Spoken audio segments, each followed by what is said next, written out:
Hello students, welcome to another session on history. In this session, we will discuss the complementary paper titled Modern Indian History from 1857 to the present 2. The first module of this paper is Gandhian tools for struggles. So in this module, we will discuss various tools developed and used by Gandhiji for his struggles. So Mohandas Karamchand Gandhi was born in 1869. His lifetime is from 1869 to 1948. He was a social reformer, an economist, a political philosopher, and a seeker of truth. So two of his most important tools are the Satyagraha and Ahimsa. അപ്പോൾ എന്താണ് ഈ സത്യാഗ്രഹം എന്താണ് അഹിംസ? Truth or Satya for Gandhiji is God himself. So for Gandhiji, God himself was truth. സത്യം എന്ന് പറയുന്നത് ഈശ്വരനാണ് എന്നാണ് Gandhiji വിശ്വസിച്ചിരുന്നത്. He said, it is truth that exists. What does not exist is untruth. നിലനിൽക്കുന്നത് സത്യമായിട്ട് നമുക്ക് കാണുന്നത് എന്താണ് നമുക്ക് ചുറ്റും യാഥാർത്ഥ്യമായി കാണുന്നത് അതാണ് സത്യം. നിലനിൽക്കുന്നതാണ് സത്യം, നിലനിൽക്കാത്തതെല്ലാം അസത്യമാണ്. Truth is what that exists, and what does not exist is untruth. So he was convinced that knowledge alone leads a person to the truth, while ignorance takes one away from truth. അപ്പോൾ എന്താണ് സത്യത്തിലേക്ക് ഒരു മനുഷ്യനെ എത്തിക്കുന്നത്? അറിവ് ആണ്, ശരിയായ അറിവാണ്. Knowledge alone leads a person to the truth, while ignorance takes one away from truth. അതേസമയം അറിവില്ലായ്മ എന്ന് പറയുന്നത് സത്യത്തിൽ നിന്ന് ഒരു മനുഷ്യനെ, ഒരു വ്യക്തിയെ അകറ്റുകയാണ്, കൂടുതൽ ദൂരത്തേക്ക് മാറ്റുകയാണ് ചെയ്യുന്നത്. So it is the knowledge that makes a person close to the truth, and that it is ignorance that takes one away from truth. Satyagraha means urge for Satya. അപ്പോൾ സത്യം എന്താണ്? സത്യം ഗാന്ധിജിയുടെ അഭിപ്രായത്തിൽ എന്താണ് സത്യം എന്ന് നമ്മൾ പറഞ്ഞു. And Satyagraha means urge for Satya or truth. Satyagraha is not merely the insistence on truth, it is in fact holding on to truth through ways which are moral and non-violent. അപ്പോൾ സത്യത്തെ മുറുകെ പിടിക്കലാണ് സത്യാഗ്രഹം. എങ്ങനെയാണ് മുറുകെ പിടിക്കുന്നത്? Through ways which are moral and non-violent. Violent അല്ലാത്ത, വളരെ ശാന്തമായ രീതിയിലുള്ള, യാതൊരു തരത്തിലുള്ള ഹിംസയും ഉപയോഗിക്കാതെ ഉള്ള, ഇറ്റ്സ് ബേസ്ഡ് ഓൺ മൊറാലിറ്റി, ധാർമ്മികമായ ഒരു മാർഗത്തിലൂടെ സത്യത്തെ ചേർത്ത് പിടിക്കുന്നതിനെയാണ് സത്യാഗ്രഹം എന്ന് പറയുന്നത്. It is not the imposition of one's will over others, but it is appealing to the reasoning of the opponent. It is not coercion, but is persuasion. ഒരാളുടെ ആവശ്യം, താല്പര്യം മറ്റൊരാളുടെ അടിച്ചേൽപ്പിക്കുകയല്ല ഇത്. It is appealing to the reasoning of the opponent. So മറ്റൊരാളുടെ അനുവാദമില്ലാതെ, താല്പര്യമില്ലാതെ അയാളിൽ എന്തെങ്കിലും അടിച്ചേൽപ്പിക്കുക, ആശയങ്ങളാവട്ടെ മറ്റ് നിയമങ്ങളാവട്ടെ എന്ത് തന്നെയാവട്ടെ, അങ്ങനെയുള്ളൊരു അടിച്ചേൽപ്പിക്കലല്ല സത്യാഗ്രഹം എന്ന് പറയുന്നത്. It is not even merely the insistence on truth. സത്യം പറയുക എന്നുള്ളത് മാത്രമല്ല, സത്യത്തിനോട് ചേർന്ന് നിൽക്കുക, വളരെ മോറലായിട്ടുള്ള വഴിയിലൂടെ നോൺ വയലന്റ് ആയിട്ട് സത്യത്തെ ആചരിക്കുക എന്നുള്ളതാണ് സത്യാഗ്രഹം കൊണ്ട് ഗാന്ധിജി ഉദ്ദേശിച്ചത്. Then attributes of Satyagraha. സത്യാഗ്രഹത്തിന്റെ പ്രത്യേകതകൾ എന്തൊക്കെയാണ്? It is a moral weapon and does not entertain ill feeling towards the adversary. ഇതൊരു moral weapon ആണ്, ഒരു ധർമ്മ ആയുധമാണ്, ഒരു ധാർമ്മികതയിൽ അടിസ്ഥാനപ്പെടുത്തിയിട്ടുള്ള ഒരു ആയുധമാണ്. And it does not entertain ill feeling towards the adversary. ശത്രുവിനോട് എന്തെങ്കിലും തരത്തിലുള്ള ശത്രുതാഭാവം ഈ ഒരു ആയുധം കൊണ്ട് നടപ്പാക്കാൻ സാധിക്കില്ല. So it is a moral weapon. Even though it's a weapon, it's a moral weapon, and for the sake of being a moral weapon, you cannot use against the adversary in a kind of bad intention. It does not entertain ill feeling towards the adversary. It is a non-violent device and calls upon its user to love his enemy. That's the most important thing. അതൊരു non-violent ആയിട്ടുള്ള അക്രമരഹിതമായിട്ടുള്ള ഒരു ആയുധമാണ്. അതുകൊണ്ട് തന്നെ it calls upon its user to love his enemy. ശത്രുവിനെ സ്നേഹിക്കുകയാണ് ഈ ആയുധം ഉപയോഗിക്കുന്ന ആൾ ചെയ്യുന്നത്. It does not weaken the opponent but strengthens him morally. Okay, ഒപ്പോണന്റിന്റെ ശത്രുവിനെ ഇത് അശക്തനാക്കുകയല്ല, മറിച്ച് ഇറ്റ് സ്ട്രെങ്തൻസ് ഹിം, ധാർമ്മികമായിട്ട് ശത്രുവിനെ ബലപ്പെടുത്തുകയാണ് ഈ സത്യാഗ്രഹം എന്ന് പറയുന്ന ആയുധം ചെയ്യുന്നത്. It is a weapon of the brave and is constructive in its approach. ഇത് ധീരന്മാരുടെ ആയുധമാണ്, ധൈര്യമില്ലാത്തവരുടെ ആയുധമല്ല സത്യാഗ്രഹം. സത്യാഗ്രഹം is the weapon of brave and it's constructive in its approach. Okay, ഇതൊരിക്കലും ഡിസ്ട്രക്റ്റീവ് അല്ല, ഇത് ഒരു നിർമ്മാണാത്മകമായിട്ടുള്ള ഒരു പോസിറ്റീവായിട്ടുള്ള ഒരു അപ്രോച്ചാണ് ഈ ആയുധത്തിനുള്ളത്. ഏതിനുള്ളത്? സത്യാഗ്രഹത്തിനുള്ളത്. A satyagrahi is always truthful, morally impure, non-violent, and a person without any malice. He is one who is devoted to the service. So, ഈ സേവന താല്പര്യമുള്ള ഒരാളാണ് സത്യാഗ്രഹി. He is moral, he is non-violent, and he is person without any malice. എന്തെങ്കിലും മോശമായിട്ടുള്ള തെറ്റായിട്ടുള്ള ചിന്തകളോടുകൂടിയോ താല്പര്യങ്ങളോടുകൂടിയുള്ള ഒരു വ്യക്തിയായിരിക്കില്ല ഒരിക്കലും ഒരു സത്യാഗ്രഹി. Truth can be attained only through non-violence, which was not negative, meaning absence of violence, but was positively defined by him as love. അപ്പോൾ truth എന്താണെന്ന് നേരത്തെ നമ്മൾ പറഞ്ഞു ഗാന്ധിജിയുടെ അഭിപ്രായത്തിൽ. സത്യത്തെ അറിയാൻ നോൺ വയലൻസിലൂടെ മാത്രമേ സാധിക്കുകയുള്ളൂ. അക്രമരഹിതമായ ഒരു മാർഗമാണ് സത്യത്തിലേക്ക് എത്താനുള്ളത് എന്ന് അദ്ദേഹം പറയുന്നു. Resort to non-violence is recourse to love. സ്നേഹിക്കുക, സ്നേഹിക്കപ്പെടുക, അല്ലെങ്കിൽ സ്നേഹത്തിന്റെ അടിസ്ഥാനത്തിലുള്ള ഒരു പദ്ധതി ആണ് ഈ സത്യാഗ്രഹം. സത്യാഗ്രഹം എന്ന് പറയുന്നത് non വയലന്റുമാണ്. In its positive sense, non-violence means love for others. In its negative sense, it seeks no injury to others, both in words as well as deeds. അപ്പം ഏറ്റവും പോസിറ്റീവായിട്ടുള്ള ഒരു അർത്ഥം എടുക്കുകയാണെങ്കിൽ ഒരു തലത്തിൽ നോൺ വയലൻസ് എന്ന് പറഞ്ഞു കഴിഞ്ഞാൽ ഇറ്റ്സ് ലവ് ഫോർ അതേഴ്സ്, മറ്റുള്ളവരെ സ്നേഹിക്കുക എന്നുള്ളതാണ്. നോൺ വയലൻസിനെ എത്ര മോശമായിട്ട് എത്ര നെഗറ്റീവായിട്ട് ഉപയോഗിച്ചാലും even in its negative sense it seeks no injury to others, മറ്റൊരാൾക്ക് ഒരു തരത്തിലുള്ള അപകടവും ഉണ്ടാക്കാത്ത, അത് വാക്കുകൾ കൊണ്ടോ പ്രവൃത്തി കൊണ്ടോ യാതൊരു തരത്തിലുള്ള മുറിവും മറ്റൊരു ആൾക്ക് അല്ലെങ്കിൽ ശത്രുവിന് ഉണ്ടാക്കാത്ത ഒരു പദ്ധതിയാണ് ഈ അഹിംസാ പദ്ധതി. മറ്റൊന്ന് യാതൊരു തരത്തിലുള്ള വയലൻസും ഇല്ലാതെ അക്രമവുമില്ലാതെ ഉള്ള ഈ അഹിംസാ പദ്ധതി. ഇതിൽ അധിഷ്ഠിതം തന്നെയാണ് സത്യാഗ്രഹം എന്ന് പറയുന്നത്. ദെൻ മറ്റൊരു പ്രത്യേകത non violence of different people എന്ന് പറയുന്നു. വ്യത്യസ്ത ആളുകളുടെ നോൺ വയലൻസ് എങ്ങനെയാണെന്ന് ഗാന്ധിജി പറയുന്നുണ്ട്. The non violence of the brave, ധീരന്മാരായിട്ടുള്ള ആളുകളുടെ നോൺ വയലൻസ് എങ്ങനെയായിരിക്കും? One has the force but he does not use it as a principle. ധാരാളം അധികാരം കയ്യിലുള്ള ഒരാള് but he does not use it as a principle. അത് ഒരു ഫോഴ്സ്, കയ്യിലുള്ള അധികാരത്തെ ഉപയോഗിക്കാത്ത ഒരാൾ, അധികാരം ഉപയോഗിച്ച് മറ്റുള്ളവരെ അടിച്ചമർത്തുകയോ അനാവശ്യമായി അധികാരം ഉപയോഗിക്കുകയോ ചെയ്യാത്ത ഒരാളെയാണ് എന്താണ് ചെയ്യുന്നത്? ഒരു ധീരന്റെ നോൺ വയലൻസ് ആണ് ചെയ്യുന്നത്.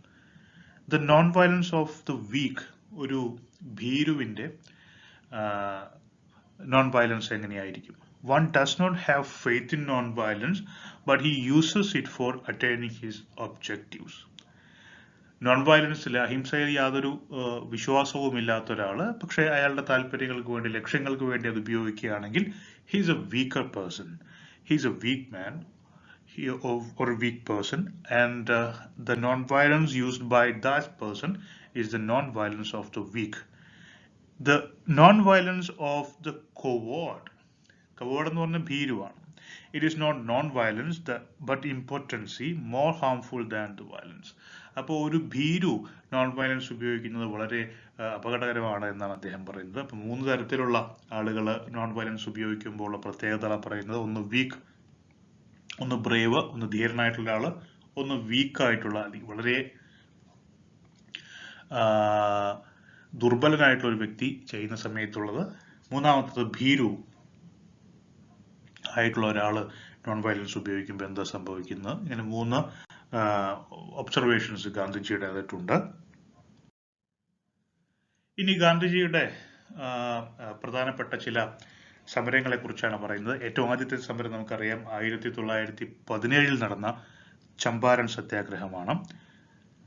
So this was the first civil disobedience movement by Gandhi in the freedom struggle. Persuaded by Rajkumar Shukla and he was an indigo cultivator, Gandhi went to Champaran in Bihar to investigate the conditions of the farmers there. അപ്പോൾ അദ്ദേഹം ചമ്പാരനിലേക്ക് പോകുന്നു. ചമ്പാരനിലേക്ക് ഗാന്ധിജിയെ ക്ഷണിക്കുന്നത് അവിടുത്തെ IndiGo കർഷകനായിട്ടുള്ള, നീലം കർഷകൻ ആയിട്ടുള്ള രാജ്കുമാർ ശുക്ല എന്ന് പറയുന്ന ഒരു വ്യക്തിയാണ്.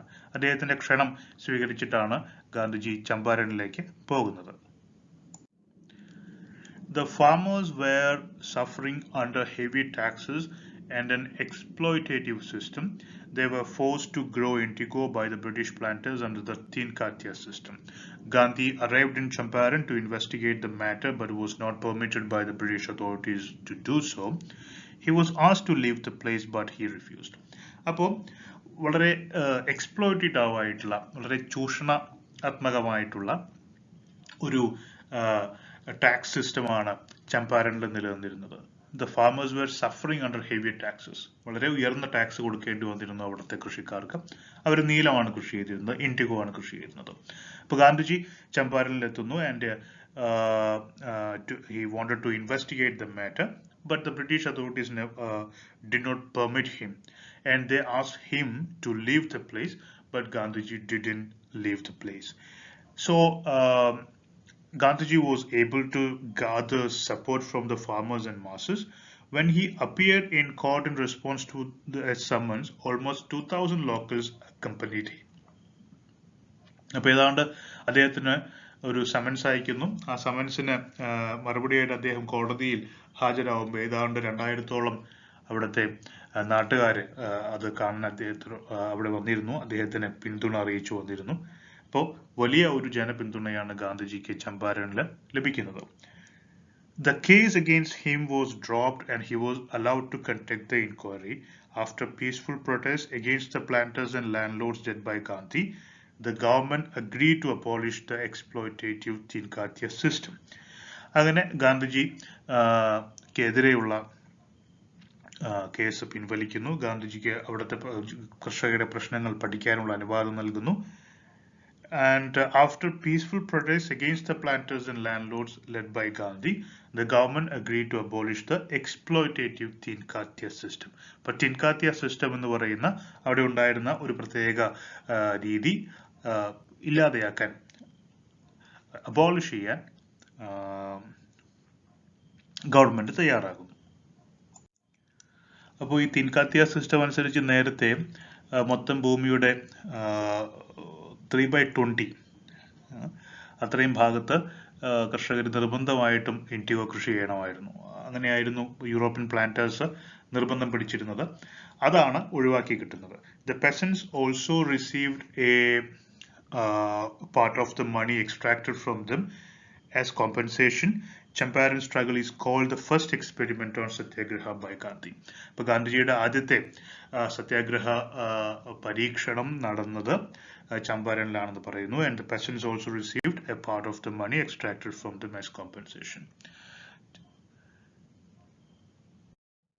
The second one is Kheda Satyagraha in 1918. 1918 was a year of failed crops in Kheda district of Gujarat due to droughts. As per law, the farmers were entitled to remission if the produce was less than a quarter of the normal output. അപ്പോൾ 1918 ഗുജറാത്തിലെ ഖേദ ജില്ലയിൽ വലിയ ക്ഷാമം ഉണ്ടാകുന്നു. അതുകൊണ്ട് തന്നെ വിളകളൊക്കെ നശിച്ചു പോകുന്നു. സാധാരണ നിയമം അനുസരിച്ച് മൊത്തം വിളവ് 25 ശതമാനത്തിനേക്കാൾ താഴെയാണെങ്കിൽ, സാധാരണ ലഭിക്കുന്നതിനേക്കാൾ അതിൻ്റെ ക്വാർട്ടറിനേക്കാൾ താഴെയാണെങ്കിൽ കർഷകരിൽ നിന്ന് ഈടാക്കുന്ന ടാക്സിൽ ഇളവ് നൽകുന്ന ഒരു രീതി ഉണ്ടായിരുന്നു. But the government refused any remission from paying land revenue. പക്ഷെ ഗവൺമെന്റ് എന്ത് ചെയ്തില്ല, ഇത്തവണ ടാക്സ് കുറയ്ക്കാൻ, ലാൻഡ് റവന്യൂ കുറയ്ക്കാൻ സമ്മതിച്ചില്ല. അങ്ങനെയാണ് ഖേദയിൽ ഒരു വലിയ സമരം ഉണ്ടാകുന്നത്. Sardar Vallabhbhai Patel, under Gandhi's guidance, led the farmers in protest against the collection of taxes in the wake of the famine. People from all castes and ethnicities of the district lent their support to the movement. എല്ലാ വിഭാഗത്തിൽപ്പെടുന്ന ആളുകളും സർദാർ വല്ലഭായ് പട്ടേലിന്റെ പിന്നിൽ അണിനിരക്കുന്നു. The protest was peaceful and people showed remarkable courage even in the face of adversities like confiscation of their personal property and arrest. Finally, the authorities gave in and gave some concessions to the farmers. അപ്പോൾ അവിടെ ഉണ്ടായിരുന്ന കർഷകരെല്ലാം ഒറ്റക്കെട്ടായി നിൽക്കുന്നു. അവരുടെ നേതാവ് വല്ലഭായ് പട്ടേലാണ്. മാത്രമല്ല ഒരുപാട് ബുദ്ധിമുട്ടുകൾ അവർക്ക് സഹിക്കേണ്ടി വന്നു. സാധാരണ ഫോർ എക്സാമ്പിൾ ഇത്തരം സമരങ്ങളിൽ പങ്കെടുക്കുമ്പം അവരുടെ ഭൂമി കണ്ടുകെട്ടുക, അതുപോലെ തന്നെ അറസ്റ്റ് ചെയ്യുക, ഇങ്ങനെയുള്ള റിപ്രസീവ് മെഷേഴ്സ് എല്ലാം ബ്രിട്ടീഷുകാർ ഉപയോഗിച്ചിരുന്നു. അതൊക്കെ ഉണ്ടെങ്കിൽ കൂടി അതിനെല്ലാം ചെറുത്തു നിൽക്കാനുള്ള ധൈര്യം ഖേദയിലുള്ള കർഷകർ കാണിക്കുകയും അതിന്റെ ഫലമായിട്ട് the authorities finally gave in and gave some concessions to the farmers. Farmers ആവശ്യപ്പെട്ട രീതിയിലുള്ള കൺസെഷൻസ് നൽകാൻ അതോറിറ്റീസ് തയ്യാറായി. മൂന്നാമത്തേതാണ് Ahmedabad mill strike that happened in 1918. ഗുജറാത്തിൽ തന്നെയാണിത്. Gandhi used satyagraha and hunger strike for the first time during an industrial dispute between the owners and workers of a cotton mill in Ahmedabad. അപ്പോൾ അഹമ്മദാബാദിലെ ഒരു cotton മില്ലിലെ തൊഴിലാളികളും ഉടമസ്ഥരും തമ്മിൽ നടന്നിട്ടുള്ള ഒരു dispute, ഒരു ഇൻഡസ്ട്രിയൽ ഡിസ്പ്യൂട്ടിലാണ് പിന്നീട് നമ്മൾ ഈ പറയുന്ന അഹമ്മദാബാദ് മിൽ സ്ട്രൈക്ക് എന്നറിയപ്പെടുന്നത്. അവിടെ ഹങ്കർ സ്ട്രൈക്ക് ആദ്യമായിട്ട് ഗാന്ധിജി ഉപയോഗിക്കുന്നത് ഇവിടെയാണ്. The owners wanted to withdraw the plague bonus to the workers while the workers were demanding a hike of 35% in their wages. 35% വർധനവ്, ശമ്പള വർധനവ് ആവശ്യപ്പെട്ട് ആണ് ഈ അഹമ്മദാബാദ് മിൽ സ്ട്രൈക്ക് തുടങ്ങുന്നത്. അതേസമയം തന്നെ പ്ലേഗ് ബോണസ് കൊടുത്തിരുന്നു തൊഴിലാളികൾക്ക്. അത് വിഡ്രോ ചെയ്യാനുള്ള ഒരു തീരുമാനവും ഈ മിൽ ഓണേഴ്സിന്റെ ഭാഗത്തുണ്ടായിരുന്നു. ഇതൊക്കെയാണ് ഒരു സ്ട്രൈക്കിന് കാരണമാകുന്നത്. During the peaceful strike led by Gandhi, he underwent a hunger strike. The Ahmedabad mill strike was successful and the workers were granted the wage hike they wanted. Gandhiji ആദ്യമായിട്ട് നിരാഹാരം ഹങ്കർ സ്ട്രൈക്ക് നടത്തുന്നത് ഇവിടെയാണ്. ഈ സമരം വലിയൊരു വിജയമായിരുന്നു. അതിന്റെ ഭാഗമായി തന്നെ തൊഴിലാളികൾ ആവശ്യപ്പെട്ട അത്രയും ശമ്പള വർധനവ് ഉണ്ടാവുകയും ചെയ്തു. അടുത്ത വളരെ പ്രധാനപ്പെട്ട ഒരു സമരം നടന്നത് റൗലത്ത് ആക്ടിനെതിരെയാണ്. നമ്മളതിനെ റൗലത്ത് സത്യാഗ്രഹ എന്ന് വിളിക്കും. The Rowlatt Act was the popular name for the Anarchical and Revolutionary Crimes Act of 1919 passed by the British Indian government. 1919 പാസാക്കിയ അനാർക്കിക്കൽ ആൻഡ് റെവല്യൂഷണറി ക്രൈംസ് ആക്ട് ആണ് റൗലത്ത് ആക്ട് എന്ന പേരിൽ അറിയപ്പെടുന്നത്. This act was termed the Black Act by the Indian public because of its unjust and restrictive nature. Black Act എന്നാണ് പിന്നീട് ഇത് അറിയപ്പെട്ടിരുന്നത്. The act was passed by the Imperial Legislative Council on 18th March 1919. It's basically extended the emergency provisions imposed by the 1915 Defense of India Act that was passed during the First World War.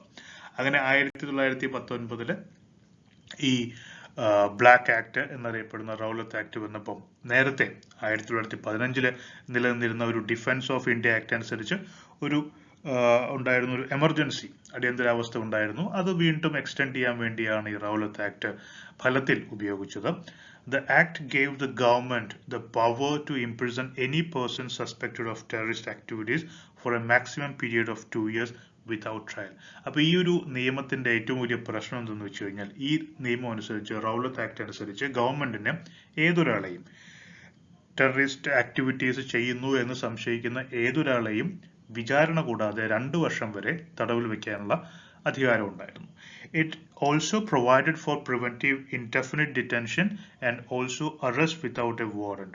മാത്രമല്ല അതിന് പുറമെ ഒരാളെ warrant ഇല്ലാതെ arrest ചെയ്യുക, അതുപോലെ തന്നെ ഒരാളെ preventive detention വെക്കുക, അതായത് ഒരാൾ കുറ്റം ചെയ്യാൻ സാധ്യതയുണ്ട് എന്ന് മനസ്സിലാക്കി നേരത്തെ തന്നെ അയാളെ കരുതൽ തടങ്കലിൽ വെക്കാനുള്ള പ്രൊവിഷനും ഈ റൗലത്ത് ആക്ട് അനുസരിച്ചുണ്ടായിരുന്നു. Other provisions were juryless trials for forbidden political acts. മാത്രമല്ല ഒരു ജൂറി ഇല്ലാതെ ജഡ്ജ് ഇല്ലാതെ തന്നെ ട്രയൽസ് വിചാരണ നടത്താനുള്ള പ്രൊവിഷൻസും ഈ ഒരു നിയമത്തിലുണ്ടായിരുന്നു. അപ്പൊ ഇങ്ങനെ അതുകൊണ്ടാണ് അതിനൊരു ബ്ലാക്ക് ആക്ട് എന്ന് വിളിക്കുന്ന ഒരു കരി നിയമം എന്ന് വിളിച്ചത്. Convicted people were to deposit securities upon their release and also refrain from taking part in any political, religious or educational activities. അതുകൊണ്ട് തന്നെ ഇത്തരം റൗലത്ത് ആക്ടിന്റെ കീഴിൽ ശിക്ഷിക്കപ്പെട്ട ആളുകൾക്ക് വലിയൊരു തുക കെട്ടിവെച്ചിട്ടാണ് പുറത്തിറങ്ങാൻ സാധിച്ചിരുന്നത്. And they were also expected to refrain from taking part in political, religious or educational activities. മാത്രമല്ല യാതൊരു പൊതു പ്രവർത്തനത്തിലും പങ്കാളികളാവാൻ അവരെ പിന്നീട് അനുവദിച്ചിരുന്നില്ല. The Rowlatt Act was also severely curbed the freedom of the press. മാത്രമല്ല ഇതിന് മറ്റൊരു പ്രൊവിഷൻ എന്തെന്ന് വെച്ച് കഴിഞ്ഞാൽ പത്രങ്ങളെയും ഇത് കാര്യമായിട്ട് സെൻസർ ചെയ്തിരുന്നു. All the Indian members of the Imperial Legislative Council opposed the bill. Despite this, the bill was passed. Imperial legislative കൗൺസിലെ ഇന്ത്യക്കാരായിട്ടുള്ള മെമ്പേഴ്സ് ഈ ഒരു ബില്ല് പാസ്സാക്കുന്ന എതിർത്തുവെങ്കിലും it was passed, and the act which gave the police huge powers was opposed by the people. The act was described as no dalil, no wakil, no appeal. അതായത് നമ്മൾ നേരത്തെ പറഞ്ഞു ഒരു തരത്തിലുള്ള റെപ്രസെന്റേഷനും ഒരു വ്യക്തിക്ക് നൽകാൻ കഴിയില്ല, ഒരു വക്കീലിനെ വെക്കാനോ അല്ലെങ്കിൽ അപ്പീൽ പോകാനോ ഒന്നും സാധിക്കില്ല. അതുകൊണ്ടാണ് നോ ദലീൽ, നോ വക്കീൽ, നോ അപ്പീൽ എന്ന് വിളിച്ചിരുന്ന ഈ ഒരു ആക്ടിനെ. All Indian leaders opposed the act. While the government was adamant about passing the bill, Gandhi thought that constitutional measures would be in vain, and so he proposed a nationwide hartal in protest. അപ്പോൾ അതുകൊണ്ടാണ് ഇതിനെതിരെ റൗലത്ത് ആക്ടിന്റെ എതിരെ ശക്തമായിട്ടുള്ള ഒരു ദേശീയ തലത്തിൽ അഖില ഭാരത തലത്തിൽ ഒരു ഹർത്താല് ഗാന്ധിജി ആഹ്വാനം ചെയ്യുന്നത്. This was known as the Rowlatt satyagraha. ഇതിനെയാണ് നമ്മൾ റൗലത്ത് സത്യാഗ്രഹ എന്ന് വിളിക്കുന്നത്. And April 6 was designated date for the hartal to begin. People would refrain from going to work and hold meetings against the repressive act. അപ്പോൾ ആളുകൾ ഹർത്താൽ ആചരിച്ചു, ജോലിക്ക് പോകാതെ മീറ്റിങ്ങുകളൊക്കെ സംഘടിപ്പിച്ചാണ് ഇതിനെതിരെ ഏപ്രിൽ 6 ആളുകൾ പ്രതിഷേധം അറിയിച്ചത്. The government clamped down heavily on the people. There were violent clashes in many parts. While the hartal was successful in Delhi, Punjab and a few other places witnessed violence. In the wake of the violence, the hartal was suspended by Gandhi. അപ്പോൾ വളരെ മൃഗീയമായിട്ടാണ് ഈ ഹർത്താലിനെ, റൗലത്ത് ആക്ടിനെതിരെയുള്ള ഹർത്താലിനെ British government അടിച്ചമർത്തിയത്. അത് വലിയ ഒരു അക്രമത്തിലേക്ക് പോകുന്നത് കണ്ടപ്പോൾ ഗാന്ധിജി റൗലത്ത് സത്യാഗ്രഹം ഹർത്താലിൽ suspend ചെയ്യുകയാണ് ചെയ്യുന്നത്. The protests were very intense in Punjab. Two Congress leaders, Dr. Satyapal and Dr. Saifuddin Kichlu were arrested. രണ്ട് കോൺഗ്രസ് നേതാക്കന്മാരായ സത്യപാലിനെയും സൈഫുദ്ദീൻ കിച്ലുവിനെയും അറസ്റ്റ് ചെയ്തു പഞ്ചാബില്. The army was deployed in Punjab where martial law was enacted. The infamous Jallianwala Bagh massacre took place in Amritsar on 13th April 1919. ഇതേ മാസം തന്നെയാണ്, April 13 1919 വളരെ infamous ആയിട്ടുള്ള കുപ്രസിദ്ധമായിട്ടുള്ള Jallianwala bag കൂട്ടക്കൊല നടക്കുന്നത്. The people had gathered at the enclosed garden to celebrate Baishagi and also to condemn the arrest of the two leaders. Colonel Reginald Dyer arrived there with his troops and without warning fired upon the unarmed crowd. According to the inquiry conducted by the International Congress later, around 1,500 people were killed that day. അപ്പോൾ നമ്മൾ നേരത്തെ പറഞ്ഞു ഈ റൗലത്ത് ആക്ടിനെതിരെയുള്ള ശക്തമായ സമരം പഞ്ചാബിൽ നടന്നു. രണ്ട് പ്രധാനപ്പെട്ട നേതാക്കന്മാരായ സത്യപാലിനെയും സൈഫുദ്ദീൻ കിച്ലുവിനെയും അറസ്റ്റ് ചെയ്തു. അപ്പോൾ അവരെ റിലീസ് ചെയ്യണമെന്ന് പറഞ്ഞു. അതുപോലെ തന്നെ ബൈശാഖി ആഘോഷങ്ങൾക്കും വേണ്ടിയാണ് ജാലിയൻ വാലാബാഗിലെ ആളുകൾ ഒത്തുകൂടുന്നത്. അപ്പോൾ അവിടേക്ക് ജനറൽ ഡയർ എന്ന് പറയുന്ന ബ്രിട്ടീഷ് പോലീസ് ഓഫീസർ തൻ്റെ ട്രൂപ്പുമായിട്ട് വരുന്നു. എന്നിട്ട് അകത്തുള്ള ആളുകളെ ഒരൊറ്റ എൻട്രൻസ്, ചെറിയൊരു എൻട്രൻസ് മാത്രമാണ് പുറത്തേക്ക് പോകാനുള്ളൂ. ആ എൻട്രൻസിലൂടെ അകത്തോട്ട് കടന്നു വന്ന് എല്ലാവർക്കും എതിരെ, അവിടെ ഉണ്ടായിരുന്ന ആളുകൾക്കെതിരെ എല്ലാവർക്കും എതിരെ വെടിയുതിർക്കുകയാണ് ചെയ്തത്. 1500-ലധികം ആളുകളാണ് കൊല ചെയ്യപ്പെട്ടത്. ഇതാണ് Jallianwala Bagh massacre. In March 1922, the Rowlatt Act and 22 other acts were repealed by the government. 1922 വരെ ഈ റൗലത്ത് ആക്ടും അതിനോടനുബന്ധിച്ചുള്ള മറ്റ് നിയമങ്ങളും നിലനിന്നു. In March 1922-ലാണ് the Rowlatt Act along with some other acts repealed by the government. So the Jallianwala Bagh massacre, the British government during the World War I enacted a series of repressive emergency powers that were intended to combat subversive activities. അപ്പോൾ ഒന്നാം ലോക മഹായുദ്ധം നടന്നുകൊണ്ടിരിക്കുന്ന സമയത്ത് വളരെ repressive ആയിട്ടുള്ള ധാരാളം നിയമങ്ങൾ British government കൊണ്ടുവന്നിട്ടുണ്ട്. അത് ഇന്ത്യയിലുള്ള ഇന്ത്യക്കാരുടെ പൊളിറ്റിക്കൽ പ്രവർത്തനങ്ങൾ, രാഷ്ട്രീയ പ്രവർത്തനങ്ങളെ തടയിടാൻ വേണ്ടിയാണ് അത് കൊണ്ടുവന്നത്. By the war's end, expectations were high among the Indian populace that those measures would be eased and that India would be given more political autonomy. The Montague-Chelmsford report represented to the British government in 1980 did in fact recommend limited local self-government. അപ്പോൾ ഇന്ത്യക്കാർക്ക് യുദ്ധം കഴിഞ്ഞാൽ 1918 യുദ്ധം അവസാനിച്ചു. യുദ്ധം കഴിഞ്ഞതിന് ശേഷം ഇന്ത്യയിലെ ഉള്ള ആളുകൾക്ക് കുറച്ചുകൂടി കൂടുതൽ രാഷ്ട്രീയ സ്വാതന്ത്ര്യം ലഭിക്കുമെന്നുള്ള പ്രതീക്ഷയുണ്ടായിരുന്നു. മാത്രമല്ല 1918 Montague-Chelmsford റിപ്പോർട്ട് അനുസരിച്ച് ഇന്ത്യയിലെ തദ്ദേശ സ്വയംഭരണ സ്ഥാപനങ്ങൾക്കും മറ്റുമൊക്കെ കൂടുതൽ സ്വാതന്ത്ര്യം അനുവദിക്കാനുള്ള ഒരു പദ്ധതി ഉണ്ടായിരുന്നു.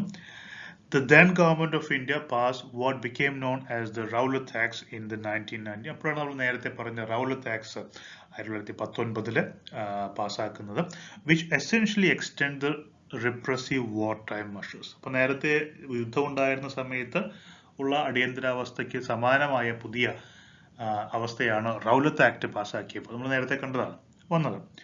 The acts were met by widespread anger and discontent among Indians, notably in the Punjab region. And Gandhi in early April called for a one-day general strike. നമ്മൾ നേരത്തെ കണ്ടു റൗലത്ത് സത്യാഗ്രഹ എങ്ങനെയാണ് ഗാന്ധിജി അതിനെതിരെ ഒരു ദേശീയ തലത്തിൽ ഒരു ഹർത്താലിന് ആഹ്വാനം ചെയ്തതെന്നും അതിലെ ആളുകൾ പങ്കെടുത്തതെന്നൊക്കെ നമ്മൾ കണ്ടു. In Amritsar, the news that prominent Indian leaders Satyapal and Saifuddin Kichlu had been arrested and banished from that city sparked violent protests on April 10, in which soldiers fired upon civilians and angry mobs killed several foreign nationals. നേരത്തെ കണ്ടതാണ് പഞ്ചാബിലെ പ്രധാനപ്പെട്ട രണ്ട് നേതാക്കന്മാരായിട്ടുള്ള സൈഫുദ്ദീൻ കിച്ലു, സത്യപാല്, ഈ രണ്ടുപേരെയും arrest ചെയ്യുന്നു. അത് വലിയ പ്രതിഷേധങ്ങൾക്കിടയാക്കുന്നു. അതിനുശേഷം a force of several dozen troops commanded by Brigadier General Reynald Edward Harry Dyer was given the task of restoring order. Among the measures taken was a ban on public gatherings. അപ്പം അങ്ങനെ ഈ പഞ്ചാബിലെ ഈ പ്രതിഷേധം കൊടുമ്പിരി ഇരിക്കുന്ന സമയത്താണ് ഡയറിന് കീഴിൽ അവിടുത്തെ കാര്യങ്ങളുടെ ചുമതല general ഡയറിന് ഏൽപ്പിക്കുന്നത്. And on the afternoon of April 13, a crowd of at least 10,000 men, women and children gathered in the Jallianwala Bagh, which was nearly completely enclosed by walls and had only one exit. നമ്മൾ നേരത്തെ പറഞ്ഞു ഏതാണ്ട് 10,000-ഓളം സ്ത്രീകളും കുട്ടികളും പുരുഷന്മാരും Jallianwala bag എന്ന് പറയുന്ന ഒരൊറ്റ എൻട്രൻസ് മാത്രമുള്ള ഒരു സ്ഥലത്ത് പബ്ലിക് പ്ലേസിൽ അവര് കൂട്ടം കൂടുന്നു. അവരുടെ രണ്ട് ഉദ്ദേശം ഉണ്ടായിരുന്നു. ഒന്ന് ബൈശാഖി ആഘോഷങ്ങളുടെ ഭാഗമായിട്ടും മറ്റൊന്ന് സൈഫുദ്ദീനും അതുപോലെ തന്നെ സത്യപാലും ഈ രണ്ടുപേരെയും പുറത്ത് ഇറക്കണം എന്നുള്ള ആവശ്യം ഉന്നയിച്ചുകൊണ്ടുമായിരുന്നു. It is not clear how many people there were protesters who were defying the ban on public meetings and how many had come to the city from the surrounding region to celebrate Baishagi. എത്ര ആളുകൾ അവിടെ ഉണ്ടായിരുന്നുള്ള കണക്ക് വ്യക്തമായിട്ടില്ല എന്നുള്ളതാണ് വാസ്തവം.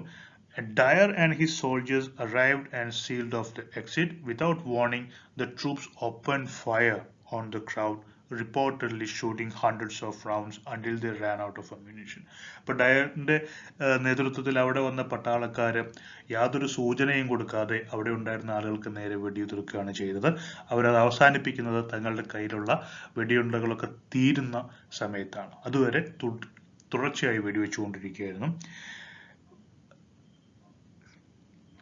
Rabindranath Tagore renounced the knighthood that he had received in 1915. Gandhi soon began organizing his first large-scale and sustained non-violent protest campaign, the non-cooperation movement. അപ്പോൾ ഇതിന്റെ ഭാഗമായിട്ടാണ് ഒരുപാട് പ്രതിഷേധങ്ങൾ ഇന്ത്യയിൽ അങ്ങോളം ഉണ്ടാകുന്നു. ടാഗോർ അദ്ദേഹത്തിന്റെ സർ പദവി വേണ്ടെന്ന് വയ്ക്കുന്ന ഈ സമയത്താണ് ഗാന്ധിജി ആദ്യത്തെ ഏറ്റവും വലിയ ഒരു സ്വാതന്ത്ര്യ സമരത്തിന്റെ വളരെ പ്രധാനപ്പെട്ട ഒരു സമരമാണ് നോൺ കോപ്പറേഷൻ മൂവ്മെന്റ്. അതിനുള്ള ഒരുക്കത്തിലേക്ക് പോകുന്നു. The then government of India ordered an investigation of the incident, which in 1920 censured Dyer for his actions and ordered him to resign from the military. അപ്പോൾ ഈ ജാലിയൻവാല ബാഗിൽ നടന്ന കാര്യത്തെക്കുറിച്ച് അന്വേഷിക്കാൻ ഒരു കമ്മീഷനെ നിയമിക്കുന്നു. ആ കമ്മീഷനാണ് ഹണ്ടർ കമ്മീഷൻ. ഹണ്ടർ കമ്മീഷന്റെ റിപ്പോർട്ട് അനുസരിച്ച് ഡയറിനോട് ആർമിയിൽ നിന്ന് പട്ടാളത്തിൽ നിന്ന് രാജിവെക്കാൻ വേണ്ടി ആവശ്യപ്പെടുന്നു. അങ്ങനെയാണ് ഹണ്ടർ കമ്മീഷന്റെ തീരുമാനം വരുന്നത്. അതേസമയം മറ്റൊരു ഭാഗത്ത് ശക്തമായ പ്രതിഷേധം ഇന്ത്യക്കാരുടെ ഇടയിൽ ഉണ്ടാകുന്നു. അതിന്റെ ഭാഗമായിട്ടാണ് നമുക്ക് നോൺ കോപ്പറേഷൻ മൂവ്മെന്റ് വരുന്നത്.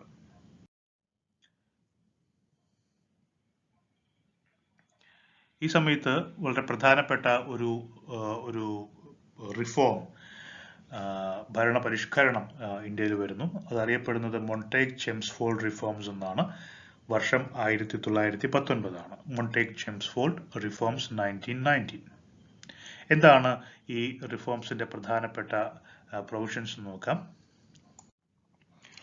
The first one, the Secretary of State would control affairs relating to Government of India. Secretary of State എന്ന് പറയുന്ന ഒരു പുതിയ ഒരു ഓഫീസർ ഉണ്ടാകുന്നു.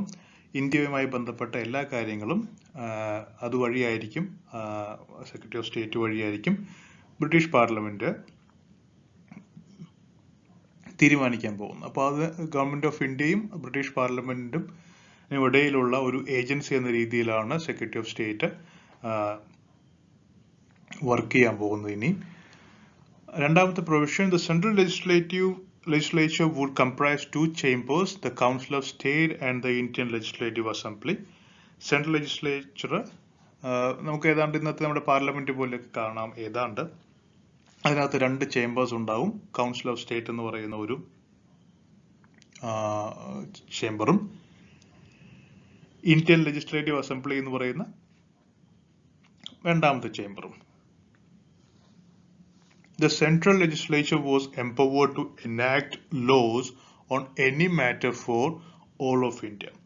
Central legislatureനെ ഇന്ത്യയിലെ ഇന്ത്യൻ ടെറിട്ടറിയുമായി ബന്ധപ്പെട്ടുള്ള എല്ലാ നിയമങ്ങളും പാസ്സാക്കാനുള്ള അധികാരമുണ്ടാകും. The Governor General was given powers to summon, prorogue, dissolve the chambers and to promulgate ordinance.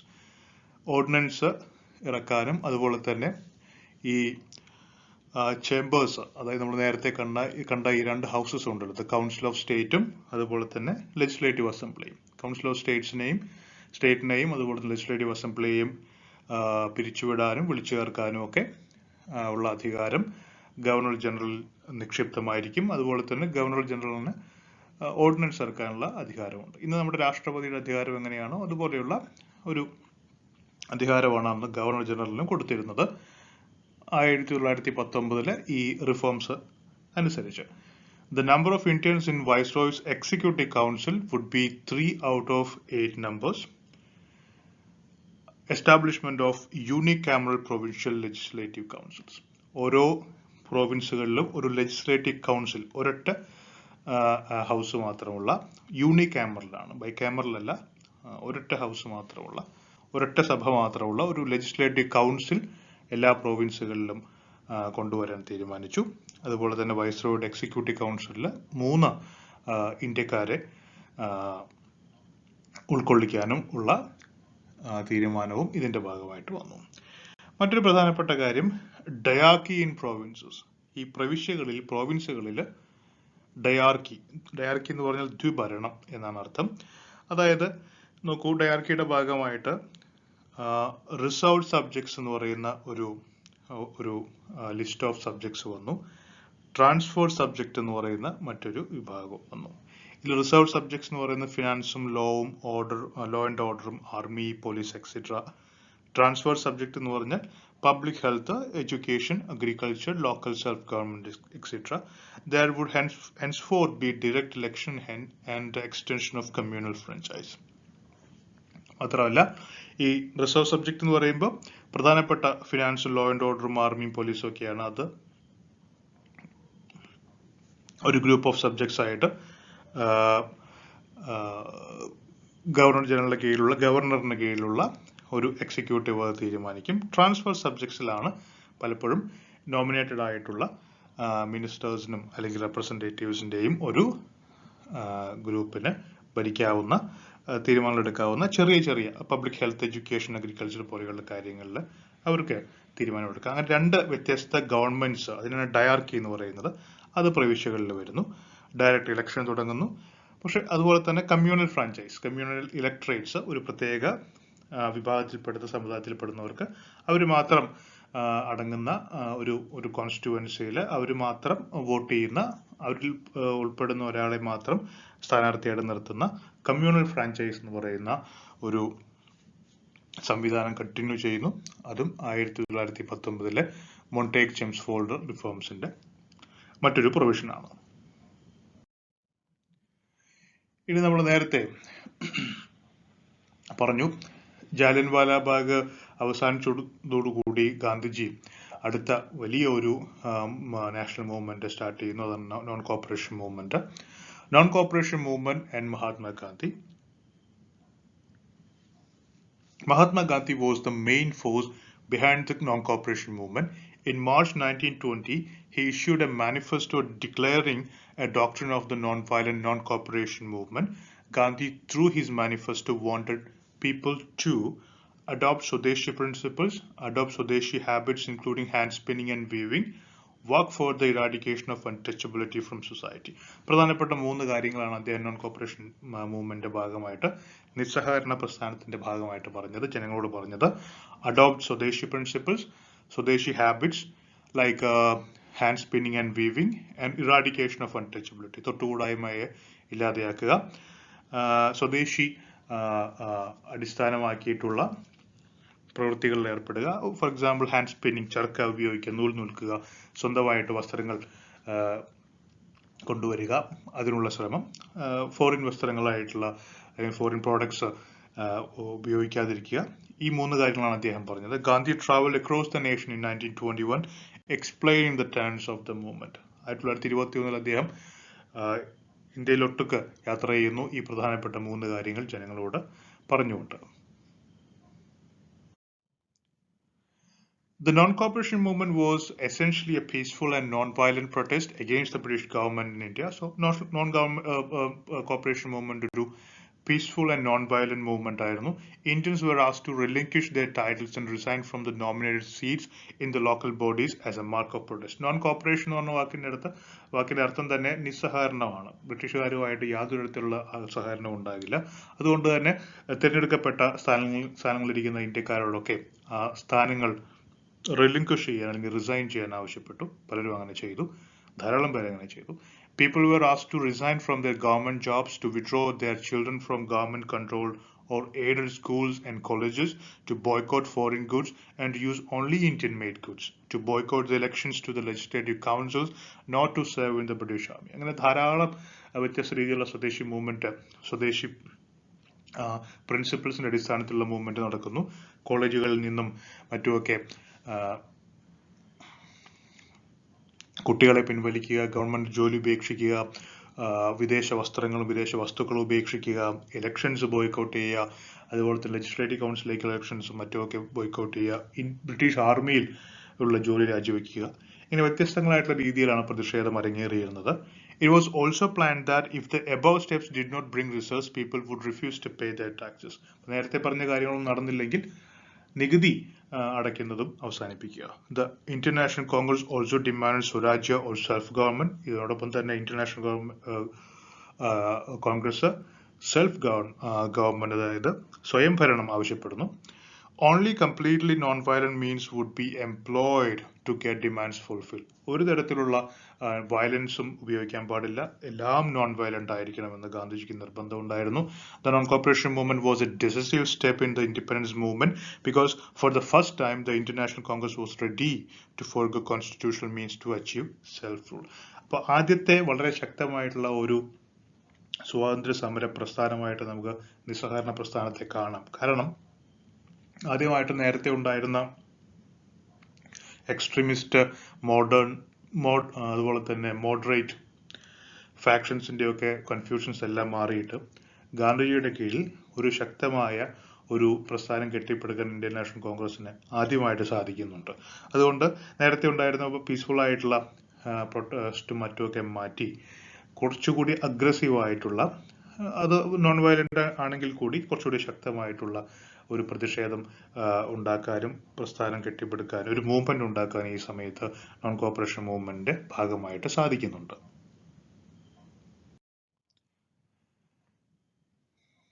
എന്തുകൊണ്ടാണ് നോൺ കോപ്പറേഷൻ മൂവ്മെന്റ് തുടങ്ങിയതെന്ന് നോക്കാം. Causes of the non cooperation movement നമ്മൾ നേരത്തെ ഡിസ്കസ് ചെയ്ത കാര്യമാണ്. Resentment at the British after the war ഒരു പ്രധാനപ്പെട്ട കാരണം. യുദ്ധത്തിന് ശേഷം, ഒന്നാം ലോക മഹായുദ്ധം 1914 തുടങ്ങി 18 അവസാനിച്ച ഒന്നാം ലോക മഹായുദ്ധത്തിന് ശേഷം ഉണ്ടായ ഒരു വലിയ നിരാശയായിരുന്നു ഒരു കാരണം. എന്താണ് അതിന് കാരണം? Indians thought that in return for the extensive support of manpower and resources they had provided to Britain during the First World War, they would be rewarded by autonomy at the end of the war. അപ്പോൾ ഇന്ത്യക്കാർ വിചാരിച്ചിരുന്നത് ഒന്നാം ലോക മഹായുദ്ധത്തിൽ ബ്രിട്ടനെ സഹായിച്ചു, അതുകൊണ്ട് തന്നെ ലോകമഹായുദ്ധം അവസാനിച്ചു കഴിഞ്ഞാൽ എന്തെങ്കിലും തരത്തിലുള്ള ഒരു കൺസെഷൻ ഇന്ത്യക്കാർക്ക് ലഭിക്കും, ഏറ്റവും കുറഞ്ഞ സ്വയംഭരണം എങ്കിലും ലഭിക്കുമെന്നൊരു ധാരണ ഉണ്ടായിരുന്നു. അത് ഉണ്ടായില്ല. അതിന് പകരം എന്താണ്, റൗലറ്റ് ആക്ട് പോലെയുള്ള ആക്ടുകളൊക്കെയാണ് വന്നത്. അത് കൂടുതൽ ഇന്ത്യക്കാരെ റിപ്രസീവ്, അടിച്ചമർത്താനാണ് ഉപയോഗിച്ചത്. അടുത്തത് ഹോം റൂൾ മൂവ്മെന്റ് ആണ്. The Home Rule movement started by Annie Besant and Bal Gangadhar Tilak set the stage for non-cooperation movement. The extremists and the moderates of the International Congress were united at and the Lucknow Pact also saw solidarity between Muslim League and the Congress Party. The return of the extremists gave the International Congress a militant character. മറ്റൊന്ന്, home rule പ്രസ്ഥാനത്തിന്റെ ഒരു influence non corporation മൂവ്മെന്റിൽ ഉണ്ടായിട്ടുണ്ട്. Annie ബസന്റും Balagangadhar തിലകനും തുടങ്ങിയിട്ടുള്ള വ്യത്യസ്തമായിട്ടുള്ള home rule movement, ആ home rule മൂവ്മെന്റും non corporation മൂവ്മെന്റിനെ വളരെയധികം സ്വാധീനിച്ചിട്ടുണ്ട്. മാത്രമല്ല ഇന്റർനാഷണൽ കോൺഗ്രസിൽ നേരത്തെ ഉണ്ടായിരുന്ന എക്സ്ട്രീമിസ്റ്റും മോഡറേറ്റ്സും തമ്മിലുള്ള വ്യത്യാസം അവസാനിക്കുന്നു. ലക്നോ പാക്ടിന് ശേഷം 1916 ശേഷം ഇന്റർനാഷണൽ കോൺഗ്രസും അതുപോലെ തന്നെ മുസ്ലിം ലീഗും തമ്മിൽ ഒരു ധാരണയുണ്ടാകുന്നു. നേരത്തെ സൂറത്ത് സ്പ്ലിറ്റിന്റെ ഭാഗമൊക്കെ ആയിട്ട് പുറത്തു പോയിട്ടുള്ള പല എക്സ്ട്രീമിസ്റ്റും നാഷണൽ കോൺഗ്രസിലേക്ക് തിരിച്ചു വരുന്നു. അതുകൊണ്ട് കൂടുതൽ ശക്തമാകുന്നു ഇന്റർനാഷണൽ കോൺഗ്രസ്. ഇതും ഒരു കാരണമാണ്. മറ്റൊന്ന്, economic hardships due to the world war I. India's participation in the war caused a lot of economic hardships to the people. Prices of the goods began to soar, which affected the common man. And peasants also suffered because the prices of agriculture products did not increase. All this led to the resentment against the government. മറ്റൊരു പ്രധാനപ്പെട്ട കാരണം, ഈ യുദ്ധം നടക്കുന്ന കാലഘട്ടം 14 മുതൽ 18 വരെ, അതിനുശേഷവും വളരെ വലിയ ബുദ്ധിമുട്ടാണ് ഇന്ത്യയിലെ ജനങ്ങൾ അനുഭവിച്ചിരുന്നത്. കാരണം സാധനങ്ങൾക്ക് വളരെയധികം വില കൂടുന്നു, സാധനങ്ങളുടെ ലഭ്യത, ഭക്ഷ്യസാധനങ്ങളുടെ ലഭ്യത വളരെയധികം കുറയുന്നു, പട്ടിണി അടയ്ക്കേണ്ടി വരുന്നു. അപ്പോൾ ഇതിൻ്റെയൊക്കെ ഭാഗമായിട്ട് കർഷകർക്കും മറ്റുള്ളവർക്കും എല്ലാ ജനങ്ങൾക്കും വലിയ ബുദ്ധിമുട്ടുണ്ടാകുന്നു. അതും ബ്രിട്ടീഷ് ഗവൺമെന്റിനോടുള്ള ഒരു വൈരാഗ്യത്തിന് കാരണമാകുന്നു.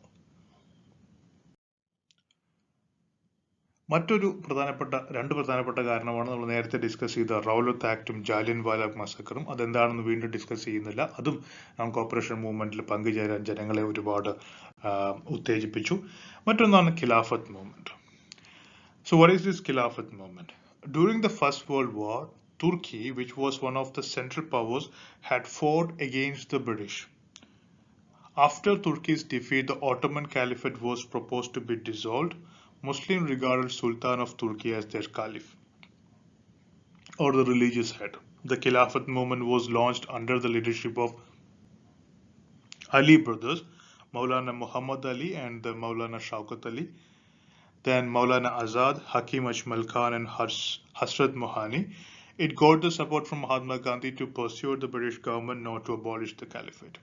അപ്പോൾ കാലിഫേറ്റുമായി ബന്ധപ്പെട്ടിട്ടുള്ള മൂവ്മെന്റ് ആണ് ഖിലാഫത്ത്. ഒന്നാം ലോക മഹായുദ്ധത്തിൽ തുർക്കി പരാജയപ്പെടുന്നു. ബ്രിട്ടീഷുകാർ തുർക്കിയെ പരാജയപ്പെടുത്തുന്നു. ഇനി തുർക്കി എന്ന് പറയുന്ന പഴയ ഓട്ടോമൻ സാമ്രാജ്യമാണ്. ഓട്ടോമൻ സാമ്രാജ്യത്തിന്റെ അധിപനാണ് ഖലീഫ. ഖലീഫ ലോകത്തുള്ള മുസ്ലിങ്ങളുടെ നേതാവ് എന്ന രീതിയിലാണ് അറിയപ്പെട്ടിരുന്നത് അല്ലെങ്കിൽ സ്വീകരിക്കപ്പെട്ടിരുന്നത്.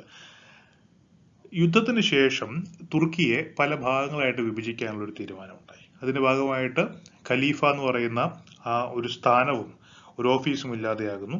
അങ്ങനെ ഉള്ള ഒരു ശ്രമം നടക്കുമ്പോഴാണ് അതിനെതിരെ ആണ് ഇന്ത്യയിലെ ഒരു മൂവ്മെന്റ് ഖിലാഫത്തിനെ അല്ലെങ്കിൽ ഖലീഫയെ സപ്പോർട്ട് ചെയ്തുകൊണ്ട് ഖലീഫയെ ആ സ്ഥാനത്തിൽ നിന്ന് ഭ്രഷ്ടനാക്കരുത് എന്ന് ആവശ്യപ്പെട്ടുകൊണ്ട് അതിന്റെ ഇന്റഗ്രിറ്റി അതുപോലെ തന്നെ ഖിലാഫത്തിന്റെ ഇന്റഗ്രിറ്റി അതുപോലെ തന്നെ നിലനിർത്തണമെന്ന് ആവശ്യപ്പെട്ടുകൊണ്ട് ഇന്ത്യയിൽ തുടങ്ങിയ മൂവ്മെന്റ് ആണ് ഖിലാഫത്ത് മൂവ്മെന്റ്. അത് തുടങ്ങിയ ആളുകളാണ് ഈ അലി ബ്രദേഴ്സ് എന്നറിയപ്പെടുന്ന മൗലാന മുഹമ്മദ് അലി, മൗലാന ഷൗക്കത്ത് അലി. അവരുടെ കൂടെ തന്നെ മൗലാന ആസദ്, ഹക്കീം അജ്മൽ ഖാൻ, ഹസ്രത് മൊഹാനെ തുടങ്ങിയവരൊക്കെ. ഇന്ത്യൻ നാഷണൽ കോൺഗ്രസ് ഇതിനെ സപ്പോർട്ട് ചെയ്യുന്നു, ഈ മൂവ്മെന്റിനെ സപ്പോർട്ട് ചെയ്യുന്നു, ഗാന്ധിജി സപ്പോർട്ട് ചെയ്യുന്നു. അതിന്റെ ഭാഗമായിട്ട് നോൺ കോപ്പറേഷൻ മൂവ്മെന്റ്, വാസ്തവത്തിൽ നോൺ കോപ്പറേഷൻ മൂവ്മെന്റ് ആദ്യമായിട്ട് തുടങ്ങുന്നത് ഖിലാഫത്ത് കാരാണ്. അതിനുശേഷമാണ് Indian National Congress non cooperation movement പ്രവർത്തനങ്ങൾ തുടങ്ങുന്നത്. Why was the non cooperation movement suspended? Non cooperation movement suspend ചെയ്യുന്നു, തുടങ്ങുന്നു, വളരെ പെട്ടെന്ന് നിർത്തലാക്കുന്നത്. എന്താണ് അതിന് കാരണം? Gandhi called off the movement in February 1922 in the wake of the Chauri Chaura movement. In Chauri Chaura, Uttar Pradesh, a violent mob set fire to a police station, killing 22 policemen during a clash between the police and the protesters of the movement. Chauri Chaura എന്ന് പറയുന്ന സ്ഥലം ഉത്തർപ്രദേശിലെ non corporation മൂവ്മെന്റിന്റെ ഭാഗമായിട്ട് അവിടെ വലിയ ഒരു കലാപം ഉണ്ടാകുന്നു. അതിന്റെ ഭാഗമായിട്ട് പോലീസ് ലാത്തി ചാർജ് ഉണ്ടാകുന്നു. പോലീസ് ലാത്തി ചാർജിൽ കോപാകുലരായിട്ടുള്ള ജനങ്ങൾ പോലീസ് സ്റ്റേഷൻ ആക്രമിക്കുകയും പോലീസ് സ്റ്റേഷൻ അഗ്നിക്കിരയാക്കുകയും ചെയ്തു. അതിന്റെ ഭാഗമായിട്ട് 22 പോലീസുകാർ കൊല്ലപ്പെടുന്നു. ഇത് നോൺ വയലൻസിൽ നിന്ന് വയലൻസിലേക്കുള്ള മാറ്റമാണെന്ന് ഗാന്ധിജിക്ക് മനസ്സിലായി. So Gandhiji called off the movement, saying people were not ready for revolt against the government through ahimsa. അഹിംസാ മാർഗത്തിലൂടെ ഗവൺമെന്റിനെതിരെ പോരാടാൻ ജനങ്ങൾ തയ്യാറായിട്ടില്ല, അവരതിനുള്ള ഒരു പാകമായിട്ടില്ല എന്നൊരു തിരിച്ചറിയൽ ഗാന്ധിജിക്ക് ഉണ്ടാകുന്നു.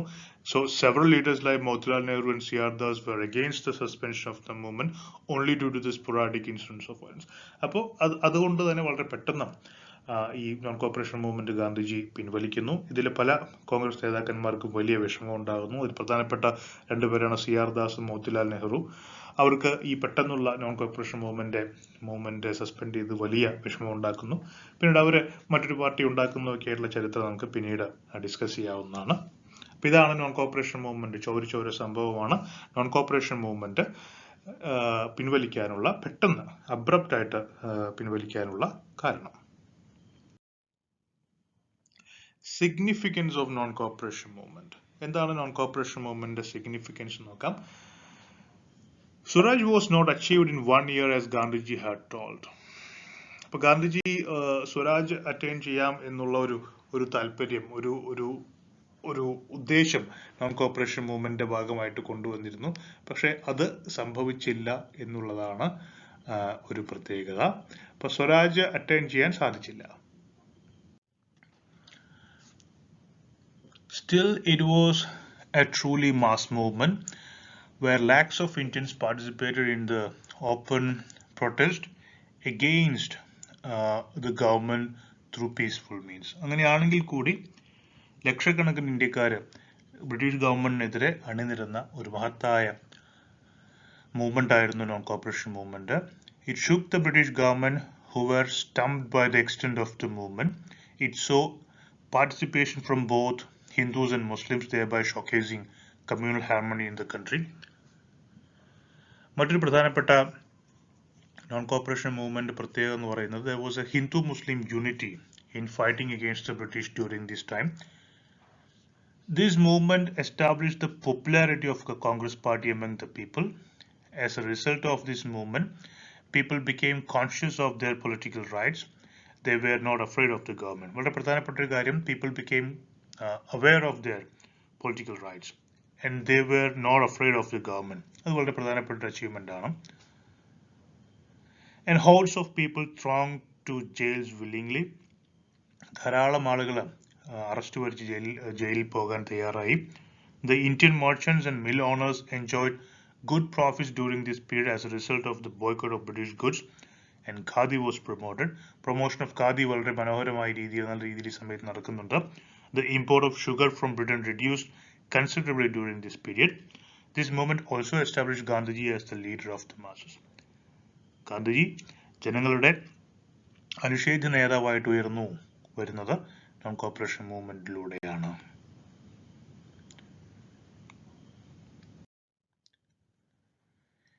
ഇനി നമ്മൾ നേരത്തെ പറഞ്ഞ ഖിലാഫത്ത് movement. So during the First World War, Turkey joined the Central Powers against Britain. The sympathy of Indian Muslims, who regarded the Sultan of Turkey as their spiritual leader of or Khalifa, was naturally with Turkey. അപ്പോൾ തുർക്കി ഒന്നാം ലോക മഹായുദ്ധത്തിൽ ബ്രിട്ടനെതിരെയാണ്, Ottoman Empire അതായത് തുർക്കി ബ്രിട്ടനെതിരെയാണ് യുദ്ധം ചെയ്തത്. After the war, with defeat of Turkey, the Allied powers removed Khalifa from power, in which Turkey, which aggrieved the Indian Muslims against the British government. Hence, the Muslims started the Khilafat movement in India for the resumption of Khalifa's position. അപ്പോൾ യുദ്ധത്തിന് ശേഷം ഖലീഫയെ ആ സ്ഥാനത്ത് നിന്ന് ഇറക്കുന്നു. അതിൽ പ്രതിഷേധിച്ചുകൊണ്ടാണ് ഇന്ത്യയിലെ Muslims ഖിലാഫത്ത് movement start ചെയ്യുന്നത്. A Khilafat committee was formed under the leadership of Muhammad Ali, Shaukat Ali, Maulana Asad and Hasrat Mohani to organize a countrywide agitation. The main objective of the Khilafat movement was to force the British government to change its attitude towards Turkey and to restore the Sultan, the Turkic Sultan. അപ്പോൾ തുർക്കിയിലെ സുൽത്താൻ അല്ലെങ്കിൽ ഖലീഫയെ അദ്ദേഹത്തിന്റെ പഴയ പ്രൗഢിയോടുകൂടി അതേ സ്ഥാനത്ത് അവരോധിക്കണമെന്നാണ് ഈ ഖിലാഫത്തുകാർ ആവശ്യപ്പെട്ടിരുന്നത്.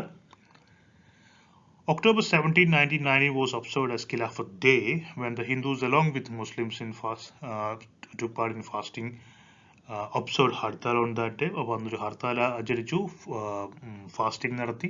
ഹിന്ദുക്കളും മുസ്ലിങ്ങളും ഇതിൽ ഒരുമിച്ച് പങ്കുചേർന്നു. All India Khilafat Conference was held at Delhi on November 23, 1919 with Gandhi as its president. Gandhi president ആയിട്ട് 1919 നവംബർ 23 ഒരു ഖിലാഫത്ത് കോൺഫറൻസ് നടന്നു ഡൽഹിയിൽ. And the conference resolved to withdraw all cooperation from the government if the Khilafat demands were not met. And Congress leaders like Lokmanya Tilak and Mahatma Gandhi viewed the Khilafat movement as an opportunity to bring about Hindu-Muslim unity against British. ബ്രിട്ടീഷുകാർക്കെതിരെ ശക്തമായ ഒരു ഹിന്ദു മുസ്ലിം ഐക്യം രൂപപ്പെടുത്തി കൊണ്ടുവരാൻ ഖിലാഫത്ത് മൂവ്മെന്റിന് കഴിയുമെന്നാണ് ഗാന്ധിജിയും അതുപോലെ തന്നെ തിലക്കും വിചാരിച്ചിരുന്നത്. A joint Hindu-Muslim deputation met the Viceroy on Khilafat issue but failed to yield any result. The Central Khilafat Committee met at Allahabad from the 1st to 3rd June 1920, which was attended by a number of Congress leaders. In this meeting, a program of non-cooperation towards the government was declared. It was to include boycott of trades. ഞാൻ നേരത്തെ പറഞ്ഞ ഓർമ്മയുണ്ടാവും, non cooperation movement വാസ്തവത്തിൽ തുടങ്ങുന്നത് ഖിലാഫത്തുകാരാണ്. അവർ തുടങ്ങാൻ അനുവാദം കോൺഗ്രസ് കൊടുക്കുന്നു. അപ്പോൾ അവരുടെ നോൺ കോപ്പറേഷൻ മൂവ്മെന്റ് തുടങ്ങി വെക്കുന്നു. അതിന്റെ ഭാഗമായിട്ട് boycott of titles offered by the government, boycott of civil services, army and police and non-payment of taxes to the government. ഇതൊക്കെ ഈ ഖിലാഫത്ത് മൂവ്മെന്റിന്റെ ഭാഗമായിരുന്നു. ഈ ടൈറ്റിൽസ് ഗവൺമെന്റ് എന്നുള്ള ടൈറ്റിൽസ് വേണ്ടെന്ന് വെക്കുക, സിവിൽ സർവീസിന് ബോയ്ക്കോട്ട് ചെയ്യുക, പോലീസും അതുപോലെ തന്നെ ആർമി പോലെയുള്ള ജോലികൾ റിസൈൻ ചെയ്യുക, non payment of taxes to the government, tax കൊടുക്കാതിരിക്കുക. ഇതൊക്കെ പിന്നീട് നമ്മൾ നോൺ കോപ്പറേഷൻ മൂവ്മെന്റിൽ കാണുന്നതാണ്. And Gandhi insisted that unless the Punjab and Khilafat wrongs were undone, there was to be non-cooperation with the government. പഞ്ചാബിൽ നടന്ന കാര്യം നമ്മൾ എന്താണ് പഞ്ചാബിൽ നടന്നത്? ജാലിയൻ വാലാബാഗ്. ഖിലാഫത്ത് എന്ന് പറയുന്നത് തുർക്കിയിലെ ഈ പ്രശ്നം. ഇതൊന്നും ഗവൺമെന്റ് പരിഹരിച്ചില്ലെങ്കിൽ നോൺ കോപ്പറേഷൻ മൂവ്മെന്റ് ശക്തമായിട്ട് തുടരുമെന്ന് ഗാന്ധിജി പറയുന്നുണ്ട്. അപ്പൊ ഇതാണ് ഖിലാഫത്ത് മൂവ്മെന്റ്. അപ്പൊ ഖിലാഫത്ത് മൂവ്മെന്റിന്റെ ഭാഗമായിട്ട് കുറച്ചു കാലം ഖിലാഫത്ത് മൂവ്മെന്റ് മുന്നോട്ട് പോകുന്നുണ്ട് എങ്കിലും അതിന് കാര്യമായിട്ടുള്ള റിസൾട്ട് ഒന്നും ഉണ്ടാകുന്നില്ല. തുർക്കിയിലെ സുൽത്താന് തിരിച്ച് വരികയോ അല്ലെങ്കിൽ ഖിലാഫത്ത് അല്ലെങ്കിൽ ഖലീഫയുടെ സ്ഥാനം തിരിച്ചു വരികയോ ചെയ്യുന്നില്ല. പിന്നെ പതുക്കെ ഖിലാഫത്ത് മൂവ്മെന്റ് പതുക്കെ ഇല്ലാതെയാവുകയാണ് ചെയ്യുന്നത്. അടുത്തത് സിവിൽ ഡിസൊബീഡിയൻസ് മൂവ്മെന്റ് ആണ്. The Lahore Congress of 1929 authorized the Working Committee of Congress to launch a program of civil disobedience, and Gandhiji was invested with full powers to launch the civil disobedience movement. അപ്പോൾ civil നിസ്സഹകരണ പ്രസ്ഥാനം ആരംഭിക്കാൻ വേണ്ടി ഗാന്ധിജിയെ ചുമതലപ്പെടുത്തുന്നു 1929 ലാഹോർ കോൺഗ്രസിൽ. He gave his ultimatum to Lord Irwin on 31st January 1930. His ultimatum being ignored,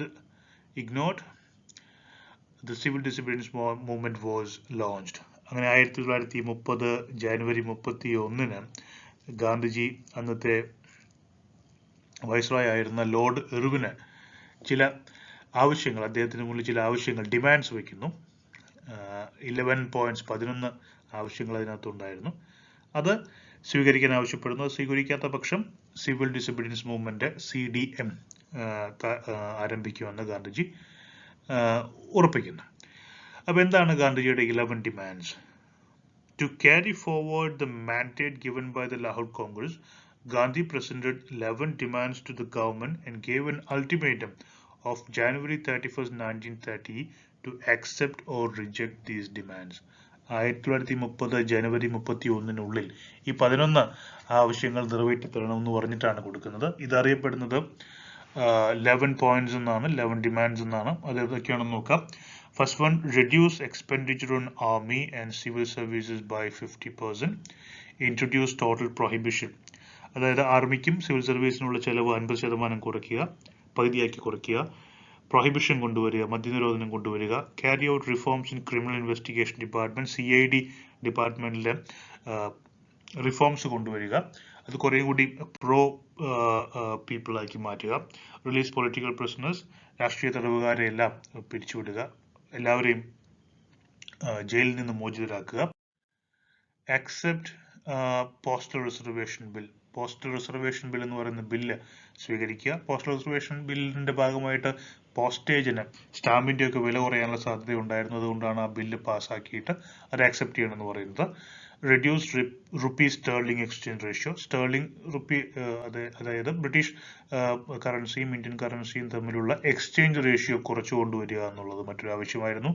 introduce textile protection. Indian ടെക്സ്റ്റൈൽസിനെ സംരക്ഷിക്കുന്ന പുതിയ നിയമങ്ങൾ കൊണ്ടുവരണം. Reserve coastal shipping for Indians. Coastal shipping ഇന്ത്യക്കാരായിട്ടുള്ള ഷിപ്പ് ഓണേഴ്സിന് മാത്രമായിട്ട് റിസർവ് ചെയ്യണമെന്ന് ആവശ്യപ്പെട്ടു. Reduce land revenue by 50%. ഭൂനികുതി 50% കുറയ്ക്കുക. Abolish salt tax and government salt monopoly.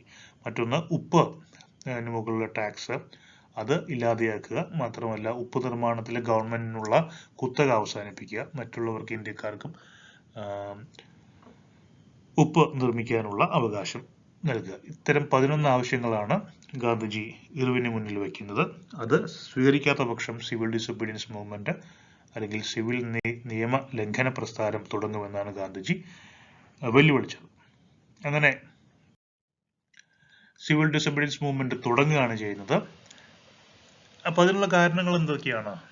നമ്മൾ ഈ പറഞ്ഞു, The Congress declared that if the government did not accept a constitution based on the dominion status within a year, it would adopt a Purna Swaraj as it's called. അപ്പോൾ നമ്മൾ ഇത്രയും കാലം വരെ സ്വരാജ് ആയിരുന്നു നമ്മൾ ബ്രിട്ടീഷുകാരിൽ നിന്ന് ആവശ്യപ്പെട്ടിരുന്നത്. അതായത് പൂർണ്ണമായിട്ടുള്ള സ്വാതന്ത്ര്യമല്ല, ബ്രിട്ടീഷുകാർക്ക് കീഴിൽ തന്നെ ഇന്ത്യക്കാർക്ക് സ്വയംഭരണം കിട്ടുക എന്നുള്ളതായിരുന്നു. അപ്പോൾ ഇപ്പോൾ ആവശ്യപ്പെടുന്നത് ഈ ഒരു വർഷത്തിനുള്ളിൽ, അതായത് 1930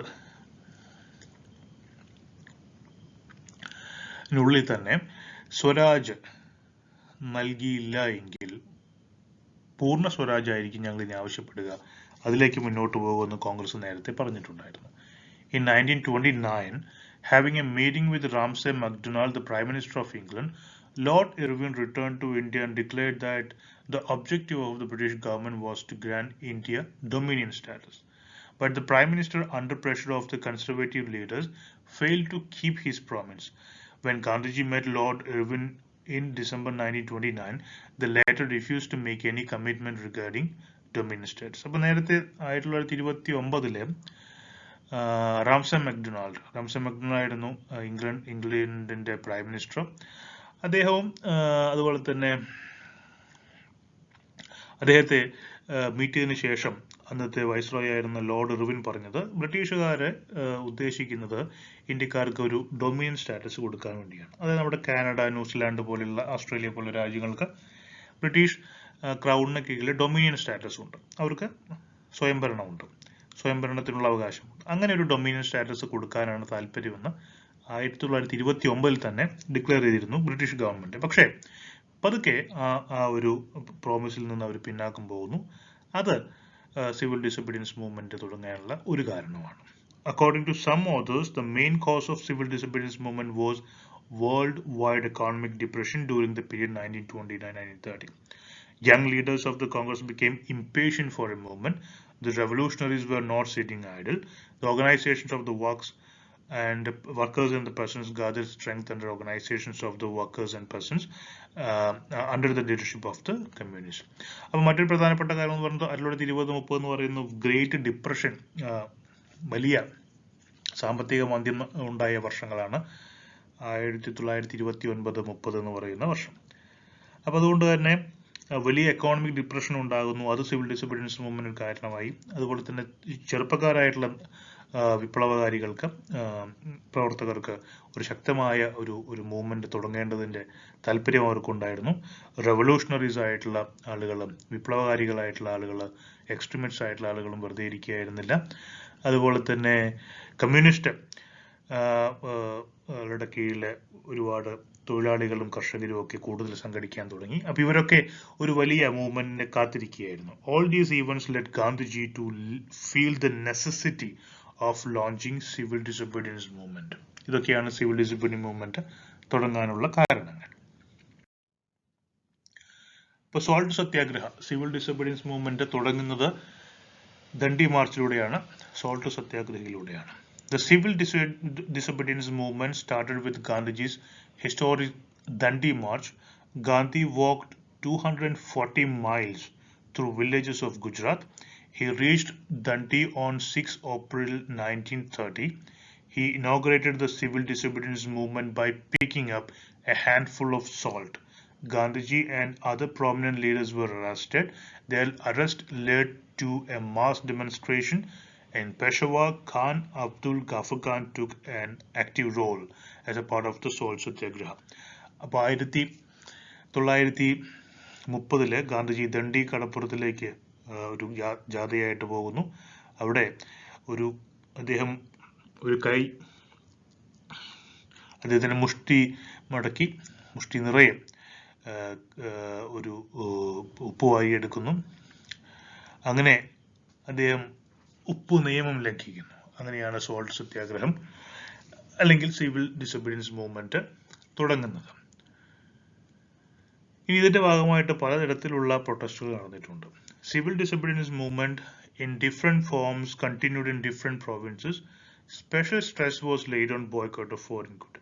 പ്രധാനപ്പെട്ട ഒരു കാര്യം ഈ സമരത്തിൽ പങ്കെടുത്തിരുന്നവർ ചെയ്തിരുന്നത് വിദേശ വസ്തുക്കൾ ബഹിഷ്കരിക്കുക എന്നുള്ളതായിരുന്നു. Boycott of foreign good.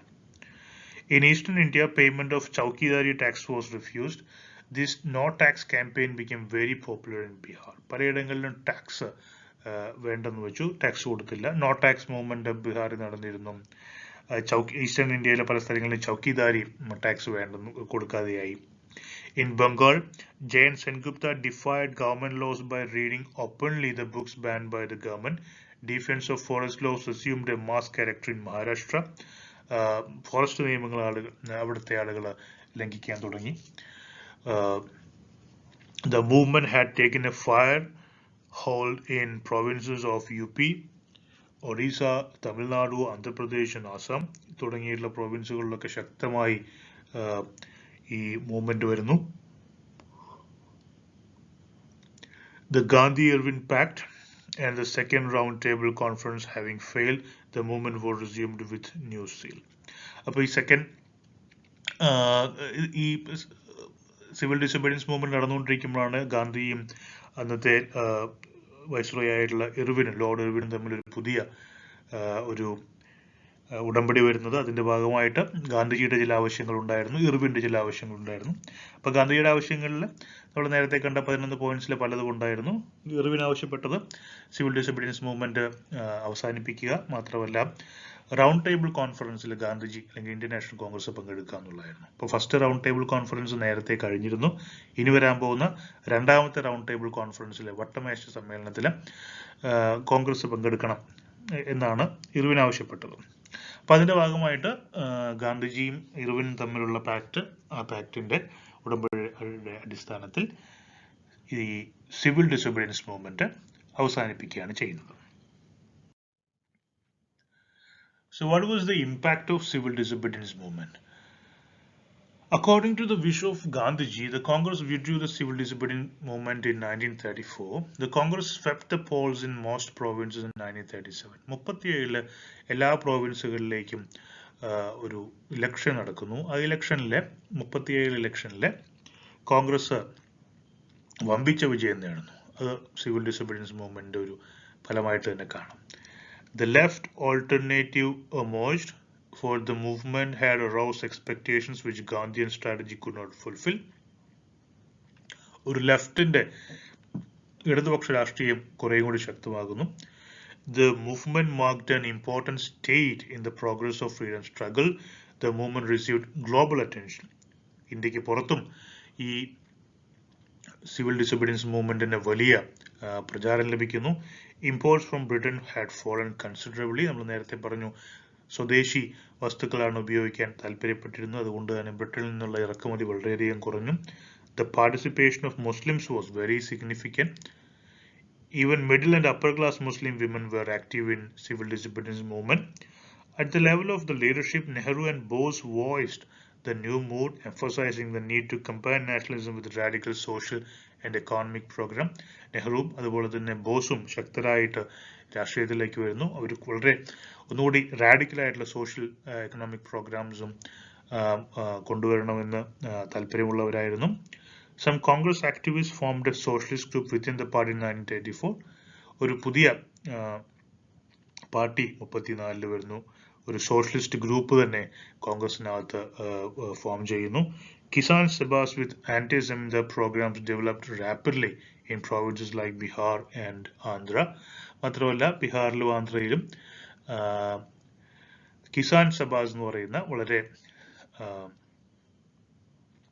ശക്തമായിട്ടുള്ള ജമീന്ദാരിക്കെതിരെയുള്ള കർഷക സംഘങ്ങളൊക്കെ ഉണ്ടാകുന്നു. അതും വളരെ പ്രധാനപ്പെട്ട ഒരു ഇമ്പാക്റ്റ് ആണ് സിവിൽ ഡിസൊബീഡിയൻസ് മൂവ്മെന്റിന്റെ.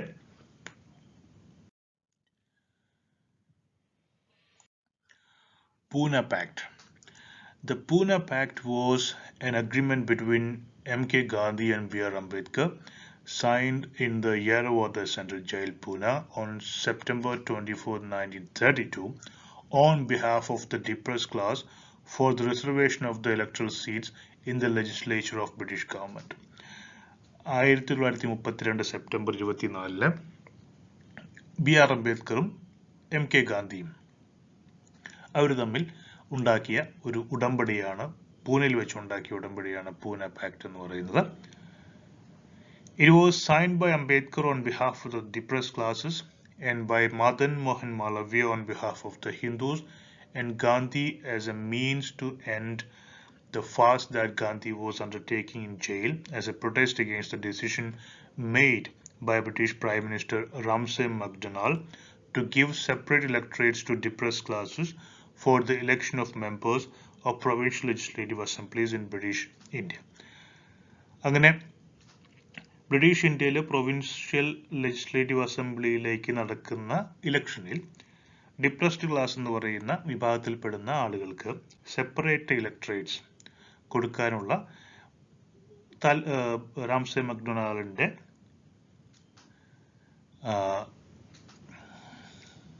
താല്പര്യത്തിന് എതിരെ കൊടുക്കാനുള്ള ഒരു താല്പര്യം റാംസെ മക്ഡൊണാൾഡിനുണ്ടായിരുന്നു. അതിനെതിരെയാണ് ഗാന്ധി ഒരു നിരാഹാരം, ജയിലിൽ തന്നെ കിടന്നൊരു നിരാഹാരം നടത്തുന്നു.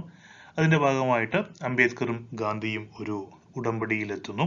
ആ ഉടമ്പടി അംബേദ്കറും ഗാന്ധിക്ക് വേണ്ടിയിട്ട് മദൻ മോഹൻ മാളവിയുമായിട്ട് സൈൻ ചെയ്യുന്നത്. Dr. Ambedkar was in favor of a separate electorate for the depressed classes, and this was laid down by him in the first roundtable conference. He was representing the depressed classes in the conference. Gandhi was against this idea, and PM MacDonald decided to grant communal awards to minorities and depressed classes. He undertook a fast whilst in jail in Pune. ഇപ്പോൾ പൂനെയിൽ ജയിലിൽ കിടന്ന് അദ്ദേഹം നിരാഹാരം തുടങ്ങുന്നു. അദ്ദേഹത്തിന്റെ അഭിപ്രായത്തിൽ ഇങ്ങനെ ഒരു ഡിപ്രസ് ക്ലാസ്സിന് സെപ്പറേറ്റ് ഇലക്ട്രേറ്റ്സ് കൊടുക്കുന്നത് വലിയ പ്രശ്നമാകുമെന്നാണ്, പ്രത്യേകിച്ച് ഹിന്ദുക്കൾക്കിടയിൽ വലിയ വിള്ളലുണ്ടാക്കാനും മറ്റും അത് വഴിയൊരുക്കും. മാത്രമല്ല അൺടച്ചബിലിറ്റി ഇല്ലാതെയാക്കാനുള്ള ഒരു ശ്രമത്തിനെതിരായി ഇത് പ്രവർത്തിക്കുമെന്നും ഗാന്ധിജി വിശ്വസിച്ചിരുന്നു. അതിന് പകരമായിട്ടാണ് അംബേദ്കർ സെപ്പറേറ്റ് ഇലക്ട്രേറ്റ്സിനെ അക്സെപ്റ്റ് ചെയ്തിരുന്നുവെങ്കിൽ കൂടി ഗാന്ധിജി അതിനെതിരാകാനുള്ള കാരണം. അങ്ങനെ സെപ്പറേറ്റ് ഇലക്ട്രേറ്റ്സ് വേണ്ട എന്ന് പറഞ്ഞിട്ടാണ് അതിന് പകരം കൂടുതൽ റിസർവ്ഡ് സീറ്റ്സ് മതി, ഡിപ്രസ്ഡ് ക്ലാസ്സിന് മതി എന്ന് ഉള്ളതാണ് ഈ പൂന പാക്ടിന്റെ ഭാഗമായിട്ട് അക്സെപ്റ്റ് ചെയ്യുന്ന ഒരു കാര്യം. Due to the public pressure to end the fast unto death, Dr. Ambedkar and Gandhi made the Puna Pact, which laid down reserved seats for the depressed classes in the provincial legislatures, for which elections would be through joint electorates. Gandhi was against this idea because he did not want to view the untouchables as being outside the folds of Hinduism. അപ്പോൾ ഹിന്ദുക്കളിൽ നിന്ന് മാറിയിട്ടുള്ള ഒരു വിഭാഗമാണ് depressed classes അല്ലെങ്കിൽ തൊട്ടുകൂടായ്മ അനുഭവിക്കുന്ന ആളുകൾ എന്ന് വിശ്വസിക്കാൻ ഗാന്ധിജിക്ക് ബുദ്ധിമുട്ടായിരുന്നു. അതുകൊണ്ട് സെപ്പറേറ്റ് ഇലക്ടറേറ്റ്സ് ലഭിക്കുന്നത് വഴി ഡിപ്രസ്ഡ് ക്ലാസ് ഹിന്ദുക്കളുടെ വ്യത്യസ്തമായ ഒരു വിഭാഗമായിട്ട് മാറുമെന്നാണ് ഗാന്ധിജി വിചാരിച്ചത്. അതുകൊണ്ടാണ് അതിന് പകരം ഒരു പുതിയ ഉടമ്പടി കൊണ്ടുവരണം എന്ന് അദ്ദേഹം ആഗ്രഹിച്ചു. Certain seats for provincial legislatures would be reserved for the displaced classes. The number of seats was based on the total strength of provincial councils. The number of seats reserved for provinces was 30 for Madras, 8 for Punjab, 14 for Bombay with Sindh, 20 for central provinces, 18 for Bihar and Orissa, 30 for Bengal, 7 for Assam, 20 for the United Provinces. So in total there were 147 seats, reserved seats. For each of these seats, the members of the depressed classes who could vote would from an electoral college. This electoral college would elect a panel of 4 candidates who belong to the depressed classes. These candidates would be elected on the basis of a single vote. 4 candidates getting the highest numbers of the votes would be elected. അപ്പോൾ നേരത്തെ ഉണ്ടായിരുന്ന ഒരു communal electorate എന്ന് പറയുന്ന ആശയത്തിനെതിരെ ഒരു പുതിയ ഒരു ഉടമ്പടി കൊണ്ടുവരുന്നു. അതിന്റെ ഭാഗമായിട്ട് പ്രൊവിൻഷ്യൽ ലെജിസ്ലേച്ചറിലെ ഡിപ്രസ്ഡ് ക്ലാസസിന് വേണ്ടിയിട്ട് സീറ്റുകൾ റിസർവ് ചെയ്യാമെന്ന് എന്നൊരു തീരുമാനത്തിലെത്തുന്നു. ആ ഒരു തീരുമാനം ആണ്, അതായത് സെപ്പറേറ്റ് ഇലക്ട്രേറ്റ്സ് വേണ്ട, പകരം പ്രൊവിൻഷ്യൽ ലെജിസ്ലേച്ചറിലേക്ക് മത്സരിക്കാൻ സീറ്റുകൾ റിസർവ് ചെയ്താൽ മതി എന്ന് ഉള്ള ഒരു ഉടമ്പടിയാണ് പൂന പാക്ട് എന്നറിയപ്പെടുന്നത്.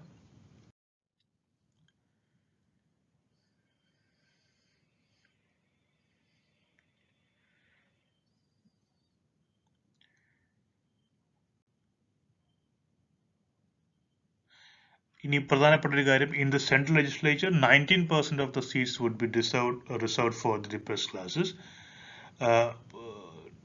സെൻട്രൽ ലെജിസ്ലേച്ചറിലെ പ്രൊവിൻഷ്യൽ ലെജിസ്ലേച്ചറിലെ കാര്യമാണ് നേരത്തെ പറഞ്ഞത്. സെൻട്രൽ ലെജിസ്ലേച്ചറിലാണെങ്കിൽ 19% സീറ്റ്സ് ഡിപ്രസ്ഡ് ക്ലാസ്സിന് വേണ്ടി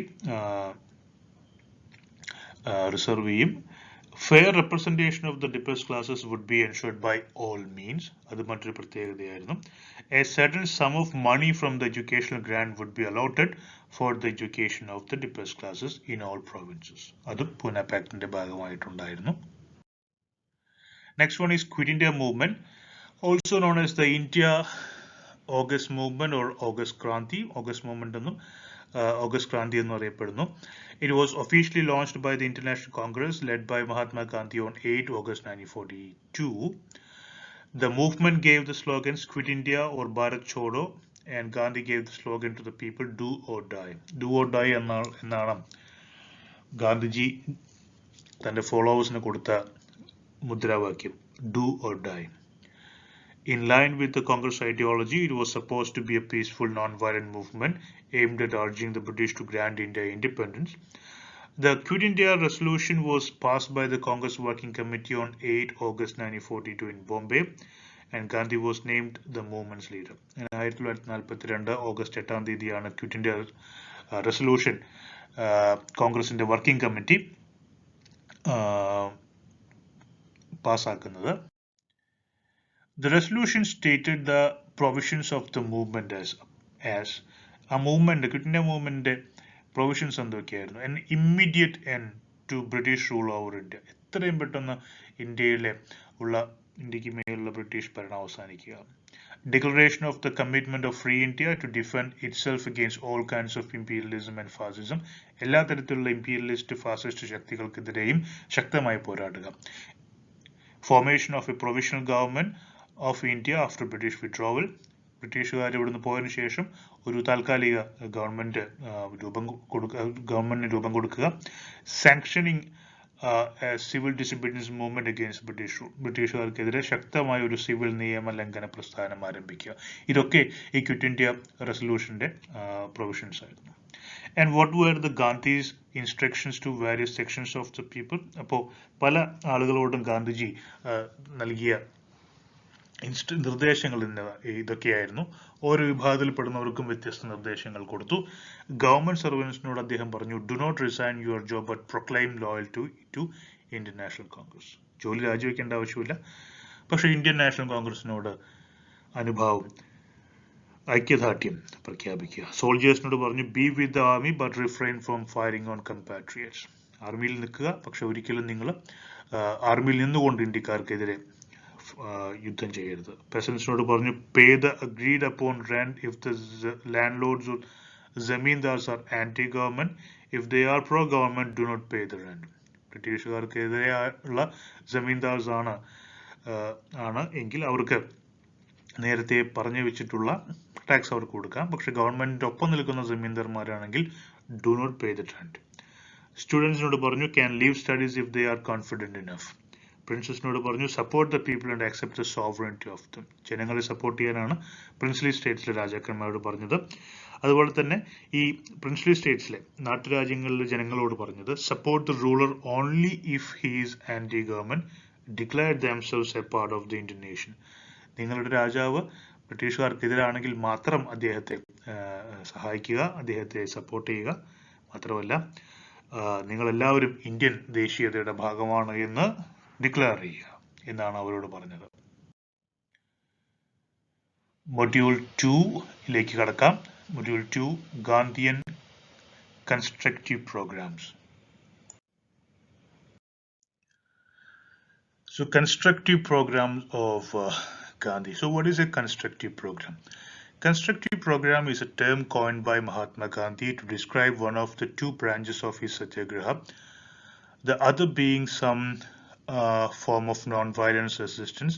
Example, civil disobedience, sometimes referred to as obstructive program.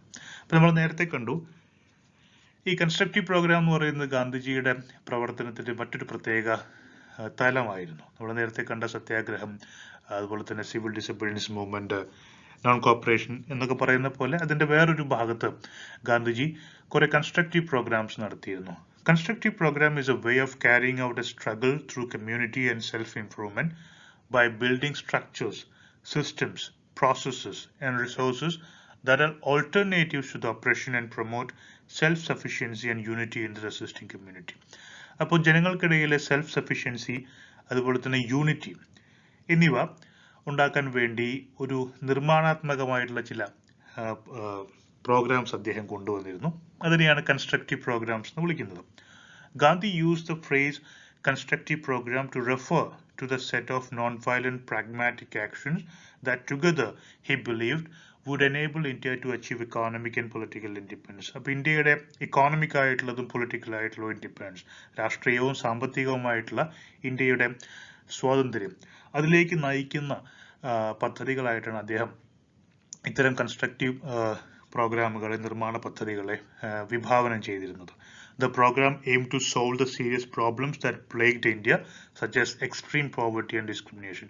അതിഭയങ്കരമായിട്ടുള്ള ദാരിദ്ര്യം, അതുപോലെ തന്നെ വലിയ ഡിസ്ക്രിമിനേഷൻ, ഇതൊക്കെ ഉള്ള ഒരു സമൂഹത്തെ ഡെവലപ്പ് ചെയ്യാൻ സഹായിക്കുന്നവയാണ് അദ്ദേഹത്തിന്റെ constructive programmes. It represented an evolution of satyagraha in action from resistance and non-cooperation to performing specific duties through constructive work. നമ്മൾ നേരത്തെ കണ്ട റെസിസ്റ്റൻസ്, അതുപോലെ തന്നെ നോൺ കോപ്പറേഷൻ, ഇതിനൊക്കെ മാറിയിട്ട് കുറെ കൂടി സ്പെസിഫിക് ആയിട്ടുള്ള ചില ജോലികൾ ചെയ്യുക, ചില കർമ്മങ്ങൾ ചെയ്യുക, അതിലൂടെ സമൂഹത്തിന് ഉപകാരപ്പെടുന്ന പദ്ധതികൾ ആവിഷ്കരിക്കുക, നടപ്പിലാക്കുക. ഇതാണ് കൺസ്ട്രക്റ്റീവ് പ്രോഗ്രാംസ് കൊണ്ട് Gandhiji ഉദ്ദേശിച്ചതും നടപ്പിലാക്കിയതും. Gandhi recognized the value of constructive program and used it successfully as early as the first year of his campaigns in South Africa in 1894. 1894 south ആഫ്രിക്കയിൽ തന്നെ ഈ കൺസ്ട്രക്റ്റീവ് പ്രോഗ്രാംസിന്റെ പ്രാധാന്യം എത്രത്തോളം ഉണ്ടെന്ന് അദ്ദേഹം നടപ്പിൽ വരുത്തി കാണിച്ചിട്ടുണ്ട്. The value of constructive program means the struggle for the independence of India cannot be overemphasized, as he described civil disobedience as an aid to constructive effort. വളരെ പ്രധാനപ്പെട്ട ഒരു പങ്ക് ഇന്ത്യയുടെ സിവിൽ ഡിസൊബീഡിയൻസിലെ കൺസ്ട്രക്റ്റീവ് പ്രോഗ്രാംസിനുണ്ട് എന്ന് ഗാന്ധിജി വിശ്വസിച്ചിരുന്നു. Constructive work was the term Gandhi used for the non violent activities undertaken to achieve India's independence.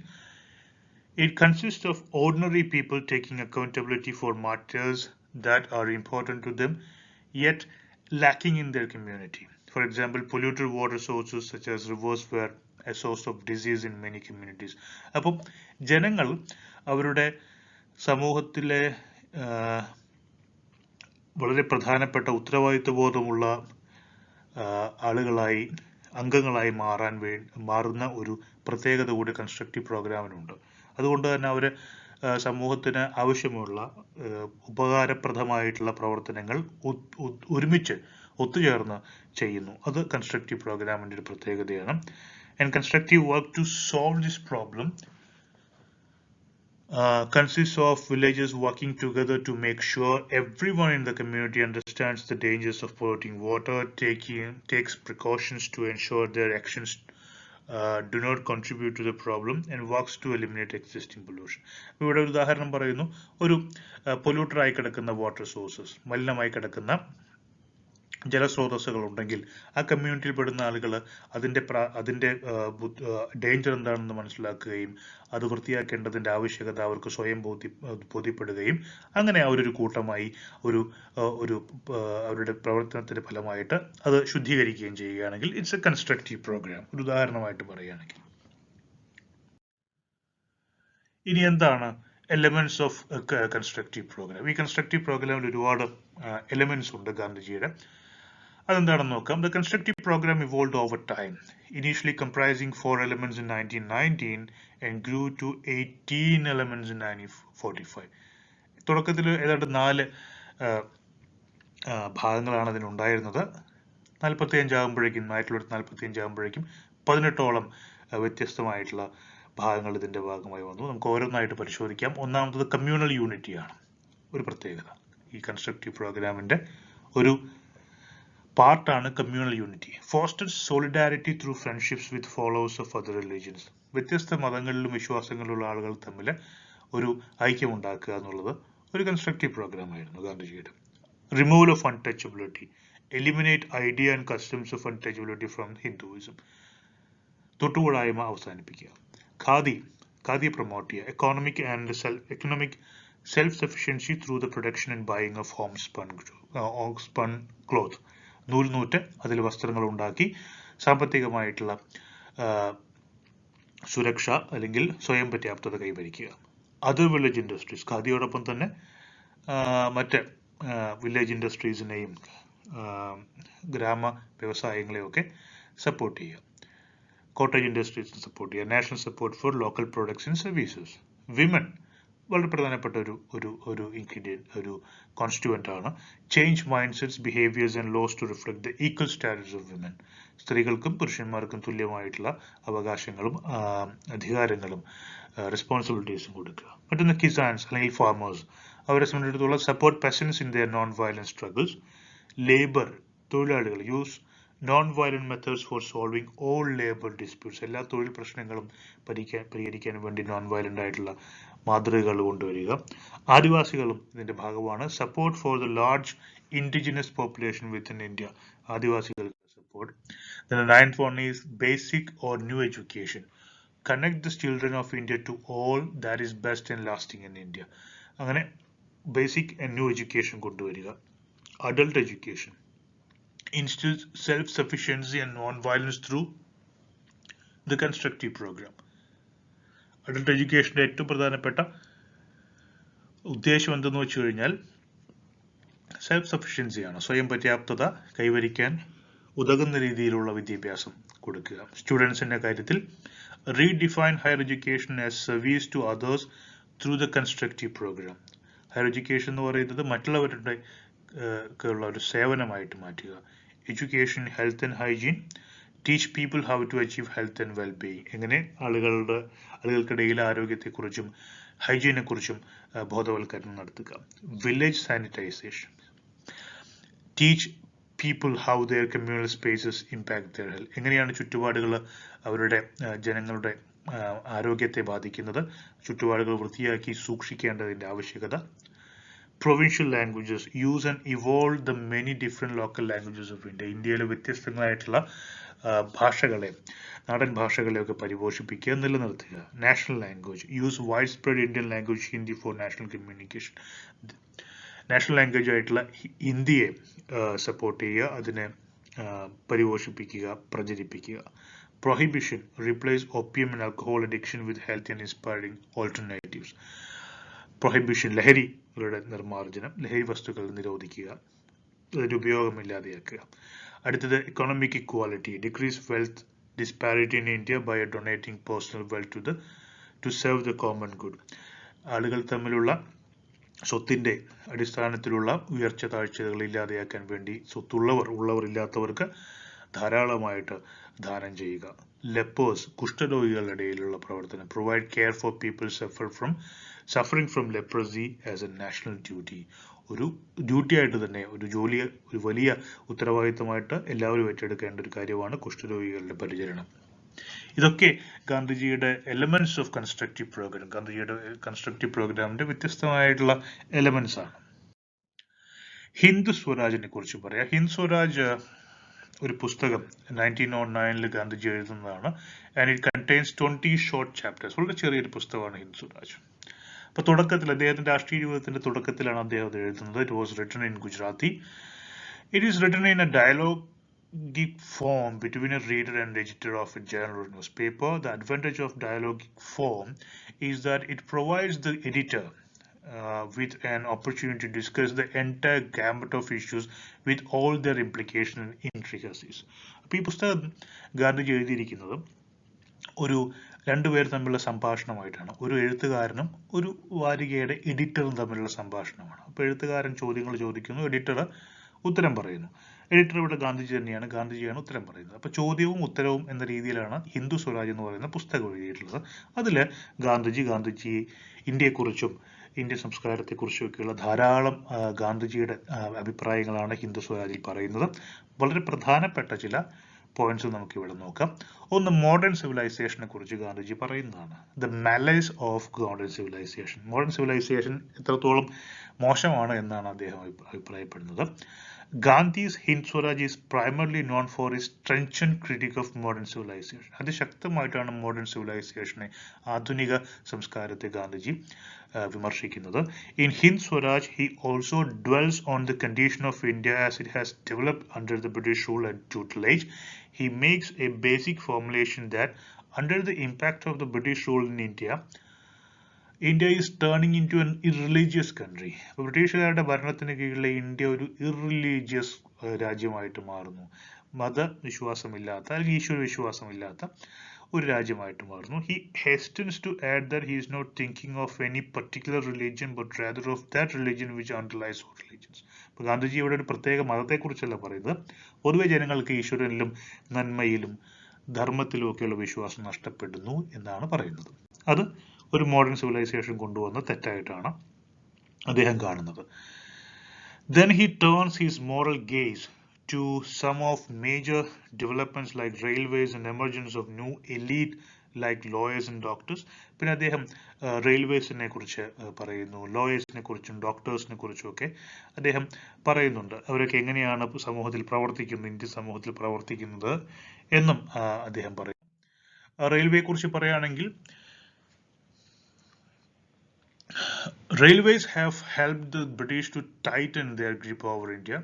Besides, they have been also responsible for famines, epidemics and other problems over the country. അപ്പോൾ ബ്രിട്ടീഷുകാരുടെ അധികാരം ഇന്ത്യയിൽ വളരെ ശക്തമാക്കാൻ സഹായിച്ച ഒരു ഘടകം railways ആണെന്നാണ് ഗാന്ധിജി അവകാശപ്പെടുന്നത്. മാത്രമല്ല വലിയ ഫാമിൻസും, വലിയ ക്ഷാമം, അതുപോലെ തന്നെ വലിയ രോഗങ്ങൾ, ഇതൊക്കെ പലയിടത്തും പടർത്താനും റെയിൽവേ സഹായിച്ചിട്ടുണ്ട് എന്ന് അദ്ദേഹം പറയുന്നു. ഇനി ഇന്ത്യൻ നാഷണലിസത്തെ, ഇന്ത്യയുടെ ദേശീയ ബോധത്തെ വളർത്താൻ റെയിൽവേസ് സഹായിച്ചിട്ടുണ്ട് എന്നൊരു ആർഗ്യുമെന്റ് ഉണ്ട്. പക്ഷെ അദ്ദേഹം അതിൽ വിശ്വസിക്കുന്നില്ല. അദ്ദേഹം പറയുന്നു, India had been A nation much before the British colony. അദ്ദേഹം പറയുന്നത് ബ്രിട്ടീഷുകാർ വരുന്നതിന് മുൻപേ ഇന്ത്യ ഒരു ദേശമാണ്, ഒരു ദേശീയ ബോധം ഇന്ത്യയിലുണ്ട്. പിന്നെ എന്തിനാണ് ബ്രിട്ടീഷുകാർ വന്നിട്ട് നമുക്കൊരു ദേശീയ ബോധം ഉണ്ടാകുന്നത്? നേരത്തെ ഉള്ളതല്ലേ. അതുപോലെ തന്നെ ഈ chapter 11 of Hind Swaraj, he argues that lawyers have contributed more to the degradation of India. വക്കീൽമാരെ കുറിച്ച് അദ്ദേഹം പറയുന്നത് ഇന്ത്യയുടെ നാശത്തിന് ഒരുപാട് പങ്ക് വഹിക്കുന്ന ആളുകളാണ് വക്കീലന്മാരെന്നാണ്. അദ്ദേഹം ഒരു ലോയർ ആയിരുന്നു എന്ന് ഓർക്കണം. Besides, they have accentuated the Hindu-Muslim dissensions, helped the British to consolidate their position and have sucked the blood of the poor of India. മാത്രമല്ല, അതിന് പുറമെ ഈ ലോയേഴ്സ് എന്ത് ചെയ്തിട്ടുണ്ട്? ഹിന്ദു മുസ്ലിം യൂണിറ്റി ഇല്ലാതാക്കാൻ അവർ ശ്രമിച്ചിട്ടുണ്ട്. അതുപോലെ ബ്രിട്ടീഷുകാരുടെ അധികാരം ഇന്ത്യയിൽ ഉറപ്പിക്കാൻ അവർ സഹായിച്ചിട്ടുണ്ട്. പാവങ്ങളെ ചൂഷണം ചെയ്യാനും ധാരാളം വക്കീലന്മാർ ഇന്ത്യയിലുണ്ട് എന്നാണ് അദ്ദേഹം പറയുന്നത്. In the next chapter, he describes how doctors have failed the Indian society. In his opinion, doctors have been primarily responsible for making the people self-indulgent and taking less care of their bodies. അടുത്തത് വൈദ്യന്മാരെ കുറിച്ച്, modern മെഡിസിനിലുള്ള ആളുകളെ കുറിച്ചാണ് പറയുന്നത്. ഈ doctors ഇന്ത്യയിലെ ജനങ്ങൾക്ക് സ്വന്തം ശരീരത്തെക്കുറിച്ചുള്ള ഒരു ബോധം, അത് സംരക്ഷിക്കേണ്ടതിൻ്റെ ആവശ്യതയെക്കുറിച്ചുള്ള ബോധമൊക്കെ ഇല്ലാതെയാക്കാനാണ് ഇന്ത്യയിലെ ഡോക്ടേഴ്സ് സഹായിച്ചിട്ടുള്ളതെന്നാണ് അദ്ദേഹം പറയുന്നത്. In another chapter of Hind Swaraj, he examines the English education system. ഇനി അദ്ദേഹം ഇംഗ്ലീഷ് എഡ്യൂക്കേഷൻ സിസ്റ്റത്തെ കുറിച്ച് പറയുന്നു മറ്റൊരു ചാപ്റ്ററിൽ. അദ്ദേഹം പറയുന്നത് ഇറ്റ്സ് എ ഫോൾസ് എഡ്യൂക്കേഷൻ, അതൊരു തെറ്റായ എഡ്യൂക്കേഷൻ ആണെന്നാണ് അദ്ദേഹം അഭിപ്രായപ്പെടുന്നത്. For him, the basic aim of education should be to bring all senses under our control and to help imbibe ethical behavior of our life. നമ്മുടെ ഇന്ദ്രിയങ്ങളെ അടക്കുക, അതുപോലെ തന്നെ ധാർമ്മികമായിട്ടുള്ള ഒരു സ്വഭാവ രീതി, പെരുമാറ്റ രീതി കൊണ്ടുവരിക, ഇതാണ് വിദ്യാഭ്യാസം കൊണ്ട് ഉദ്ദേശിക്കുന്നത്. പക്ഷേ ഇവിടെ അങ്ങനെയല്ല, ഇംഗ്ലീഷ് വിദ്യാഭ്യാസം അങ്ങനെയല്ല. ഒരു Macaulay system of education follow ചെയ്യുന്ന ഒരു സംഗതിയാണ് ഇന്ത്യയിലുള്ളത് എന്നാണ് അദ്ദേഹം പറയുന്നത്. ഇനി മറ്റൊന്ന്, അദ്ദേഹം സ്വരാജിനെ കുറിച്ച് പറയുന്നു, സ്വയംഭരണത്തെ കുറിച്ച്. പുസ്തകത്തിന്റെ പേര് തന്നെ ഹിന്ദു സ്വരാജ് എന്നാണല്ലോ. Mere transfer of power from British hands to Indian hands would not lead to the true Swaraj. അദ്ദേഹം പറയുന്നു, സ്വയംഭരണം എന്ന് പറയുന്നത്, സ്വാതന്ത്ര്യം എന്ന് പറയുന്നത് ബ്രിട്ടീഷുകാരിൽ നിന്ന് ഇന്ത്യക്കാരിലേക്ക് അധികാരം വരിക എന്ന് മാത്രമല്ല. അത് അങ്ങനെ ആയതുകൊണ്ട് ഒരു കാര്യമൊന്നുമില്ല, ബ്രിട്ടീഷുകാർ ഇല്ലാതെ ഒരു ഭരണം നടക്കുന്നു എന്ന് മാത്രമേ ഉള്ളൂ. He adds that that would be nothing more than having English rule without Englishmen. ബ്രിട്ടീഷുകാർ ഇവിടുന്ന് പോവുക അല്ലെങ്കിൽ അധികാരം അവരിൽ നിന്ന് കിട്ടുക എന്നതുകൊണ്ട് മാത്രം ഇന്ത്യക്ക് സ്വാതന്ത്ര്യം കിട്ടിയെന്ന് പറയാൻ പറ്റില്ല. അദ്ദേഹം മറ്റൊരു ചാപ്റ്ററിലെ 14ാമത്തെ ചാപ്റ്ററിൽ പറയുന്നു. ആ ചാപ്റ്ററിന്റെ പേര് how can India become free എന്നാണ്. അതിൽ പറയുന്നത് he tries to define true swaraj by saying that if we became free India would be free. ഓരോ ഇൻഡിവിജ്വലും ഓരോ പൗരനും ഫ്രീ ആകുമ്പോഴേ ഇന്ത്യ ഫ്രീ ആകുള്ളൂ എന്ന് അദ്ദേഹം പറയുന്നു. ഇൻഡിപെൻഡന്റ് ആകുള്ളൂ, ഓരോ പൗരനും സ്വതന്ത്രനാകുമ്പോഴേ ഇന്ത്യ സ്വതന്ത്രമാകുകയുള്ളൂ എന്നാണ് പറയുന്നത്. It is Swaraj when we learn to rule ourselves. Such a Swaraj would have to be experienced by each one of us. ഓരോരുത്തർക്കും സ്വയം ഭരിക്കാനുള്ള അധികാരം ഉണ്ടാകണം. അത് ഓരോരുത്തർക്കും ആ സ്വാതന്ത്ര്യം അനുഭവിക്കാൻ പറ്റുമ്പോൾ മാത്രമേ ഇന്ത്യ സ്വതന്ത്രയായി എന്ന് പറയാൻ പറ്റുള്ളൂ. ഇനി അദ്ദേഹം ഇന്ത്യൻ നേഷൻഹുഡിനെ കുറിച്ച് പറയുന്നു. He puts forward the argument that Indian people constituted a nation much before the British came. India has always been a conglomerate of different creeds and communities. He asserts that our seers and sages laid the foundation of our national unity. അപ്പം അദ്ദേഹം പറയുന്നു ബ്രിട്ടീഷുകാർ വരുന്നതിന് മുമ്പേ നമുക്കൊരു ദേശീയതയുണ്ട്. ബ്രിട്ടീഷുകാരായിട്ടല്ല ഇന്ത്യയെ ഒരു ദേശമാക്കി മാറ്റിയത്, അതിന് മുൻപുണ്ട്. മാത്രമല്ല ധാരാളം മുൻപുണ്ടായിരുന്ന ഋഷിമാരും സന്യാസിമാരും ഒക്കെ ഇന്ത്യയിൽ അങ്ങോളം ഇങ്ങോളം സഞ്ചരിച്ച് ധാരാളം ആശ്രമങ്ങളൊക്കെ കെട്ടിപ്പടുത്തിട്ടുണ്ട്. അതൊക്കെ മുൻപ് നിലനിന്നിരുന്ന ശക്തമായ ഒരു കെട്ടുറപ്പിന്റെ അടയാളങ്ങളാണ് എന്നാണ് ഗാന്ധിജി അവകാശപ്പെടുന്നത്.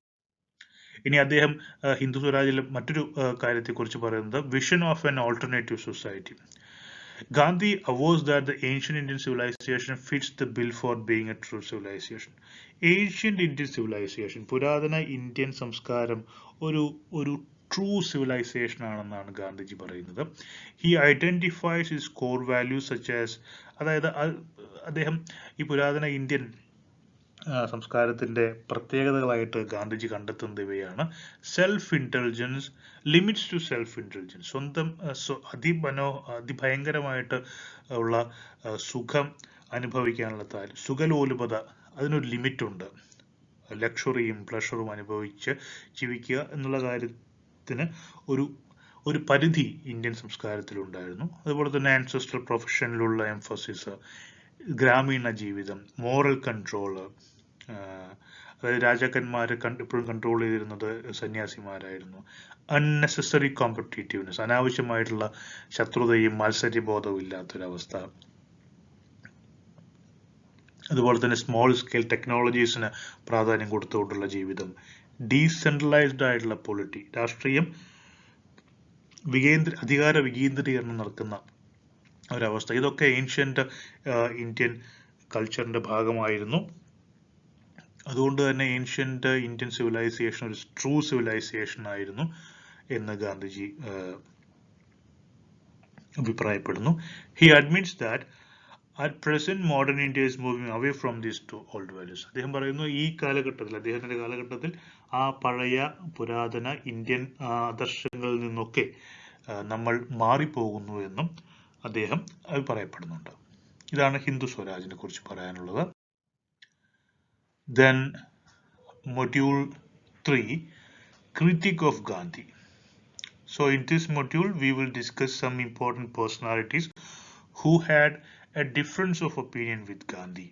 ഗാന്ധിയുടെ അഭിപ്രായത്തോട് യോജിക്കാത്ത അല്ലെങ്കിൽ അതിന് പല കാര്യത്തിലും യോജിക്കാത്ത ചില ആളുകളെ കുറിച്ചാണ് നമ്മൾ മൊഡ്യൂൾ 3 ഡിസ്കസ് ചെയ്യാൻ പോകുന്നത്. Critic of Gandhi.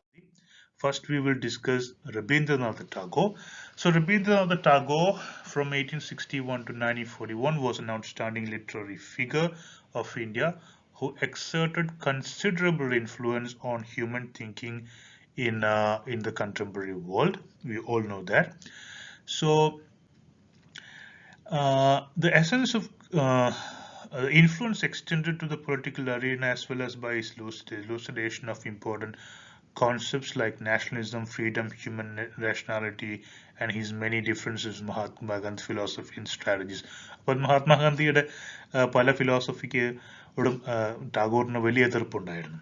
The essence of Gandhi's entire political philosophy is in Hind Swaraj and Tagore's in Swadeshi Samaj. രണ്ട് പ്രധാനപ്പെട്ട വർക്കുകളാണ്. ഹിന്ദു സ്വരാജ് നമ്മൾ നേരത്തെ പഠിച്ചു. ടാഗോറിന്റെ സ്വദേശി സമാജ് എന്ന് പറയുന്ന 1904 ഇറങ്ങിയ മറ്റൊരു വർക്ക്.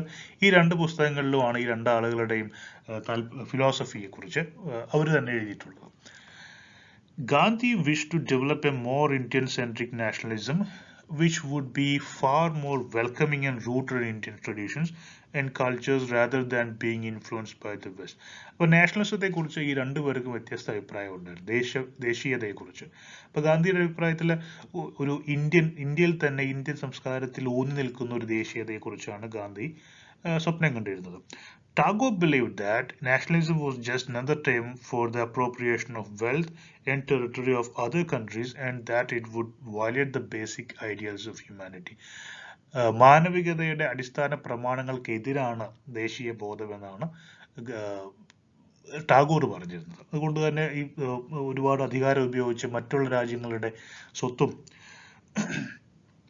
ഭൂമിയും ഒക്കെ പിടിച്ചെടുക്കാനാണ് നാഷണലിസം ഉപയോഗിക്കുന്നതെന്നാണ് ടാഗോർ അവകാശപ്പെട്ടത്.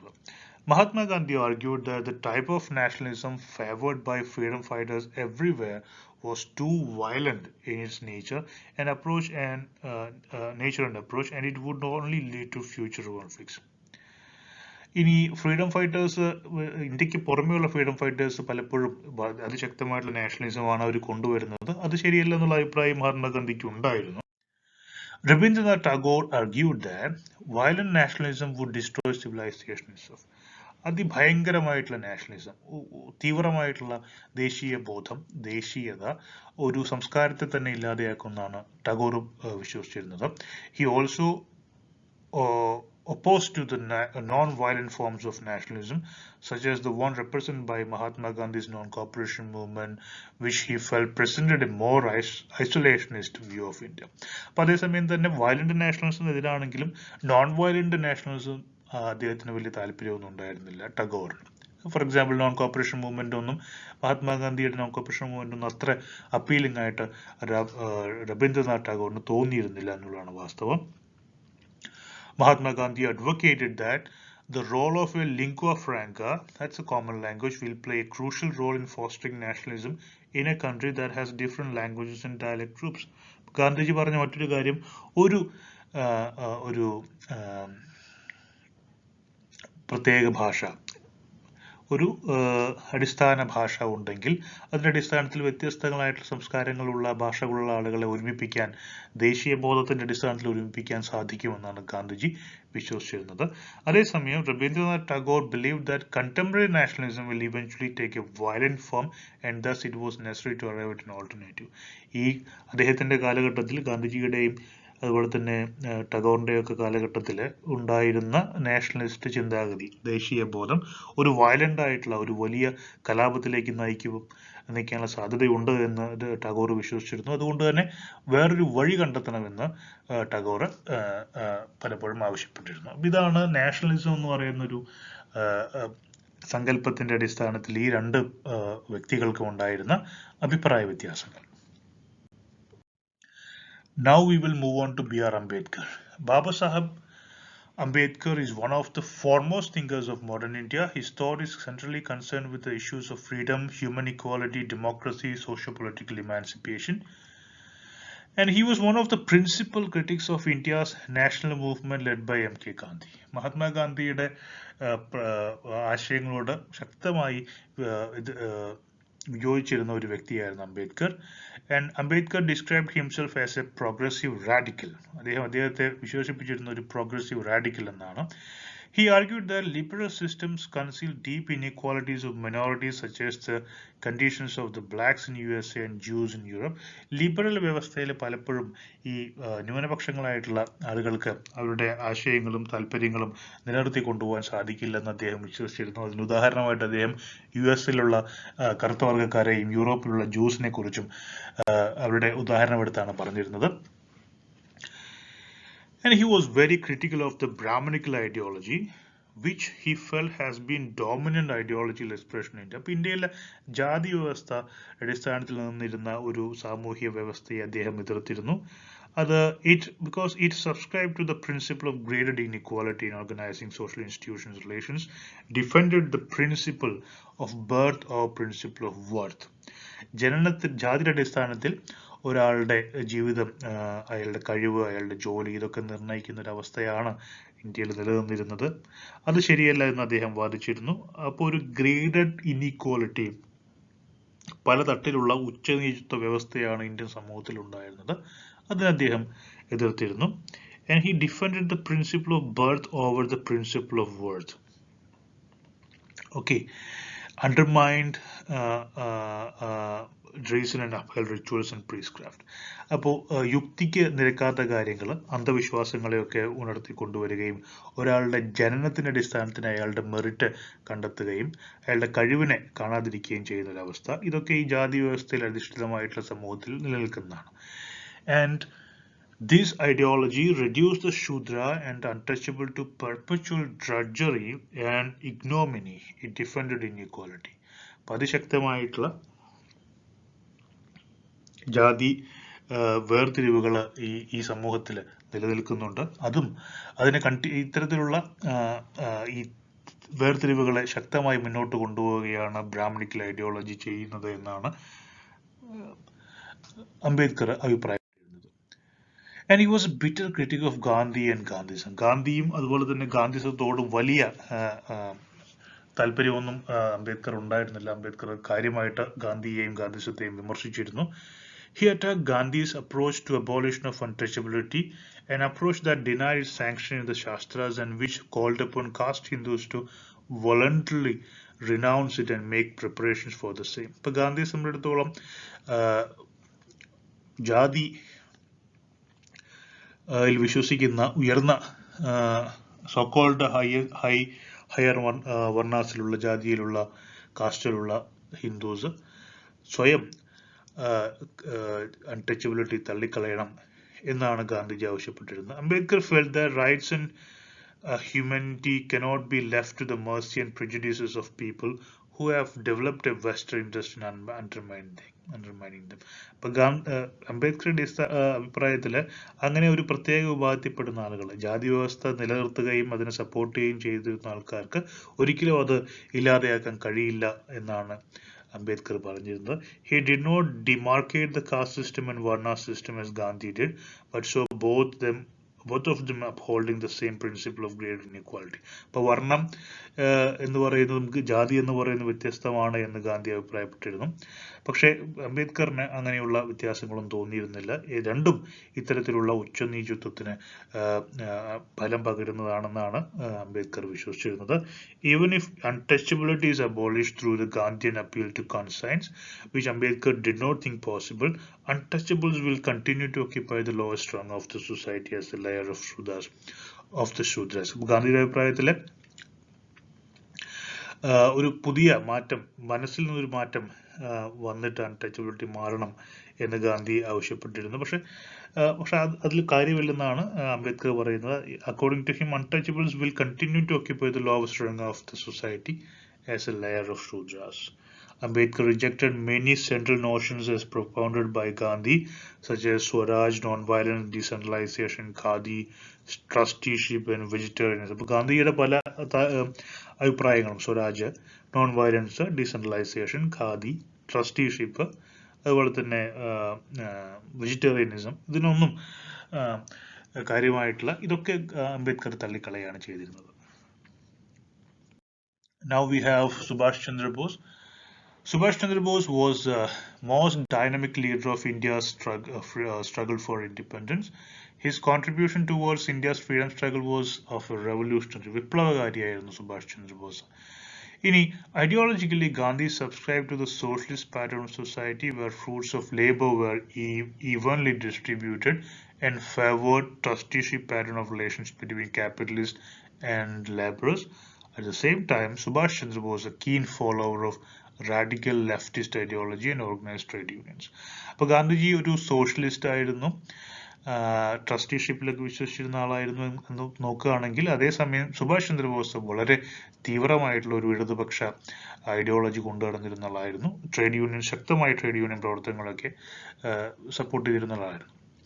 Bose wanted to grab the opportunity provided by Second World War for India's freedom, thus approached Germany, Japan, while Gandhi saw fascism and Nazism a greater danger to Indian polity. അപ്പോൾ രണ്ടാം ലോക മഹായുദ്ധം വന്ന സമയത്ത് ഇന്ത്യക്ക് സ്വാതന്ത്ര്യം ലഭിക്കാനുള്ള വളരെ പ്രധാനപ്പെട്ട ഒരു അവസരമാണെന്നാണ് ബോസ് അതിനെക്കുറിച്ച് ആ ഒരു കാലഘട്ടത്തെ എടുത്തത്. അതിന്റെ ഭാഗമായിട്ട് അദ്ദേഹം ജർമ്മനിയിലും ജപ്പാനിലും ഒക്കെ ഇന്ത്യക്ക് വേണ്ടിയുള്ള സഹായം അഭ്യർത്ഥിച്ചു പോകുന്നുണ്ട്. പക്ഷെ അതേസമയം നാസിസവും ഫാസിസവും ഒക്കെ തെറ്റായ കാര്യങ്ങളാണെന്നും തെറ്റായിട്ടുള്ള പൊളിറ്റിക്കൽ മെത്തേഡ്സ് ആണെന്നും അതുകൊണ്ട് തന്നെ അതിനെയൊക്കെ ഒരിക്കലും ഇന്ത്യൻ സമൂഹത്തിലേക്ക് കൊണ്ടുവരാൻ പാടില്ലെന്നും വിശ്വസിച്ചിരുന്ന ആളായിരുന്നു Gandhi. Religious teachings had great importance in the life of Gandhi, while Subhash Chandra Bose was a leftist and rationalist. Subhash Chandra Bose ഒരു റാഷണലിസ്റ്റ് ആയിരുന്നു, യുക്തിവാദിയായിരുന്നു. ഗാന്ധി ഒരു ഈശ്വരവിശ്വാസിയും മതത്തിലൊക്കെ വിശ്വസിച്ചിരുന്ന ഒരാളായിരുന്നു. Gandhi's idea of freedom was based on self-rule and rule over self. Bose viewed freedom not only in terms of political self-rule but also freedom from socio-economic inequalities. അപ്പോൾ ഗാന്ധിയെ സംബന്ധിച്ചിടത്തോളം ഗാന്ധി കുറെ കൂടി spiritual ആയിട്ടുള്ള ഒരു സെൽഫ് റൂളിനെ കുറിച്ചൊക്കെ ചിന്തിച്ചിരുന്ന വ്യക്തിയായിരുന്നു. സുഭാഷ് ചന്ദ്രബോസ് അങ്ങനെയല്ല, വളരെ പ്രാക്ടിക്കൽ ആയിട്ടുള്ള റിയലിസ്റ്റിക് ആയിട്ടുള്ള പൊളിറ്റിക്കൽ ഫ്രീഡത്തെക്കുറിച്ചും എക്കണോമിക് ഫ്രീഡത്തെക്കുറിച്ചും ഒക്കെ ആയിരുന്നു സുഭാഷ് ചന്ദ്രബോസ് ചിന്തിച്ചിരുന്നത്. സോ അത്തരത്തിലുള്ള അഭിപ്രായ വ്യത്യാസങ്ങൾ അവർ തമ്മിലുണ്ടായിരുന്നു. Then we have Jawaharlal Nehru. Jawaharlal Nehru was born into politics. അദ്ദേഹത്തിന്റെ ജന്മം തന്നെ ഒരു political സിറ്റുവേഷനിലാണ്. His father Motilal Nehru was a veteran congressman and committed to the cause of India's freedom for a very long time. So his first big involvement of Jawaharlal Nehru came at the onset of the non-cooperation movement in 1920. ഏറ്റവും ശക്തമായി അദ്ദേഹം രാഷ്ട്രീയത്തിൽ ഇടപെടുന്നതായിട്ടുള്ള 1920 non-cooperation movement ഭാഗമായിട്ടാണ്.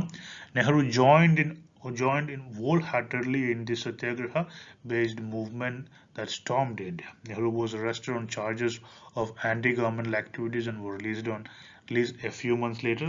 ഈ non-cooperation movement പങ്കെടുത്ത അദ്ദേഹം ജയിലിൽ പോകുന്നു. In the rift formed within the Congress following the sudden closure of the non-cooperation movement after the Chauri Chaura incident, Nehru remained loyal to Gandhi's camp and denied to join the Swaraj Party. അപ്പോൾ 1922 ചോരി ചോര സംഭവത്തിന്റെ ഭാഗത്തിന് ശേഷം non cooperation movement വളരെ പെട്ടെന്ന് ഗാന്ധിജി അവസാനിപ്പിക്കുമ്പോൾ പല കോൺഗ്രസ് പ്രവർത്തകരും ഗാന്ധിജിയുമായിട്ട് പിണങ്ങുന്നുണ്ട്. പക്ഷേ നെഹ്റു അദ്ദേഹത്തോടൊപ്പം തന്നെ കോൺഗ്രസിൽ തുടരുകയാണ് ചെയ്യുന്നത്. മോത്തിലാൽ നെഹ്റുവും CR ദാസും കൂടി ഉണ്ടാക്കിയ സ്വരാജ് പാർട്ടിയിലേക്ക് അദ്ദേഹം പോകുന്നില്ല എന്നുള്ളതും ശ്രദ്ധേയമാണ്. However, towards the end of the decade, Nehru grew increasingly impatient with the pacifist nature of the senior congressman. പക്ഷെ തുടക്കത്തിൽ ഗാന്ധിജിയുടെ വളരെ പീസ്ഫുൾ ആയിട്ടുള്ള രാഷ്ട്രീയ പദ്ധതികളെ സപ്പോർട്ട് ചെയ്യുന്ന ഒരാളായിരുന്നു നെഹ്റു എങ്കിലും കുറെ കൂടിയൊക്കെ കഴിയുന്ന സമയത്ത് കുറേയും കൂടി റാഡിക്കൽ ആയിട്ടുള്ള ഒരാളായിട്ട് മാറുന്നുണ്ട്. കുറച്ച് സോഷ്യലിസ്റ്റ് ചിന്താഗതിയും കുറച്ച് റാഡിക്കൽ ചിന്താഗതികളൊക്കെ നെഹ്റുവിന് ഉണ്ടായി വരുന്നുണ്ട്. സുഭാഷ് ചന്ദ്രബോസിനോട് കൂടെ ചേർന്ന് Nehru was intent on complete freedom and believed in giving an ultimatum to the British government. ഇപ്പം ഇന്ത്യക്ക് ഒരു സ്വയംഭരണമല്ല, മറിച്ച് പൂർണ്ണ സ്വാതന്ത്ര്യമാണ് വേണ്ടത് എന്ന കാര്യത്തിലൊക്കെ പിന്നീട് നെഹ്റു തീരുമാനമെടുക്കുന്നു. അപ്പോൾ പിന്നീട് വളരെ ശക്തമായിട്ടുള്ള ഇടപെടലുകളാണ് വേണ്ടത് എന്നുള്ള കാര്യം നെഹ്റു പിന്നീട് മനസ്സിലാക്കുകയും ആ തരത്തിൽ അദ്ദേഹത്തിന്റെ പ്രവൃത്തികളും അഭിപ്രായങ്ങളൊക്കെ മാറുകയും ചെയ്യുന്നുണ്ട്. അതൊക്കെ ഗാന്ധിജിയുടെ വളരെ പീസ്ഫുൾ ആയിട്ടുള്ള നോൺ വയലന്റ് സത്യാഗ്രഹത്തിനൊക്കെ കുറേയൊക്കെ എതിരായിട്ടുള്ള രീതികളായിട്ട് നമുക്ക് കാണാൻ സാധിക്കും. Nehru was elected the president of the Lahore Congress of 1929. He used the platform of the Lahore Conference to declare the goal of complete freedom for Puna Swaraj. അങ്ങനെ 1929 ലാഹോർ കോൺഗ്രസ്സിൽ Indian National Congress പൂർണ്ണ സ്വരാജാണ്, പരിപൂർണമായിട്ടുള്ള സ്വാതന്ത്ര്യമാണ് തങ്ങളുടെ ലക്ഷ്യം എന്ന് പ്രഖ്യാപിക്കുന്നു. ആ സമയത്ത് നെഹ്റുവാണ് president. The civil disobedience movement was formally launched after the Lahore Congress, and Nehru wholeheartedly plunged himself into the non-violent protest and picking that took the nation by storm. He formed the Socialist Party within the Congress and insisted on more stern and immediate measures to realize the goal of India's freedom. അതിശക്തമായ national മൂവ്മെന്റുകളിൽ അദ്ദേഹം പങ്കാളിയാകുന്നു. Civil disobedience മൂവ്മെന്റിലെ ശക്തമായി പങ്കെടുക്കുന്നു. പിന്നീട് ശക്തമായ പോരാട്ടങ്ങളിലൂടെ മാത്രമേ സ്വാതന്ത്ര്യം നേടാൻ സാധിക്കുകയുള്ളൂ. നേരത്തെയുള്ള വളരെ പാസിഫിസ്റ്റ് ആയിട്ടുള്ള ആശയങ്ങളിലൂടെ സാധിക്കില്ല എന്ന് അവസാനത്തെ കുറെ കൂടി കഴിയുമ്പോൾ മനസ്സിലാക്കുന്ന ജവഹർലാൽ നെഹ്റു മനസ്സിലാക്കുന്നതായിട്ട് നമുക്ക് കാണാൻ സാധിക്കും. ഇനി next module 4, India the Republic. Module 4, India the Republic. So in this module, first we will learn the Indian Constitution.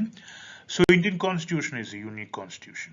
Well, a unique constitution and it was the largest written liberal democratic constitution of the world. എഴുതപ്പെട്ട ഏറ്റവും വലിയ constitution ആണ്. And on 26 November 1949, the Constituent Assembly of India adopted the Constitution of India, which came into effect on 26 January 1950. 1949 November 26 തീയതിയാണ് നമ്മുടെ constituent assembly ഇന്ത്യയുടെ constitution adopt ചെയ്തത്. 1950 ജനുവരി 26 അത് എഫക്റ്റിൽ വരികയും ചെയ്തു. ഇന്ത്യ ഒരു റിപ്പബ്ലിക് ആയിട്ട് വരികയും ചെയ്തു. ഇനി പ്രത്യേകതകൾ നോക്കാം. എന്തൊക്കെയാണ് ഇന്ത്യൻ കോൺസ്റ്റിറ്റ്യൂഷന്റെ പ്രത്യേകതകൾ? First one is written and detail constitution. That means പല രാജ്യങ്ങൾക്ക് റിട്ടൺ കോൺസ്റ്റിറ്റ്യൂഷൻ ഇല്ല. ഫോർ എക്സാമ്പിൾ ബ്രിട്ടന് ഒരു റിട്ടൺ കോൺസ്റ്റിറ്റ്യൂഷൻ ഇല്ല, but we have a written constitution. So the constitution is a holy written constitution which incorporates the constitutional law of India. അത് ഏതാണ്ട് it was fully debated and duly enacted by the Constitutional Assembly of India. It took the Assembly 2 years, 11 months and 18 days to write and enact the Constitution. 2 വർഷം 11 മാസം 18 ദിവസങ്ങൾ എടുത്താണ് ഇന്ത്യയുടെ constitution എഴുതിയുണ്ടാക്കുന്നത്. തുടക്കത്തിൽ അതിൽ 395 ആർട്ടിക്കിൾസും 22 പാർട്സും 12 ഷെഡ്യൂൾസും ഉണ്ടായിരുന്നു. 94 കോൺസ്റ്റിറ്റ്യൂഷൻ അമെൻമെന്റ്സ് ഉണ്ട്. ഇപ്പോൾ അതിലേക്കാൾ കൂടുതൽ അമെൻമെന്റ്സ് ഉണ്ട്. 100-120 കൂടുതൽ അമെൻമെന്റ്സ് ഉണ്ടെന്നുള്ളതാണ്. അമെൻമെന്റ്സ് വന്നുകൊണ്ടേയിരിക്കും. രണ്ടാമത്തെ കാര്യം സെൽഫ് മെയ്ഡ് ആണ്, എനാക്റ്റഡ് കോൺസ്റ്റിറ്റ്യൂഷൻ ആണ്. Indian constitution is a constitution made by the people of India acting through the duly elected representative body. അപ്പോൾ 1946 ഉണ്ടാക്കിയ കോൺസ്റ്റിറ്റ്യൂന്റ് അസംബ്ലിയാണ് നമ്മുടെ കോൺസ്റ്റിറ്റ്യൂഷൻ ഉണ്ടാക്കിയത്. അപ്പോൾ ഒരു സെൽഫ് മെയ്ഡ് ആയിട്ടുള്ള കോൺസ്റ്റിറ്റ്യൂഷൻ ആണ്. ഡിസംബർ 9, 1946 മുതൽ 46 ഈ കോൺസ്റ്റിറ്റ്യൂന്റ് അസംബ്ലി സ്റ്റാർട്ട് ചെയ്യുന്നത്. 46 ഡിസംബർ 9 കോൺസ്റ്റിറ്റ്യൂന്റ് അസംബ്ലി തുടങ്ങുന്നു. 47 ജനുവരി 22 ഒബ്ജക്റ്റീവ് റെസൊല്യൂഷൻസ് പാസ്സാക്കുന്നു. അതിനടിസ്ഥാനത്തിലാണ് കോൺസ്റ്റിറ്റ്യൂഷനിലെ പല പ്രധാനപ്പെട്ട പ്രൊവിഷൻസും കൊണ്ടുവരുന്നത്. നേരത്തെ പറഞ്ഞതുപോലെ 49 നവംബർ 26 കോൺസ്റ്റിറ്റ്യൂന്റ് അസംബ്ലി നമ്മുടെ കോൺസ്റ്റിറ്റ്യൂഷൻ അഡോപ്റ്റ് ചെയ്യുന്നത്. അപ്പോൾ അതുകൊണ്ടൊരു സെൽഫ് മെയ്ഡ് ആയിട്ടുള്ള നമുക്ക് വേണ്ടി ഉണ്ടാക്കിയിട്ടുള്ള കോൺസ്റ്റിറ്റ്യൂഷൻ ആണ്. അടുത്തത് പ്രിയാമ്പിൾ ആണ്. Preamble of the constitution. കോൺസ്റ്റിറ്റ്യൂഷന് ഒരു പ്രിയാമ്പിൾ ഉണ്ട്. അതൊരു വെൽ ഡ്രാഫ്റ്റഡ് ഡോക്യുമെന്റ് ആണ്. And it says the philosophy of constitution. ഇന്ത്യയുടെ കോൺസ്റ്റിറ്റ്യൂഷന്റെ ഫിലോസഫി എന്താണ് എന്ന് പ്രിയാമ്പിൾ വായിച്ചാൽ തന്നെ നമുക്ക് മനസ്സിലാവും. It declares India to be a sovereign, socialist, secular, democratic republic and a welfare state committed to secure justice, liberty and equality for the people and for promoting fraternity, dignity of the individual and unity and integrity of the nation. ഇത് ഇന്ത്യയുടെ പ്രിയാമ്പിളിൽ പറയുന്നതാണ്. അപ്പോൾ India ഒരു പരമാധികാര socialist secular democratic republic രാജ്യമാണ്. മാത്രമല്ല is a welfare state committed to secure justice, liberty and equality. ഇന്ത്യയിലെ ജനങ്ങൾക്ക് ജസ്റ്റിസും ലിബർട്ടിയും ഇക്വാലിറ്റിയും വാഗ്ദാനം ചെയ്യുന്നു. അത് ഫ്രറ്റേണിറ്റിയും ഡിഗ്നിറ്റി ഓഫ് ദി ഇൻഡിവിജ്വലും സപ്പോർട്ട് ചെയ്യുന്നു. And unity and integrity of nation, രാജ്യത്തിന്റെ പരമാധികാരവും അഖണ്ഡതയും ഉറപ്പു നൽകുകയും ചെയ്യുന്ന കോൺസ്റ്റിറ്റ്യൂഷനാണ്. So this preamble is the key to the constitution. It states in nutshell the nature of Indian state and the objectives it is committed to secure for the people. അപ്പോൾ എന്താണ് constitution എന്നതിനെ കുറിച്ചുള്ള വളരെ ചുരുക്കിയിട്ടുള്ള ഒരു അവതരണമാണ് പ്രിയാമ്പിളിലുള്ളത്. ആ പ്രിയാമ്പിളിന്റെ പ്രത്യേകത നാലാമത്തത് India is A democratic socialist state. 1976 നമ്മൾ ഈ സോഷ്യലിസ്റ്റ് എന്ന് പറയുന്ന വാക്ക് ആഡ് ചെയ്യുന്നത്. But right from the beginning, the Indian Constitution fully reflected the spirit of democratic socialism. It was only in 1976 that the preamble was amended to include the term socialism. So India is a socialist country, socialist democratic country. Fifth one, India is a secular state. അതും ഇതുപോലെ തന്നെ secularism എന്നുള്ള word add ചെയ്യപ്പെടുന്ന പിന്നീടാണെങ്കിലും right from the beginning, India has been conceived as a secular state, has no state religion. Okay, there is no such thing as a state religion of India. India ഔദ്യോഗിക മതമില്ല. It's a secular state. Then India is a democratic state. What do you mean by the democratic state? India ഒരു ജനാധിപത്യ രാജ്യമാണ്. The authority of the government rests upon the sovereignty of the people. ജനങ്ങളിലാണ് പരമാധികാരം, ജനങ്ങളിലാണ് അധികാരമുള്ളത്. അതുകൊണ്ട് ജനങ്ങൾക്കെല്ലാം political ആയിട്ടുള്ള അധികാരമുണ്ട്, equal political rights ഉണ്ട്, and they use their rights to elect their representatives. Then India is a republic. What do you mean by republic? Republic means the head of the state is elected. ഇന്ത്യയുടെ ഏറ്റവും ഉയർന്ന അധികാരത്തിലിരിക്കുന്ന വ്യക്തി elect ചെയ്യപ്പെടുന്നു. രാഷ്ട്രപതിയെ നമ്മൾ elect ചെയ്യുകയാണല്ലോ ചെയ്യുന്നത്. The preamble declares India to be a republic. India is not ruled by a monarch or a nominated head of state. Nominated head of state ഒരു monarcho അല്ല ഇന്ത്യയുടെ ഭരണത്തിൽ മുകളിലിരിക്കുന്നത്. is an elected personality. India has an elected head of state who wields power for a fixed term of 5 years. 5 വർഷത്തേക്കാണ് നമ്മൾ രാഷ്ട്രപതിയെ തിരഞ്ഞെടുക്കുന്നത്. So India is a republic. India is a union of states. Article 1. Indian Constitution first article. Article 1 of the Constitution declares that India, that is Bharat, is a union of states. India is a union of states. ഇനി union of States എന്ന് പറയുന്ന വാക്ക് India ഈ സ്റ്റേറ്റ്സിന്റെ ഒരു union ആണ് എന്നാണ് പറയുന്നത്. അങ്ങനെ പറയുന്നതിന് വലിയ പ്രത്യേകതയുണ്ട്. ഒന്ന്, Indian union is not the result of voluntary agreement among sovereign states. അതായത് ഇന്ത്യൻ യൂണിയൻ എന്ന് പറയുന്നത് സ്റ്റേറ്റ്സ് അവരുടെ സ്റ്റേറ്റ്സ് ചേർന്നുണ്ടാക്കിയതല്ല ഇന്ത്യൻ യൂണിയൻ. അതുകൊണ്ട് തന്നെ states of India do not enjoy the right to succeed from Indian union. Indian യൂണിയനിൽ നിന്ന് വിട്ടുപോകാനുള്ള അധികാരം ഒരു സ്റ്റേറ്റിനുമില്ല. അതുകൊണ്ടാണ് ഈ യൂണിയൻ ഓഫ് സ്റ്റേറ്റ്സ് എന്ന് പറയുന്ന വാക്ക് വളരെ ഇമ്പോർട്ടൻ്റ് ആണ്. Today we have 28 States and 8 union territories in India. We all know that. ഇനി ഇന്ത്യൻ കോൺസ്റ്റിറ്റ്യൂഷന്റെ മറ്റൊരു പ്രത്യേകത, അതിന്റെ സാലിയന്റ് ഫീച്ചേഴ്സ് നമ്മൾ നോക്കുകയാണെങ്കിൽ നമുക്ക് മനസ്സിലാവും. ഇന്ത്യൻ കോൺസ്റ്റിറ്റ്യൂഷൻ ഒരു ക്വാസി ഫെഡറൽ കോൺസ്റ്റിറ്റ്യൂഷൻ എന്ന് പറയാറുണ്ട്. കാരണം അതിന് യൂണിറ്ററി സ്വഭാവവും ഫെഡറൽ സ്വഭാവവും ഉണ്ട്. കുറച്ചുകൂടി ശക്തമായിട്ടുള്ള അധികാരം കേന്ദ്രീകരിക്കുന്ന ഒരു സ്വഭാവം ഉണ്ട്. അതേസമയം തന്നെ കുറേ കൂടി ലിബറൽ ആയിട്ടുള്ള സെൻട്രൽ ഗവൺമെന്റ് സ്റ്റേറ്റ് ഗവൺമെന്റ്സും തമ്മിൽ അധികാരം പങ്കിടുന്ന ഒരു സ്വഭാവം അതിനുണ്ട്. അത് നോക്കാം എന്തൊക്കെയാണ് ഇന്ത്യൻ കോൺസ്റ്റിറ്റ്യൂഷന്റെ യൂണിറ്ററി സ്വഭാവങ്ങൾ. എ വെരി സ്ട്രോങ് സെൻട്രൽ, ശക്തമായൊരു സെൻട്രൽ ഗവൺമെന്റ് ഉണ്ട്. എ കോമൺ കോൺസ്റ്റിറ്റ്യൂഷൻ, സ്റ്റേറ്റ്സിനും സെൻറ്ററിനും ഒരേ കോൺസ്റ്റിറ്റ്യൂഷനാണ്. എല്ലാവർക്കും ഒരൊറ്റ കോൺസ്റ്റിറ്റ്യൂഷനേ ഉള്ളൂ. അത് ഏത് സ്റ്റേറ്റ് ആയാലും സെൻട്രൽ ഗവൺമെന്റ് ആയാലും ഒറ്റ കോൺസ്റ്റിറ്റ്യൂഷനേ ഉള്ളൂ. സിംഗിൾ സിറ്റിസൺഷിപ്പ് ആണുള്ളത്, ഒരൊറ്റ സിറ്റിസൺഷിപ്പേ ഉള്ളൂ. വ്യത്യസ്ത സ്റ്റേറ്റുകളിലുള്ളവർക്ക് വ്യത്യസ്ത സിറ്റിസൺഷിപ്പ് ഇല്ല. എമർജൻസി പ്രൊവിഷൻസ് ഉണ്ട്. അത് നമുക്കറിയാം, 3 തരത്തിലുള്ള എമർജൻസി ഉണ്ട്. നമ്മൾ അതിനെക്കുറിച്ച് ഡിസ്കസ് ചെയ്യും. ആ എമർജൻസി വരുന്ന സമയത്ത് ഒരൊറ്റ യൂണിറ്റ് ആയിട്ട് മാറും. അപ്പോൾ സ്റ്റേറ്റുകൾക്ക് കാര്യമായിട്ടുള്ള അധികാരമൊന്നും ഉണ്ടാവില്ല. എല്ലാ അധികാരവും സെൻട്രൽ ഗവൺമെന്റ് കയ്യിലായിരിക്കും. അടിയന്തരാവസ്ഥ കാലത്ത് അങ്ങനെയാണ്. കോമൺ ഇലക്ഷൻ കമ്മീഷനാണ് ഉള്ളത്, ഒരൊറ്റ ഇലക്ഷൻ കമ്മീഷനാണ് നമുക്കുള്ളത്. കോമൺ ഓൾ ഇന്ത്യ സർവീസസ്, അതായത് Indian administrative service, Indian police service എന്നൊക്കെ പറയുന്ന ഒരൊറ്റ സർവീസാണ്. ഓൾ ഇന്ത്യ സർവീസ് ഉണ്ട്. അതൊക്കെ ഇന്ത്യയുടെ ഒരു കോൺസ്റ്റിറ്റ്യൂഷന്റെ യൂണിറ്ററി സ്വഭാവമാണ് കാണിക്കുന്നത്. ഇനി ഫെഡറൽ സ്വഭാവം കാണിക്കുന്ന കാര്യങ്ങൾ, written, rigid and supreme constitution ഉണ്ട്, ഒരു എഴുതപ്പെട്ട കോൺസ്റ്റിറ്റ്യൂഷൻ ഉണ്ട്. അതുകൊണ്ട് തന്നെ കോൺസ്റ്റിറ്റ്യൂഷൻ വളരെ പവർഫുൾ ആണ്. കോൺസ്റ്റിറ്റ്യൂഷനാണ് ഏറ്റവും പ്രധാനപ്പെട്ടത്. ഇതിൽ പ്രത്യേക ഗവൺമെന്റോ ഒന്നുമല്ല. Division of powers between the central and the States. ഈ അധികാരം സെൻട്രൽ സ്റ്റേറ്റും തമ്മിൽ വിഭജിച്ചെടുക്കുകയാണ് ചെയ്യുന്നത്, പങ്കിട്ടെടുക്കുകയാണ് ചെയ്യുന്നത്. അത് വ്യക്തമായിട്ട് പല ലിസ്റ്റുകളായിട്ട് പറയുന്നുണ്ട്. സെൻട്രൽ ലിസ്റ്റ് ഉണ്ട്, സ്റ്റേറ്റ് ലിസ്റ്റ് ഉണ്ട്, അതുപോലെ തന്നെ കൺകറന്റ് ലിസ്റ്റ് ഉണ്ട്. Independent judiciary with the power to decide central state disputes. Independent ആയിട്ടുള്ള സ്വതന്ത്രമായിട്ടുള്ള ഒരു നീതിന്യായ വ്യവസ്ഥയുണ്ട്, ജുഡീഷ്യറി ഉണ്ട്.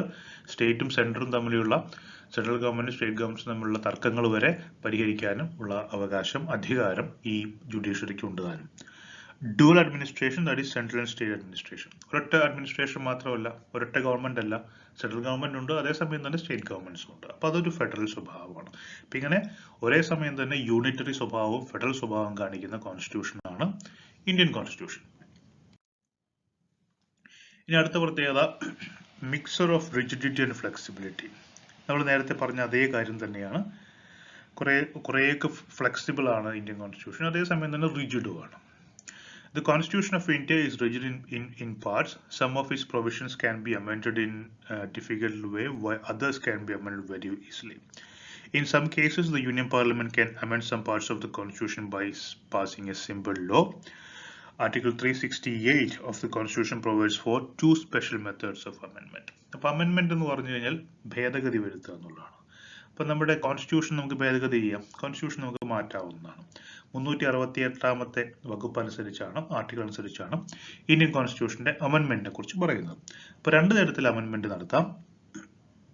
ഒന്ന് സ്പെഷ്യൽ മെജോറിറ്റി വെച്ചുള്ള അമെൻമെന്റും മറ്റൊന്ന് സിമ്പിൾ മെജോറിറ്റി വെച്ചുള്ള അമെൻമെന്റും. സിമ്പിൾ മെജോറിറ്റി എന്ന് പറഞ്ഞാൽ ഏതാണ്ട് കേവല ഭൂരിപക്ഷം മാത്രം മതി.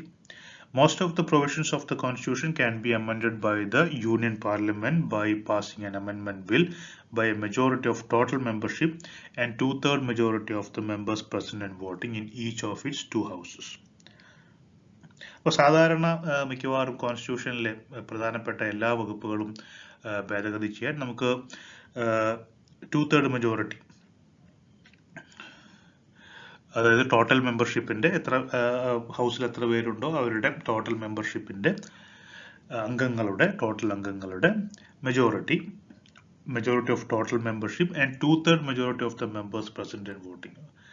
അപ്പോൾ എത്ര അംഗങ്ങളുണ്ടോ അതിലൊരു മെജോറിറ്റി വേണം. അതേസമയം തന്നെ മൊത്തം വോട്ട് ചെയ്യുന്ന ആളുകൾ, എത്രത്തോളം ആളുകൾ പ്രസന്റ് ആയിട്ട് വോട്ട് ചെയ്യുന്നുണ്ടോ അതിന്റെ 2/3 ഭാഗവും ഉണ്ടെങ്കിൽ മിക്കവാറും എല്ലാ ഭേദഗതി നടത്താൻ പറ്റും. പക്ഷെ എല്ലാ നിയമങ്ങളും അതുപോലെ, എല്ലാ വകുപ്പുകളും അതുപോലെ മാറ്റാൻ പറ്റില്ല.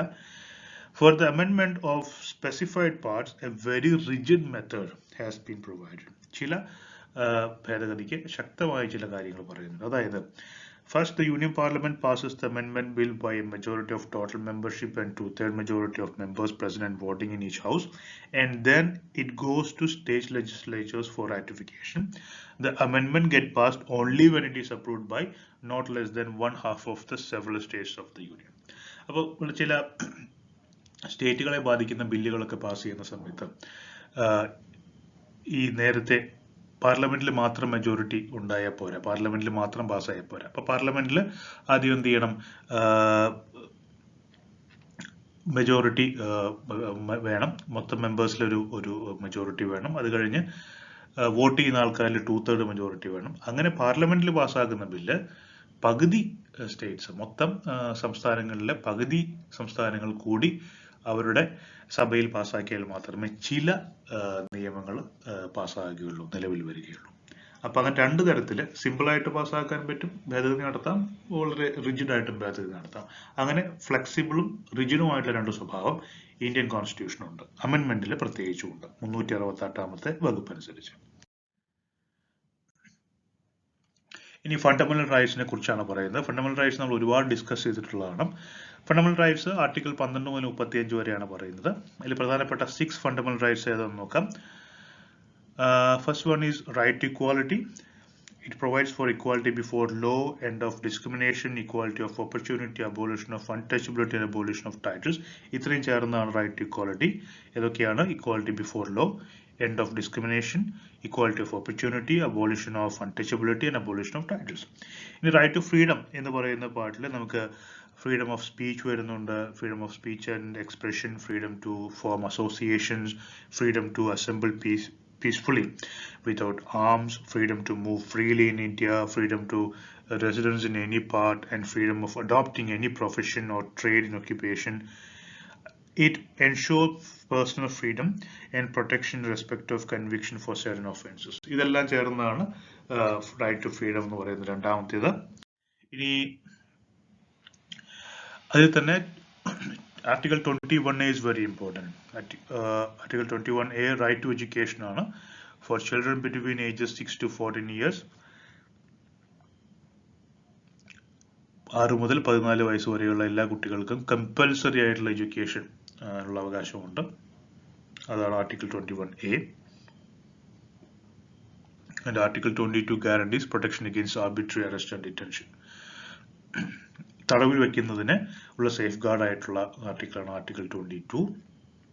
ഇനി മൂന്നാമത്തെ fundamental right category of fundamental right against exploitation, ചൂഷണത്തിനെതിരെയുള്ള അവകാശം. For example, the fundamental right prohibits sale and purchase of human beings, forced labor, employment of children. കുട്ടികൾ ബാലവേല നിരോധിച്ചിരിക്കുന്നു, പ്രത്യേകിച്ച് ഹസാർഡസ് ജോബ്സിൽ മറ്റും ഹ്യൂമൻ ട്രാഫിക്കിംഗ് നിരോധിച്ചിരിക്കുന്നതും ഇതിന്റെ അടിസ്ഥാനത്തിലാണ്. അടുത്തത് right to freedom of religion, ഏത് തരത്തിലുള്ള ഏത് മതവും സ്വീകരിക്കാനും ഉള്ള അവകാശം. Any person can follow any religion. It gives to all religions freedom to establish and maintain their religious institution. അവരുടെ തന്നെ മതസ്ഥാപനങ്ങൾ മെയിൻറ്റെയിൻ ചെയ്യാനും മറ്റുമൊക്കെയുള്ള അവകാശമുണ്ട്. No person can be compelled to pay any tax for propagation of any religion. The state cannot levy tax for any religion, and Constitution prohibits the imparting of religious instructions in schools and colleges. സ്കൂളുകളിലും കോളേജുകളിലും മതവിദ്യാഭ്യാസം secular സ്ഥാപനങ്ങളിൽ സാധ്യമല്ല. അപ്പോൾ ഇങ്ങനെ right to freedom of religion ആണ് അടുത്തത്. Then we have cultural and educational rights എന്ന് പറയുന്ന ഒരു വിഭാഗമുണ്ട്. ഈ fundamental റൈറ്റ്സിൽ under this category the constitution guarantees the rights of minorities to maintain and develop their languages. ന്യൂനപക്ഷ വിഭാഗത്തിൽപ്പെടുന്ന ആളുകൾക്ക് അവരുടെ കൾച്ചറും അവരുടെ ലാംഗ്വേജും ഒക്കെ ഡെവലപ്പ് ചെയ്യാനും മെയിൻറ്റെയിൻ ചെയ്യാനുള്ള പ്രത്യേക അവകാശമുണ്ട്. It also confers upon them the right to establish, maintain and administer their educational institutions. അവർക്ക് അവരുടേതായിട്ടുള്ള വിദ്യാഭ്യാസ സ്ഥാപനങ്ങൾ സ്ഥാപിക്കാനും മെയിൻറ്റെയിൻ ചെയ്യാനും നടത്തിക്കൊണ്ടുപോകാനുള്ള അവകാശമുണ്ട്. അത് ഈ കാറ്റഗറി വരുന്നതാണ്. അടുത്ത കാറ്റഗറിയാണ് right to constitutional remedies, Article 32. The fundamental right is the sole. This right is the soul of the entire Bill of Rights. It provides for the enforcement and protection of fundamental rights by the courts. It empowers the Supreme Court and the High Courts to issue writs for the enforcement of these rights. അപ്പോൾ constitutional റെമഡീസിന് വേണ്ടിയിട്ടുള്ള ആർട്ടിക്കിളാണ് Article 32. ഇതിന്റെ അടിസ്ഥാനത്തിൽ ഹൈക്കോർട്ടിനും അതുപോലെ തന്നെ supreme കോടതിക്കും ചില റിട്ടുകൾ പാസ്സാക്കാനുള്ള അവകാശമുണ്ട്. റിട്ടുകൾ എന്ന് പറയുമ്പോൾ നമ്മുടെ ഹൈബിയസ് കോർപ്പസ് ഒരു ഉദാഹരണമാണ്. സെർഷ്യോററി, കോവാറന്റോ, മാൻഡമസ്, പ്രൊഹിബിഷൻ പോലെയുള്ള റിട്ടുകൾ പാസ്സാക്കാനുള്ള അവകാശം ഈ ഒരു ആർട്ടിക്കിൾ വെച്ചാണുള്ളത്. ഇത്രയാണ് നമുക്ക് ഫണ്ടമെന്റൽ റൈറ്റ്സിനെ കുറിച്ച് മനസ്സിലാക്കുന്നത്. Then fundamental duties ആണ് part 4A Article 51A fundamental rights വരുന്നത്. ഫണ്ടമെന്റൽ റൈറ്റ്സ് 11 എണ്ണം ഉണ്ട്. ആ 11 എണ്ണം നമുക്കറിയാവുന്നതാണ്, അതുകൊണ്ട് ഞാൻ അത് വായിക്കുന്നില്ല. Respect for constitution, the national flag and national anthem തൊട്ട് 11 എണ്ണം ജസ്റ്റ് ഒന്ന് വായിച്ചു നോക്കുക. That's all. അടുത്തത് ഡയറക്റ്റീവ് പ്രിൻസിപ്പിൾസ് ഓഫ് സ്റ്റേറ്റ് പോളിസിയാണ്. നിർദ്ദേശക തത്വങ്ങൾ എന്ന് മലയാളത്തിൽ പറയും. അത് പാർട്ട് 4 ആണ് വരുന്നത്. ഇന്ത്യൻ കോൺസ്റ്റിറ്റ്യൂഷന്റെ 4-ാം ഭാഗത്ത് പാർട്ട് 4 വരുന്നു, directive principles of state policy. And they provide one of the most striking features of Indian Constitution. Indian Constitution വളരെ പ്രധാനപ്പെട്ട ഒരു ഭാഗമാണ് directive principles of state policy. And what are they? എന്താണ് directive principles of state policy? They are instructions to the state. സ്റ്റേറ്റിനുള്ള നിർദ്ദേശങ്ങളാണ്. അപ്പോൾ state അത് നടപ്പിലാക്കണമെന്ന് നിർബന്ധമൊന്നുമില്ല, പക്ഷെ സ്റ്റേറ്റ് നടപ്പിലാക്കാൻ ശ്രമിക്കണം. അതെന്തൊക്കെയാണ് പൊതുവെ നമ്മുടെ ഈ ഡയറക്റ്റീവ് പ്രിൻസിപ്പിൾസ് ഓഫ് സ്റ്റേറ്റ് പോളിസിയിൽ വരുന്നത്? അത് പലപ്പോഴും സ്റ്റേറ്റിന് നിർദ്ദേശം കൊടുക്കുന്നു. എന്തിനു വേണ്ടി കൊടുക്കുന്നു?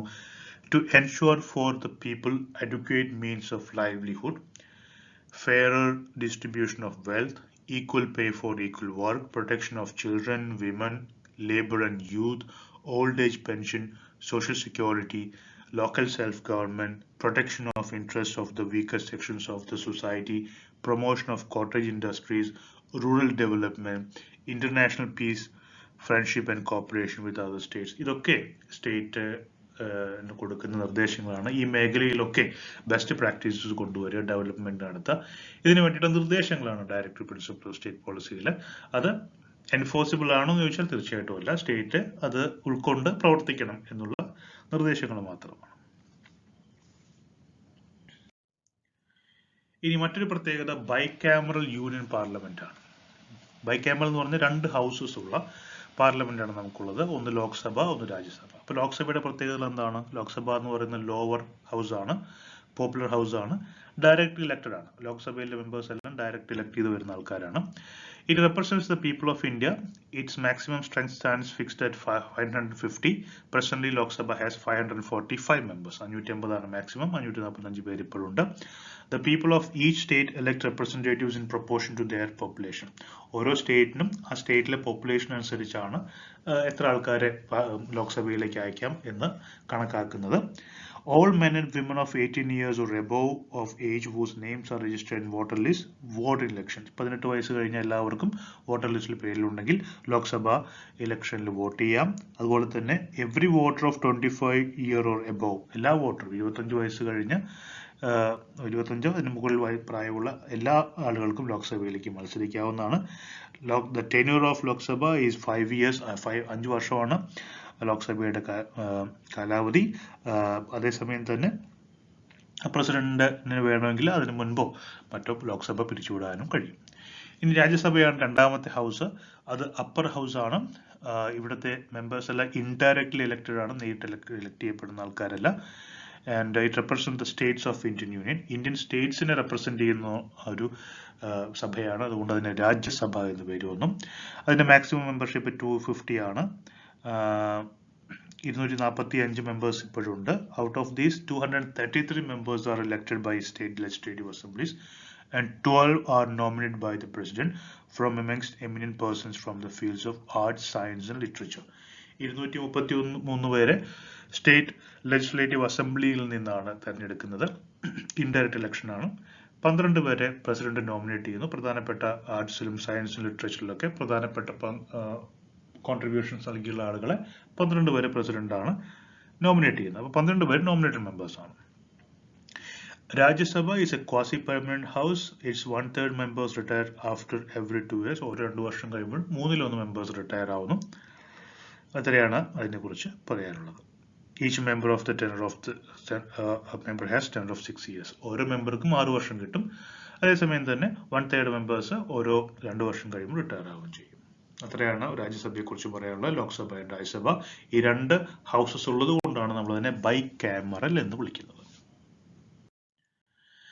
അടുത്തത് അഡൽട്ട് സഫ്രേജ് ആണ്, പ്രായപൂർത്തി വോട്ടവകാശം.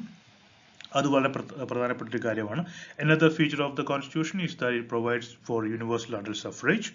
18 years ആണ് നമ്മുടെ വോട്ട് യോഗ്യത കിട്ടാനുള്ള പ്രായം. അത് കഴിഞ്ഞ് രജിസ്റ്റർ ചെയ്ത് എല്ലാവർക്കും വോട്ട് ചെയ്യാവുന്നതാണ്. മറ്റൊന്ന് സിംഗിൾ ഇൻഡിക്കേറ്റഡ് സ്റ്റേറ്റ് വിത്ത് സിംഗിൾ സിറ്റിസൺഷിപ്പ്. ഒരൊറ്റ ഇൻഡിക്കേറ്റഡ് സ്റ്റേറ്റ് ആണ്. Presently it has 28 states and 8 union territories. 28 സംസ്ഥാനങ്ങളും 8 യൂണിയൻ ടെറിട്ടറീസും കേന്ദ്രഭരണ പ്രദേശങ്ങളുമാണ് ഉള്ളത്. ഒരൊറ്റ സിറ്റിസൺഷിപ്പ് ആണ്. ഇന്ത്യൻ സിറ്റിസൺഷിപ്പ് മാത്രമേ ഉള്ളൂ ഓരോ സംസ്ഥാനങ്ങൾക്കും. ഫോർ എക്സാമ്പിൾ അമേരിക്കയിലുള്ളതുപോലെ ഓരോ സ്റ്റേറ്റിനും വ്യത്യസ്ത സിറ്റിസൺഷിപ്പ് ഇല്ല. അടുത്തത് സിംഗിൾ ഇന്റഗ്രേറ്റഡ് ജുഡീഷ്യറി. നമ്മുടെ ജുഡീഷ്യറി എന്ന സിംഗിൾ ജുഡീഷ്യറി നമുക്കുള്ളത്. Constitution provides for A single integrated judicial system for the union and the States. അപ്പോൾ സുപ്രീം കോടതി ഏറ്റവും മുകളിൽ, അതിനുശേഷം ഓരോ സ്റ്റേറ്റുകളിലും മിക്കവാറും സ്റ്റേറ്റുകളിലൊക്കെ നമുക്ക് 21 ഹൈക്കോർട്ട്സ് നമുക്കുണ്ട്. അങ്ങനെയുള്ള ഒരൊറ്റ ഇന്റഗ്രേറ്റഡ് ജുഡീഷ്യറി ആണ് ഉള്ളത്. അതൊരു പ്രത്യേകതയാണ്.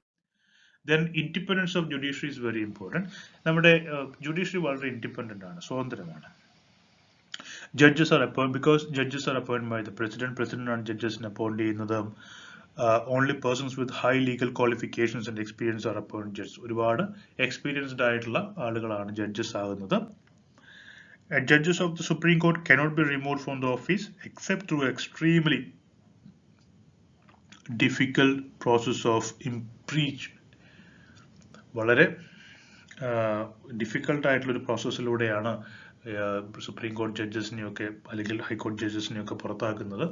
അത് അവരുടെ ഒരു പൊസിഷന്റെ ഇൻഡിപെൻഡൻസ് കൂടുതൽ ശക്തമാക്കാൻ വേണ്ടിയാണ് അങ്ങനെ ചെയ്യുന്നത്. ഇംപീച്ച്മെന്റിലൂടെ മാത്രമേ സാധിക്കുകയുള്ളൂ. The salaries of the judges R charged expenditure. അതുപോലെ തന്നെ അവരുടെ സാലറീസ് ചാർജ്ഡ് ആണ്. അവരുടെ സർവീസ് ചെയ്യുന്ന സമയത്ത് അവരുടെ ചാർജസ്, അവരുടെ സാലറി കുറയ്ക്കാനോ മറ്റ് ഇമോലുമെന്റ്സ് ഇല്ലാതെയാക്കാനോ സാധിക്കില്ല. Is directly charged on the Consolidated Fund of India. The Supreme Court has its own staff.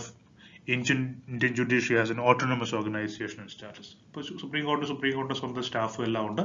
അപ്പോൾ വളരെ ഇൻഡിപെൻഡന്റ് ആയിട്ട് പ്രവർത്തിക്കാനുള്ള ഒരു സംവിധാനമാണ് സുപ്രീം കോടതിക്കും കോടതികൾക്കും ഉള്ളത്. That is A independent judiciary. Judicial review ഒരു പ്രത്യേകതയാണ്. The Constitution is supreme law of the land. The Supreme Court acts as a guardian, protector, and interpreter of the Constitution. It is also the guardian of the fundamental rights of the people. അപ്പോൾ കോൺസ്റ്റിറ്റ്യൂഷന്റെ ഭരണഘടനയുടെ കാവൽക്കാരനാണ് supreme കോടതി. അതുപോലെ തന്നെ ജനങ്ങളുടെ, സിറ്റിസൺസിന്റെ മൗലിക അവകാശങ്ങളുടെ കാവൽക്കാരനും ഈ കോടതിയാണ്. അതുകൊണ്ട് തന്നെ കോടതിക്ക് ജുഡീഷ്യൽ റിവ്യൂ എന്ന് പറയുന്ന ഒരു അധികാരമുണ്ട്. അതായത് പലപ്പോഴും പല പാർലമെന്റ് പാസ്സാക്കുന്ന അല്ലെങ്കിൽ മറ്റ് ലെജിസ്ലേച്ചേഴ്സ്, നിയമസഭകൾ പാസ്സാക്കുന്ന നിയമങ്ങൾ എത്രത്തോളം വാലിഡ് ആണ്, എത്രത്തോളം ഭരണഘടനയ്ക്ക് നിരക്കുന്നതാണ് എന്ന് റിവ്യൂ ചെയ്യാനുള്ള അവകാശം സുപ്രീം കോടതിക്കുണ്ട് അല്ലെങ്കിൽ കോടതികൾക്കുണ്ട്. അതാണ് ജുഡീഷ്യൽ റിവ്യൂ. അടുത്ത ജുഡീഷ്യൽ ആക്ടിവിസം എന്നുള്ളതാണ്. Indian judiciary has been becoming more and more active towards the performance of its social obligations. അപ്പോൾ ഇന്ത്യയിലെ കോടതികൾക്ക് മറ്റു സ്വമേധയാ തന്നെ ജനങ്ങളുടെ പ്രശ്നങ്ങളിൽ ഇടപെടാൻ ഉള്ള അവകാശമുണ്ട്. അതുപോലെ തന്നെ PIL, പബ്ലിക് ഇൻട്രസ്റ്റ് ലിറ്റിഗേഷൻ, പൊതു താൽപര്യ ഹർജികളിലൂടെ കോടതിക്ക് പല വിഷയങ്ങളിലും ഇടപെടാനും വിധി ന്യായം പുറപ്പെടുവിക്കാനും സാധിക്കും. ഇത്തരം പ്രവർത്തനങ്ങളെ നമ്മൾ വിളിക്കുന്ന പേരാണ് ജുഡീഷ്യൽ ആക്ടിവിസം. ഇനി നമ്മുടെ കോൺസ്റ്റിറ്റ്യൂഷനിലെ മറ്റു പ്രത്യേകതയാണ് എമർജൻസി പ്രൊവിഷൻസ്. അതായത് അടിയന്തര അവസ്ഥ പ്രഖ്യാപിക്കാനുള്ള പ്രൊവിഷൻസ് ഉണ്ട്. 3 തരത്തിലുള്ള അടിയന്തരാവസ്ഥകളാണുള്ളത്. അത് 3ഉം നമുക്കിവിടെ കാണാം. ഒന്ന് നാഷണൽ എമർജൻസി, മറ്റൊന്ന് കോൺസ്റ്റിറ്റ്യൂഷൻ എമർജൻസി അല്ലെങ്കിൽ സ്റ്റേറ്റ് എമർജൻസി, മൂന്നാമത്തേതാണ് ഫിനാൻഷ്യൽ എമർജൻസി. ഇതിൽ നാഷണൽ എമർജൻസി എന്ന് പറയുന്നത് അടിയന്തരാവസ്ഥയാണ്. Article 352 is an emergency resulting from war or external aggression or threat of external aggressions against India or from armed rebellion within India or in any of its part. അപ്പോൾ ഇന്ത്യക്ക് പുറത്തു നിന്നോ അകത്തു നിന്നോ armed റിബല്യനോ കടത്തുകയറ്റമോ യുദ്ധമോ ഉണ്ടാകുന്ന സമയത്ത് പ്രഖ്യാപിക്കുന്നതാണ് നാഷണൽ എമർജൻസി. അത് article 352 പ്രകാരമാണ്. ഒരു സ്റ്റേറ്റിൽ emergency കൊണ്ടുവരുന്നതാണ് article 356. An emergency resulting from the failure of constitutional machinery in any state or some states. ഏതെങ്കിലും ഒരു സംസ്ഥാനത്ത് ഭരണഘടനാ വിരുദ്ധമായിട്ട് അല്ലെങ്കിൽ ഭരണഘടനയ്ക്ക് അനുസൃതമായി ഭരണം നടക്കുന്നില്ല എന്ന് ബോധ്യപ്പെട്ട് കഴിഞ്ഞാൽ പ്രസിഡന്റിന് ആർട്ടിക്കിൾ 356 ഉപയോഗിച്ച് ആ സ്റ്റേറ്റിൽ ഒരു എമർജൻസി കൊണ്ടുവരാൻ സാധിക്കും. ഒരു സ്റ്റേറ്റിലോ അല്ലെങ്കിൽ ഒന്നിലധികം സ്റ്റേറ്റുകളിലോ. മറ്റൊരു എമർജൻസിയാണ് ഫിനാൻഷ്യൽ എമർജൻസി. അത് സാമ്പത്തിക അടിയന്തരാവസ്ഥ article 360. It's an emergency resulting from a threat to financial stability of India. ഇന്ത്യയുടെ സാമ്പത്തിക അടിത്തറയ്ക്ക് എന്തെങ്കിലും വലിയ ആഘാതം ഉണ്ടാകുന്ന സമയത്താണ് ഈ ഫിനാൻഷ്യൽ എമർജൻസി കൊണ്ടുവരുന്നത്. ആർട്ടിക്കിൾ 360.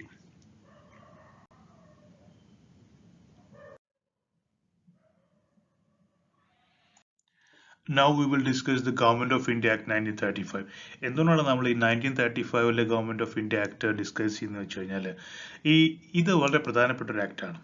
നമ്മുടെ 1947 ആക്ടിലെ വളരെ പ്രധാനപ്പെട്ട ഒരു ഭാഗം ഈ ആക്ട് തന്നെയാണ്. ഇപ്പോഴും ഇതിലെ പല പ്രൊവിഷൻസും നമ്മുടെ പിന്നീട് വന്നിട്ടുള്ള കോൺസ്റ്റിറ്റ്യൂഷനും മറ്റുമൊക്കെ ധാരാളം സപ്പോർട്ട് ചെയ്തിട്ടുണ്ട്. അപ്പോൾ ഈ 1935 ഗവൺമെന്റ് ഓഫ് ഇന്ത്യ ആക്ടിന്റെ ഭാഗമായിട്ട് പ്രധാനപ്പെട്ട ചില പോയിന്റ്സ് പറയാം. അതിലൊന്ന്, അതൊരു ഓൾ ഇന്ത്യ ഫെഡറേഷൻ കൊണ്ടുവന്നുള്ളതാണ്. Okay, the act provided for an all India federation comprising the British Indian provinces and Indian states. Indian statesum അതുപോലെ തന്നെ ബ്രിട്ടീഷ് ഇന്ത്യൻ പ്രൊവിൻസസും ചേർത്ത് ഒരു ഓൾ ഇന്ത്യ ഫെഡറേഷൻ കൊണ്ടുവന്നു. രണ്ടാമത്തത് പ്രൊവിൻഷ്യൽ ഓട്ടോണമി കൊണ്ടുവന്നു എന്നുള്ളതാണ്. എന്താണ് provincial autonomy? The provinces were allowed to act as autonomous units of administration in their defined spheres. അതായത് പ്രൊവിൻസസുകൾ പ്രവിശ്യകൾക്ക് ഓട്ടോണമി കൂടുതൽ സ്വയം പര്യാപ്തത കൊടുത്തു. അവർക്ക് അവരുടേതായിട്ടുള്ള റെസ്പോൺസിബിലിറ്റീസ് ഒക്കെ നടത്താനുള്ള ഒരു ഓട്ടോണമി. ഇത് നമ്മുടെ സ്റ്റേറ്റ്സിലൊക്കെ കാണുന്ന പോലെയുള്ള ഒരു സംഗതിയുടെ തുടക്കം 1935 തുടങ്ങുന്നത്. ഇനി ഡിവിഷൻ ഓഫ് സബ്ജക്ട്സ്, അതായത് സെൻട്രും സ്റ്റേറ്റും തമ്മിൽ അധികാരം വിഭജിച്ചെടുക്കുന്ന ഒരു പതിവ് കൊണ്ടുവന്നു. അതിൽ 3 ലിസ്റ്റുകൾ ഉണ്ടാക്കി: federal list, provincial list, concurrent list. അതിൽ ഫെഡറലിൽ 59 ഐറ്റംസ് ഉണ്ടായിരുന്നു, രണ്ടാമത്തേതിൽ 54, മൂന്നാമത്തേതിൽ 36. ഫെഡറൽ ലിസ്റ്റ് എന്ന് പറയുമ്പോൾ സെൻട്രൽ ഗവൺമെന്റ് ആണ് അതിൽ ലെജിസ്ലേറ്റ് ചെയ്യുന്ന. പ്രൊവിൻഷ്യൽ ലിസ്റ്റ് ആകുമ്പോൾ അതിനകത്ത് സ്റ്റേറ്റ് ഗവൺമെന്റ് അല്ലെങ്കിൽ പ്രൊവിൻഷ്യൽ ഗവൺമെന്റ് ആണ്. കൺകറന്റ് എന്ന് പറയുമ്പോൾ ഈ രണ്ട് ഗവൺമെന്റുകൾക്കും താല്പര്യമുള്ള അധികാരമുള്ള സബ്ജക്ട്സ് ആണ്. മറ്റൊന്ന് ഡയാർക്കിയാണ്. 1935 ആക്ട് പ്രകാരം it abolished diarchy at the provincial level and introduced it at the center. ഡയറക്കി എന്ന് പറയുമ്പോൾ നമ്മൾ നേരത്തെ കണ്ടു, 1919 റിഫോംസിൽ നമ്മൾ കണ്ടാണ്. ദ്വിഭരണമാണ്, റിസർവ് സബ്ജക്ട്സും ട്രാൻസ്ഫർ സബ്ജക്റ്റും വരുന്നു. അങ്ങനെ രണ്ട് രീതിയിൽ ഒരു എക്സിക്യൂട്ടീവ് ഭരിക്കുന്നു, മറ്റൊരു എലക്റ്റഡ് ഗവൺമെന്റ് വിഭാഗം അപ്പുറത്ത് ഭരിക്കുന്നു. അങ്ങനെ റിസർവ്ഡ് സബ്ജക്ട്സും ട്രാൻസ്ഫർ സബ്ജക്റ്റും എന്ന് പറയുന്ന രണ്ട് വിഭാഗങ്ങൾ ഉണ്ടാകുന്നു. അതിലെ റിസർവ് സബ്ജക്ട്സിൽ വരുന്നത് ഗവർണർ ജനറലിന്റെ കീഴിലെ ഉള്ള കമ്മിറ്റി, എക്സിക്യൂട്ടീവ് കൗൺസിലേഴ്സും മറ്റുമൊക്കെ ഉള്ളവര് ഭരിക്കുന്ന അവരാണ് ആ കാര്യങ്ങൾ നോക്കുന്നത്. അപ്പൊ അതിനകത്ത് വളരെ പ്രധാനപ്പെട്ട സബ്ജക്ട്സ് അതിനകത്ത് വരുന്നത് റിലീജിയസ് അഫയേഴ്സ് വരും, ഡിഫൻസും അഡ്മിനിസ്ട്രേഷനും ഓഫ് ട്രൈബൽ ഏരിയാസ്, ഇതൊക്കെ വളരെ ഇമ്പോർട്ടൻ്റ് ആയിട്ടുള്ള എക്സ്റ്റേണൽ അഫയേഴ്സ് ഒക്കെ ഇതിൽ വരും. ട്രാൻസ്ഫർ സബ്ജക്ട് എന്ന് പറയുമ്പോൾ മിനിസ്റ്റേഴ്സ് ആണ്, തെരഞ്ഞെടുക്കപ്പെട്ട മിനിസ്റ്റേഴ്സ്, അവരാണ് ഈ കാര്യങ്ങളൊക്കെ നോക്കുന്നത്. വളരെ എഡ്യൂക്കേഷൻ പോലെയുള്ള കാര്യങ്ങളും മറ്റുമൊക്കെയാണ് അതിനകത്ത് വരുന്നത്. അപ്പൊ ഇങ്ങനെ രണ്ട് റിസർവ് സബ്ജക്റ്റും ട്രാൻസ്ഫർ സബ്ജക്റ്റും കൊണ്ടുവന്നു എന്നുള്ളത് ഗവൺമെന്റ് ഓഫ് ഇന്ത്യ ആക്ട് 1935 പ്രത്യേകതയാണ്. ഇതാണ് ഡയാർക്കി എന്നറിയപ്പെടുന്നത്. ഇനി നമ്മൾ നേരത്തെ കണ്ട ബൈക്യാമറൽ ലെജിസ്ലേച്ചർ, നമ്മുടെ ലോക്സഭ രാജ്യസഭ എന്നൊക്കെ പറയുന്നതിന്റെ തുടക്കമാണ് ഇത് രണ്ടും. കൗൺസിൽ ഓഫ് സ്റ്റേറ്റ്സും ഫെഡറൽ അസംബ്ലിയും, അതും കോൺസ്റ്റിറ്റ്യൂഷനിലെ 1935 ഗവൺമെന്റ് ഓഫ് ഇന്ത്യ ആക്ടിലാണ് വന്നിട്ടുള്ളത്. അതിൽ നമ്മൾ കൗൺസിൽ ഓഫ് സ്റ്റേറ്റ്സ് എന്ന് പറയുന്നത് ഏതാണ്ട് ഇന്നത്തെ രാജ്യസഭയാണ്. ദ അപ്പർ ഹൗസ് ഓഫ് എന്ന് പറയുന്ന പെർമനന്റ് ബോഡി ആയിട്ടുള്ള ആണ് ഇന്നത്തെ രാജ്യസഭയാണ് പഴയ കൗൺസിൽ ഓഫ് സ്റ്റേറ്റ്സ്. അതിനകത്ത് അന്ന് 260 മെമ്പേഴ്സ് ഉണ്ടായിരുന്നു. അതിൽ 156 പേര് were the representatives of British India, while 104 from Indian states. അപ്പൊ 260 പേരിൽ 156 പേര് ബ്രിട്ടീഷ് ഇന്ത്യയിൽ നിന്നും ബാക്കി 104 പേര് വന്നിരുന്നത് നാട്ടുരാജ്യങ്ങളിൽ നിന്നുമായിരുന്നു. അതായിരുന്നു പഴയ കൗൺസിൽ ഓഫ് സ്റ്റേറ്റ്സ്, അല്ലെങ്കിൽ ഇന്നത്തെ ഏതാണ് നമ്മുടെ രാജ്യസഭ എന്ന് പറയുന്നത്. ഫെഡറൽ അസംബ്ലി എന്ന് പറയുന്നത് ലോക്സഭയാണ്, കൈൻഡ് ഓഫ് ലോക്സഭ. പഴയ ലോവർ ഹൗസ് ആണ്. 5 വർഷമായിരുന്നു കാലാവധി. 375 മെമ്പേഴ്സ് ആയിരുന്നു ടോട്ടല്. അതിൽ 250 മെമ്പേഴ്സ് എന്ന് പറയുന്നത് were to be representatives of British India and not more than 125 members from princely states. British ഇന്ത്യയുടെ റെപ്രസെന്റേറ്റീവ്സ് ആയിട്ട് 250 പേരും 125 ആൾക്കാർ നാട്ടുരാജ്യങ്ങൾ. അപ്പൊ നാട്ടുരാജ്യം എന്ന് പറയുമ്പോൾ അന്നത്തെ നമ്മുടെ തിരുവിതാംകൂറിൽ നിന്ന് ഇതുപോലെ മെമ്പേഴ്സ് ഉണ്ടാവും. തിരുവിതാംകൂർ നാട്ടുരാജ്യമായിരുന്നു, ധാരാളം നാട്ടുരാജ്യങ്ങൾ ഉണ്ടായിരുന്നു. ഓക്കെ. ഇനി while the seats reserved for princely states were to be filled by nominated members, the provinces were given different numbers for seats. നേരത്തെ പറഞ്ഞു നാട്ടുരാജ്യങ്ങൾക്ക് പ്രാതിനിധ്യമുണ്ട്. നാട്ടുരാജ്യങ്ങളിലെ ഇതെല്ലാം നോമിനേറ്റഡ് മെമ്പേഴ്സ് ആണ്, രാജാക്കന്മാരും രാജകുമാരന്മാരൊക്കെയാണ് വന്നിരുന്നത്. Election to the federal assembly was to be indirect. അപ്പൊ ഇന്ന് കാണുന്ന പോലെ ഫെഡറൽ അസംബ്ലിയിലേക്ക് അല്ലെങ്കിൽ ലോക്സഭയിലേക്ക് നേരിട്ടുള്ള ഇലക്ഷൻ ആയിരുന്നില്ല എന്ന് നടന്നിരുന്നത്. ഇൻഡയറക്റ്റ് ആയിട്ടുള്ള ഇലക്ഷൻ ആയിരുന്നു. കാരണം നോമിനേറ്റഡ് മെമ്പേഴ്സ് വരുന്നു, അതുപോലെ ബ്രിട്ടീഷ് ഇന്ത്യയിൽ നിന്നും ഇതുപോലെയുള്ള മെമ്പേഴ്സ് ആണ് വരുന്നത്. അങ്ങനെ 35 ആക്ടില് കൗൺസിൽ ഓഫ് സ്റ്റേറ്റ്സും ഫെഡറൽ അസംബ്ലി ഉണ്ടായിരുന്നു, ബൈക്യാമറൽ ലെജിസ്ലേച്ചർ ഉണ്ടായിരുന്നു. ഈ ബൈക്യാമറൽ ലെജിസ്ലേച്ചർ നമ്മൾ വീണ്ടും അഡോപ്റ്റ് ചെയ്യുന്നു. 1947 വരുന്നു. 1950 നമ്മുടെ കോൺസ്റ്റിറ്റ്യൂഷനിലും ഇതുപോലെ തന്നെ ബൈക്യാമറലിസം ഉണ്ട്. അതിന്റെ പേരുകൾ മാറ്റി ലോക്സഭ എന്നാക്കി, രാജ്യസഭ എന്നുമാക്കി. ഇനി റീഓർഗനൈസേഷൻ ഓഫ് ലിംഗ്വിസ്റ്റിക് സ്റ്റേറ്റ്സ് ആണ് അടുത്തത്. എങ്ങനെയാണ് സ്വാതന്ത്ര്യത്തിന് ശേഷം നമ്മൾ ഭാഷയുടെ അടിസ്ഥാനത്തിലെ സംസ്ഥാനങ്ങൾ ഉണ്ടാക്കിയെന്നുള്ളത്. After independence again political movements for creation of new linguistic based states developed. അപ്പോൾ ശക്തമായിട്ട് ഉള്ള ലിംഗ്വിസ്റ്റിക് സ്റ്റേറ്റ്സ്, ഭാഷയുടെ അടിസ്ഥാനത്തിൽ സംസ്ഥാനങ്ങൾ വേണമെന്ന് പറഞ്ഞ് വലിയ പ്രക്ഷോഭങ്ങൾ ഇന്ത്യയിൽ എല്ലായിടത്തും ഉണ്ടാകുന്നു. ഫോർ എക്സാമ്പിൾ കേരളത്തിൽ ഐക്യ കേരള പ്രസ്ഥാനം, സംയുക്ത മഹാരാഷ്ട്ര എന്ന് പറയുന്ന മഹാരാഷ്ട്രയില്, അതുപോലെ തന്നെ വിശാല ആന്ധ്ര എന്ന് പറഞ്ഞ് തെലുങ്ക് സംസാരിക്കുന്ന പ്രദേശങ്ങളൊക്കെ ഒരു സംസ്ഥാനമാക്കണം എന്ന് പറഞ്ഞ് വലിയ പ്രക്ഷോഭങ്ങൾ ഉണ്ടാകുന്നു. സോ അങ്ങനെ ഇരിക്കുന്ന സമയത്ത് in 1948 the government appointed a commission under S.K. Dhar. He was a judge of Allahabad High Court to examine the case for the reorganization of states on the linguistic basis. അങ്ങനെയാണ് S K Dhar commission വരുന്നത്. എങ്ങനെയാണ് ഈ സംസ്ഥാനങ്ങൾ രൂപീകരിക്കേണ്ടത്, ഭാഷാടിസ്ഥാനത്തിൽ രൂപീകരിക്കാമോ എന്നാണ് ചോദ്യം. Admitting the importance of the reorganization of states on a linguistic basis, the Commission, however, attached more importance to historical, geographical and economic considerations. അവർ അതിനെ favour ചെയ്തില്ല. അവർ പറഞ്ഞിങ്ങനെയാണ്, എസ് കെ ധർ കമ്മീഷൻ പറഞ്ഞിങ്ങനെയാണ്, it favoured reorganisation on the basis of administrative convenience rather than linguistic consideration. അതായത് സംസ്ഥാനങ്ങൾ ഭരണനിർവഹണത്തിനുള്ള സൗകര്യത്തിൻ്റെ അടിസ്ഥാനത്തിലാണ് നിശ്ചയിക്കേണ്ടത്, അല്ലാതെ ഭാഷയുടെ അടിസ്ഥാനത്തിലാകരുത് എന്നാണ് എസ് കെ ധർ കമ്മീഷൻ പറഞ്ഞത്. അതിനുശേഷം ഒരു JVP കമ്മിറ്റി വന്നു. ആ JVP കമ്മിറ്റിയിൽ ജവഹർലാൽ നെഹ്റു, വല്ലഭായ് പട്ടേൽ, പട്ടാഭി സീതാരാമയ്യ, ഇത് 3 പേരുണ്ടായിരുന്നത്. അവര് ഇത് വീണ്ടും ഇതിനെക്കുറിച്ച് പഠിച്ചു. അത് 49 ഒരു റിപ്പോർട്ട് സബ്മിറ്റ് ചെയ്തു. അതിനകത്തും അവര് they dismissed the idea of reorganization on a linguistic basis. ഭാഷാടിസ്ഥാനത്തിൽ സംസ്ഥാനങ്ങൾ ഉണ്ടാക്കേണ്ട എന്നാണ് JVP കമ്മിറ്റി പറയുന്നത്. പക്ഷേ അതിനിടയ്ക്ക് വലിയ പ്രശ്നങ്ങൾ ഉണ്ടാകുന്നു. In 1953, the government was forced to create a separate state of Andhra for Telugu-speaking people following the long-drawn agitation and death of Potti Sriramulu after a hunger strike for 56 days. 56 ദിവസം പോറ്റി ശ്രീരാമലു എന്ന് പറയുന്ന ഒരു പ്രക്ഷോഭകാരി നിരാഹാരം കിടക്കുകയും മരിച്ചുപോവുകയും ചെയ്യുന്നു. അതിന്റെ ഭാഗമായിട്ട് അദ്ദേഹം ഒരു ആന്ധ്ര സ്റ്റേറ്റിന് വേണ്ടിയാണ് പ്രക്ഷോഭം നടത്തിയത്. ഗവൺമെന്റ് ഓഫ് ഇന്ത്യക്ക് മറ്റൊരു നിവൃത്തിയില്ലാതെ 53 ഒരു ആന്ധ്ര എന്ന് പറയുന്ന ഒരു സ്റ്റേറ്റ് ഉണ്ടാക്കേണ്ടി വന്നു. അങ്ങനെ ലിംഗ്വിസ്റ്റിക് ബേസിൽ ആദ്യമായിട്ട് ഉണ്ടാകുന്ന സംസ്ഥാനം ആന്ധ്രയാണ്. അതിനുശേഷം ഒരു ഫസൽ അലി കമ്മീഷൻ എന്ന് പറയുന്ന ഒരു കമ്മീഷൻ വരുന്നു. This led to the demand for creation of states on linguistic basis from other parts of the country. അപ്പോൾ ആന്ധ്ര രൂപീകരിച്ചപ്പോൾ രാജ്യത്തിന്റെ പല ഭാഗത്തു നിന്നും ഭാഷാടിസ്ഥാനത്തിൽ സംസ്ഥാനങ്ങൾ ഉണ്ടാക്കണമെന്നുള്ള ആവശ്യം ഉയർന്നു വന്നു. അങ്ങനെ Fazal Ali commission 1953 Jawaharlal Nehru prime minister ആയിരിക്കുന്ന സമയത്ത് കോൺസ്റ്റിറ്റ്യൂട്ട് ചെയ്തു. ആ കമ്മീഷനിൽ HN കുൻസ്രു, KM പണിക്കർ എന്ന് പറയുന്ന 2 ആളുകളുണ്ടായിരുന്നു. ഇവർ 3 ചേർന്ന കമ്മീഷനാണ് ഫസൽ അലി കമ്മീഷൻ. ആ കമ്മീഷൻ റെക്കഗ്നൈസ് ചെയ്ത് അവർ പറഞ്ഞു ലിംഗ്വിസ്റ്റിക് ബേസിൽ സ്റ്റേറ്റ്സ് ഉണ്ടാക്കാം. It recommended the reorganisation of the all country into 16 states and 3 central administrative areas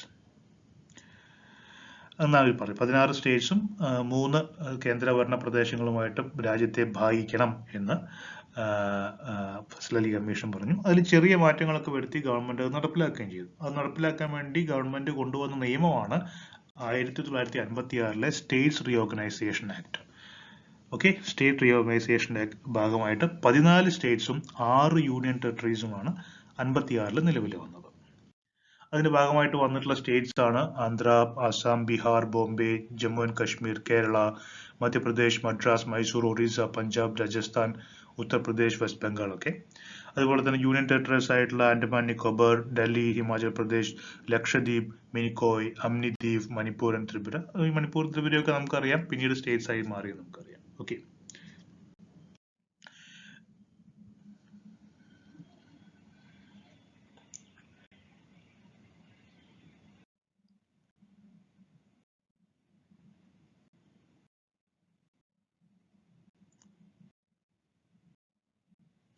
ഇനി നമുക്ക് പഠിക്കാനുള്ള പോയിന്റ് ആണ് ലിബറലൈസേഷൻ, പ്രൈവറ്റൈസേഷൻ ആൻഡ് ഗ്ലോബലൈസേഷൻ. ഇതെല്ലാം ചേർത്ത് LPG എന്നാണ് അറിയപ്പെടുന്നത്. So the economy of India had undergone significant policy shifts in the beginning of the 1990s. 1990കളിൽ വലിയ മാറ്റമാണ് ഇന്ത്യൻ സമ്പദ് വ്യവസ്ഥയിൽ ഉണ്ടായത്. The new model of economic reforms is commonly known as LPG. ഒരു പുതിയ സാമ്പത്തിക പരിഷ്കരണം ഇന്ത്യയിൽ വന്നു. അത് അറിയപ്പെടുന്നത് ഈ LPG എന്നാണ്. LPG എന്ന് അറിയപ്പെടാൻ കാരണം ലിബറലൈസേഷൻ, പ്രൈവറ്റൈസേഷൻ, ഗ്ലോബലൈസേഷൻ. ലിബറലൈസേഷൻ എന്ന് പറഞ്ഞാൽ ഉദാരവൽക്കരണം, പ്രൈവറ്റൈസേഷൻ എന്ന് പറഞ്ഞാൽ സ്വകാര്യവൽക്കരണം, ഗ്ലോബലൈസേഷൻ ആഗോളവൽക്കരണം. ഈ 3 ചേർന്നൊരു മോഡലാണ് വരുന്നത്. And the primary objective of this model was to make the economy of India the fastest developing economy in the world. ഇപ്പോൾ ലോകത്തിലെ ഏറ്റവും കൂടുതൽ വളർച്ചയുള്ള സമ്പദ് വ്യവസ്ഥയാക്കിയിട്ട് ഇന്ത്യൻ സമ്പദ് വ്യവസ്ഥയെ മാറ്റുക എന്നായിരുന്നു ഉദ്ദേശം. A chain of reforms took place during this time. ഒരുപാട് റിഫോംസ് ഈ സമയത്ത് കൊണ്ടുവരുന്നുണ്ട്. These economic reforms had influenced the overall economic growth of the country in a significant manner. Okay. ഇനി എങ്ങനെയാണ് ലിബറലൈസേഷൻ, പ്രൈവറ്റൈസേഷൻ, ഗ്ലോബലൈസേഷൻ നടപ്പിൽ വരുത്തിയെന്ന് നോക്കാം. First we will discuss the liberalization. So ഉദാരവൽക്കരണം. Liberalization refers to the slackening of government regulation. Government control, government regulations കുറയ്ക്കുക. ബിസിനസിനും എക്കോണമിയുടെ മുകളിലുള്ള സമ്പദ് വ്യവസ്ഥയുടെ മുകളിലുള്ള ഗവൺമെന്റിന്റെ നിയന്ത്രണങ്ങൾ കുറച്ചു കൊണ്ടുവരിക എന്നാണ് ലിബറലൈസേഷൻ കൊണ്ട് ഉദ്ദേശിക്കുന്നത്. The economic liberalization in India denotes the continuing financial reforms which began in July 24, 1991. Liberalization is commonly known as free trade. It implies removal of restrictions and barriers to free trade. Free trade ഉള്ള barriers എല്ലാം നീക്കുക, അതുപോലെ തന്നെ restrictions എല്ലാം കൊണ്ടുവന്ന് government restrictions ഏറ്റവും മിനിമലായി നിർത്തുക എന്നുള്ളതാണ് ലിബറലൈസേഷൻ കൊണ്ട് ഉദ്ദേശിക്കുന്നത്. India has taken many efforts for liberalisation. അപ്പൊ ഇന്ത്യയിൽ ലിബറലൈസേഷൻ നടത്താൻ എന്തൊക്കെയാണ് ചെയ്തതെന്ന് നോക്കാം. ഒന്ന്, 1991 ഒരു പുതിയ സാമ്പത്തിക നയം കൊണ്ടുവന്നു, ന്യൂ എക്കോണമിക് പോളിസി ഓഫ് 1991. അതിന്റെ ഭാഗമായിട്ട് എന്തൊക്കെ ചെയ്തു? ടു അച്ചീവ് എന്തിനാണ് ഇത് കൊണ്ടുവന്നു വെച്ച് കഴിഞ്ഞാൽ, to achieve higher economic growth rate, to reduce inflation, to rebuild foreign exchange reserves. വലിയ ഉയർന്ന തോതിലുള്ള നിരക്കിലുള്ള സാമ്പത്തിക വളർച്ച നേടുക, അതുപോലെ തന്നെ പണപ്പെരുപ്പം ഇൻഫ്ലേഷൻ കുറയ്ക്കുക, അതുപോലെ തന്നെ നമ്മുടെ കാലിയായി പോയ ഫോറിൻ എക്സ്ചേഞ്ച് കൂടുതൽ ശക്തമായിട്ട് കൂടുതൽ ഫോറിൻ എക്സ്ചേഞ്ച് കൊണ്ടുവരിക. റിസർവുകൾ ഇല്ലാതെയായി പോകുന്നു, റിസർവ് കാലിയാകുന്ന ഒരു അവസ്ഥ ഉണ്ടായി 90കളുടെ തുടക്കത്തിൽ. അങ്ങനെയാണ് അത് കൂടുതൽ ഫോറിൻ ഇൻവെസ്റ്റ്മെന്റുകൾ കൊണ്ടുവരിക. ഇതൊക്കെയാണ് ന്യൂ എക്കണോമിക് പോളിസിയുടെ ഉദ്ദേശങ്ങൾ ഉണ്ടായിരുന്നത്. മറ്റൊന്ന് ഫെമ എന്ന് പറയുന്ന ആക്ട് കൊണ്ടുവന്നു, അതായത് ഫോറിൻ എക്സ്ചേഞ്ച് മാനേജ്മെന്റ് ആക്ട്. നേരത്തെ ഉണ്ടായിരുന്ന ഫോറിൻ എക്സ്ചേഞ്ച് റെഗുലേഷൻ ആക്ട് മാറ്റിയിട്ട് ഫെമ കൊണ്ടുവന്നു, ഫോറിൻ എക്സ്ചേഞ്ച് മാനേജ്മെന്റ് ആക്ട് കൊണ്ടുവന്നു. The enactment has incorporated clauses which have facilitated easy entry of MNCs. അങ്ങനെ ഈ ഫോറിൻ എക്സ്ചേഞ്ച് മാനേജ്മെന്റ് ആക്ട് വന്നപ്പോൾ പുറത്തുനിന്നുള്ള മൾട്ടിനാഷണൽ കമ്പനീസ് MNCs, ബഹുരാഷ്ട്ര കമ്പനികൾക്ക് ഇന്ത്യയിലേക്ക് വരാനും ഇവിടുത്തെ കമ്പനികളുമായിട്ട് കൊളാബറേറ്റ് ചെയ്യാനുമുള്ള സൗകര്യങ്ങൾ കൂടി. അപ്പൊ അതിന്റെ ഭാഗമായിട്ട് ജോയിന്റ് വെഞ്ചേഴ്സ് വിത്ത് ഫോറിൻ കമ്പനീസ്, വിദേശ കമ്പനികൾ വന്ന് ഇവിടുത്തെ നമ്മുടെ ഇന്ത്യൻ കമ്പനികളുമായിട്ട് ജോയിന്റ് വെഞ്ചേഴ്സ് തുടങ്ങി. ഉദാഹരണമാണ് TVS Suzuki. Reduction of import tariffs, ഇറക്കുമതി ചുങ്കം കുറച്ചു. റിമൂവൽ ഓഫ് എക്സ്പോർട്ട് സബ്സിഡീസ് കയറ്റുമതി സബ്സിഡീസ് എല്ലാം എടുത്തു മാറ്റി. Full convertibility of rupee on current account ബേസിൽ ഫുൾ കൺവേർട്ടബിലിറ്റി, ഇന്ത്യൻ റുപ്പിയുടെ ഫുൾ കൺവേർട്ടബിലിറ്റി നേരത്തെ ഉണ്ടായിരുന്നില്ല, അത് കൊണ്ടുവന്നു. Encouraging foreign direct investments, FDI, foreign direct investment, അതായത് നേരിട്ടുള്ള വിദേശ നിക്ഷേപം കൂടുതൽ സ്വീകരിക്കാൻ തുടങ്ങി. ഇതൊന്നും നേരത്തെ ഉണ്ടായിരുന്നില്ല. The effect of liberalization is that the companies of developing countries are facing a tough competition from powerful corporations of developed countries. The local communities are exploited by multinational companies on account of the removal of the regulations governing the activities of MNCs. ഇതൊക്കെയാണ് ഫെമയുടെ ഭാഗമായിട്ട്, foreign exchange management ആക്ടിന്റെ ഭാഗമായിട്ട് നമ്മൾ ചെയ്ത പ്രധാനപ്പെട്ട കാര്യങ്ങൾ. 5 കാര്യങ്ങൾ ഓർത്തുവെക്കുക. Joint ventures വന്നു, reduction of import tariffs, removal of export subsidies, full convertibility of rupee on current account, encouraging foreign direct investment. ഇതിന്റെ ഭാഗമായിട്ട് ചില നെഗറ്റീവ് കാര്യങ്ങൾ ഉണ്ടായിട്ടുണ്ട്. കാരണം വലിയ ബഹുരാഷ്ട്ര കുത്തകൾ വരുന്ന സമയത്ത് തീർച്ചയായിട്ടും നമ്മുടെ നാട്ടിലുള്ള നമ്മുടെ ഇന്ത്യൻ കമ്പനികൾക്ക് സ്ട്രഗിൾ ചെയ്യേണ്ടി വരും. അതും ആ സമയത്ത് ഉണ്ടായിട്ടുണ്ട്. അടുത്തത് പ്രൈവറ്റൈസേഷൻ ആണ്, അല്ലെങ്കിൽ സ്വകാര്യവൽക്കരണമാണ്.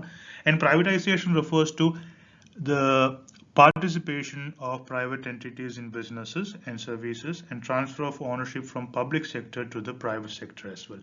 അപ്പോൾ കൂടുതൽ സ്വകാര്യവൽക്കരണം നടത്തുക, അല്ലെങ്കിൽ കൂടുതൽ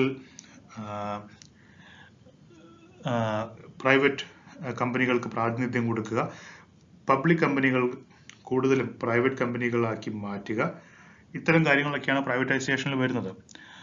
And it has become inevitable. നമുക്ക് പ്രൈവറ്റൈസേഷൻ ചെയ്യാതെയും സാധിക്കില്ലായിരുന്നു. കാരണം 1990 നമ്മുടെ വലിയൊരു ക്രൈസിസിലൂടെ ഇന്ത്യ കടന്നുപോയപ്പം നമുക്ക് IMF-ൽ നിന്ന് കടമെടുക്കേണ്ടി വന്നു, ഇന്റർനാഷണൽ മോണിറ്ററി ഫണ്ടിൽ നിന്ന്. അതിന്റെ ഭാഗമായിട്ട് അവർ ചില നിർദ്ദേശങ്ങൾ വെച്ചു. അതിന്റെ ഒന്നായിരുന്നു ഈ പ്രൈവറ്റൈസ് ചെയ്യുക എന്നുള്ളത്. അപ്പോൾ നമുക്കത് ചെയ്യാതെ പറ്റില്ലായിരുന്നു. അപ്പോൾ ഒബ്ജക്റ്റീവ്സ് ഓഫ് പ്രൈവറ്റൈസേഷൻ എന്തൊക്കെയാണ്?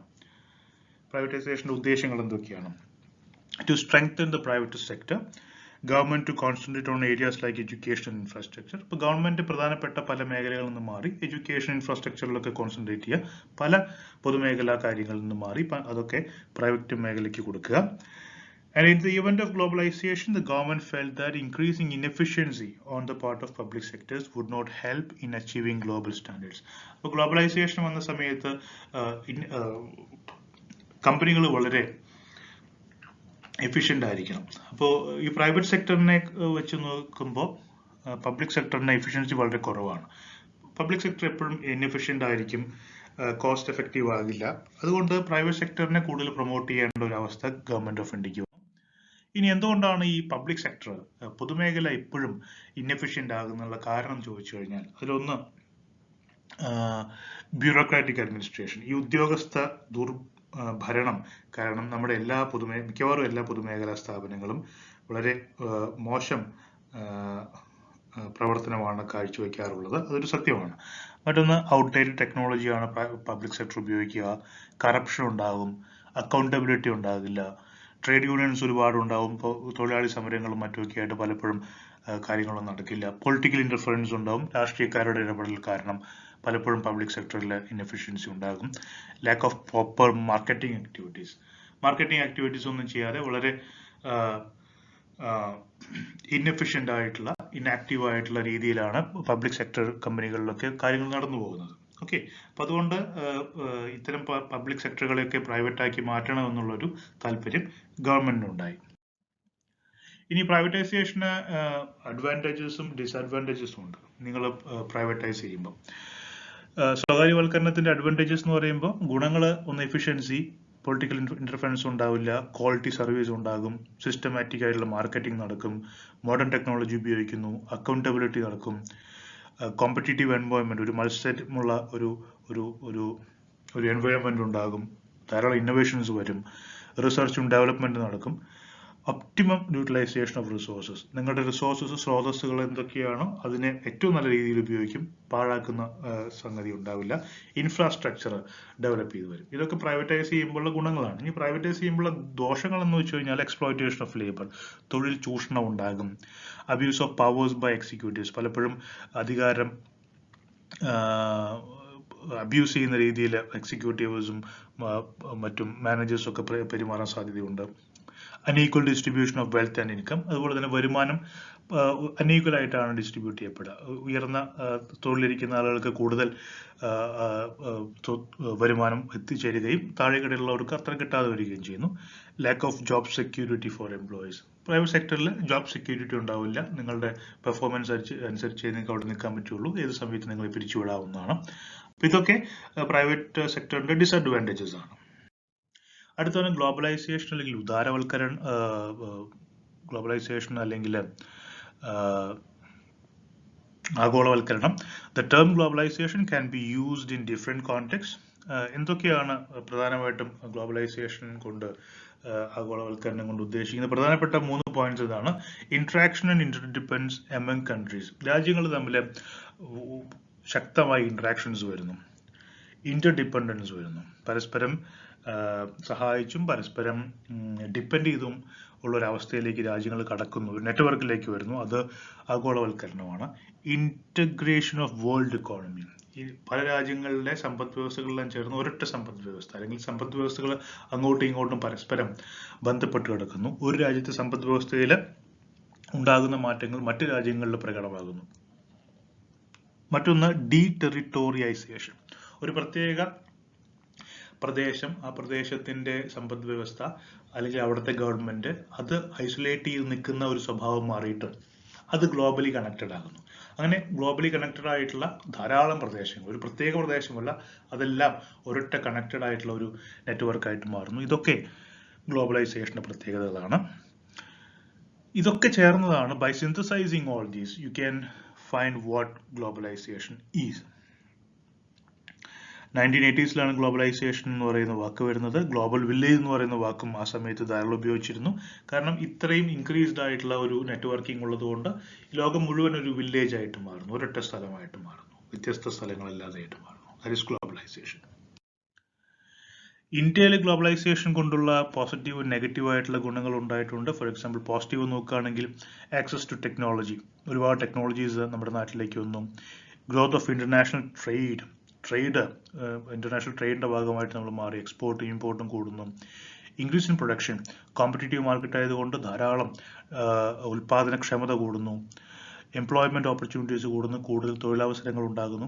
Free flow of foreign capital, ഒരുപാട് വിദേശ നിക്ഷേപങ്ങൾ ഇന്ത്യയിലേക്ക് വരുന്നു. ഇതൊക്കെ പോസിറ്റീവാണ്. നെഗറ്റീവ് എന്ന് പറഞ്ഞാൽ ഇനിക്വാലിറ്റീസ് വിത്തിൻ കൺട്രീസ്. ഈ പല രാജ്യങ്ങളും പല അവസ്ഥയിലാണ് ഉള്ളത്. ശക്തമായ രാജ്യങ്ങളുണ്ട്, അല്ലാത്ത രാജ്യങ്ങളുണ്ട്. അതുകൊണ്ട് തന്നെ രാജ്യങ്ങൾ തമ്മിലുള്ള ഇനിക്വാലിറ്റീസ് വർദ്ധിക്കുന്നു.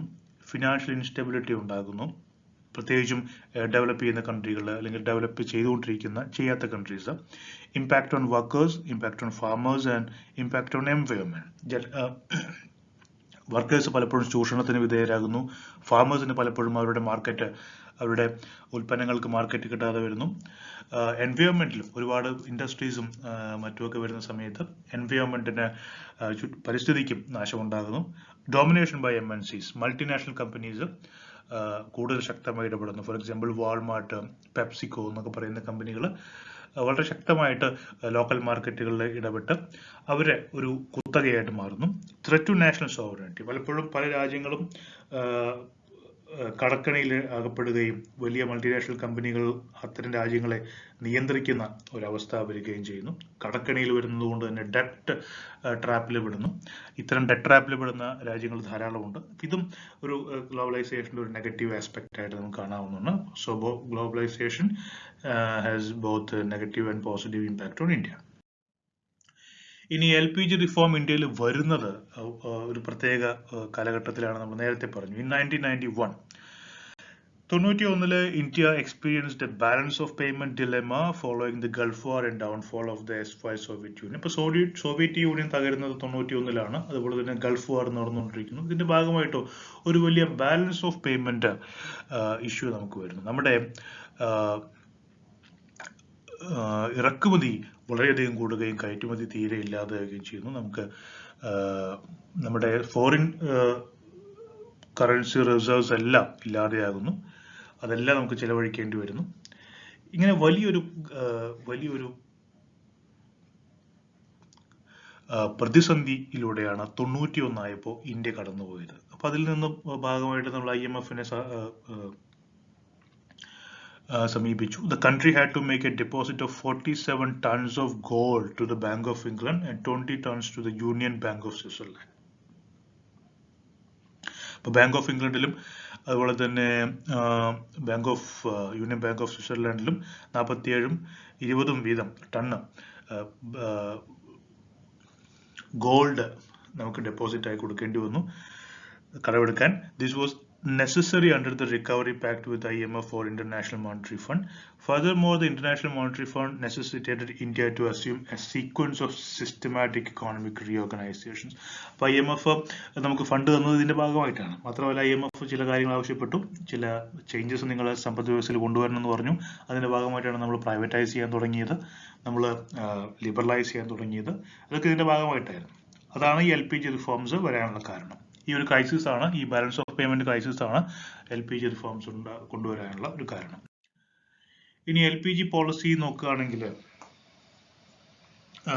ഒരുപാട് ചേഞ്ചസ് നമ്മുടെ നിയമനിർമ്മാണത്തിലും അതുപോലെ തന്നെ അമെൻമെന്റിലും ഒക്കെ വന്നിട്ടുണ്ട്. അപ്പം അത്തരം ചേഞ്ചസ് കൂടി ചേർന്നതാണ് നമ്മുടെ ഈ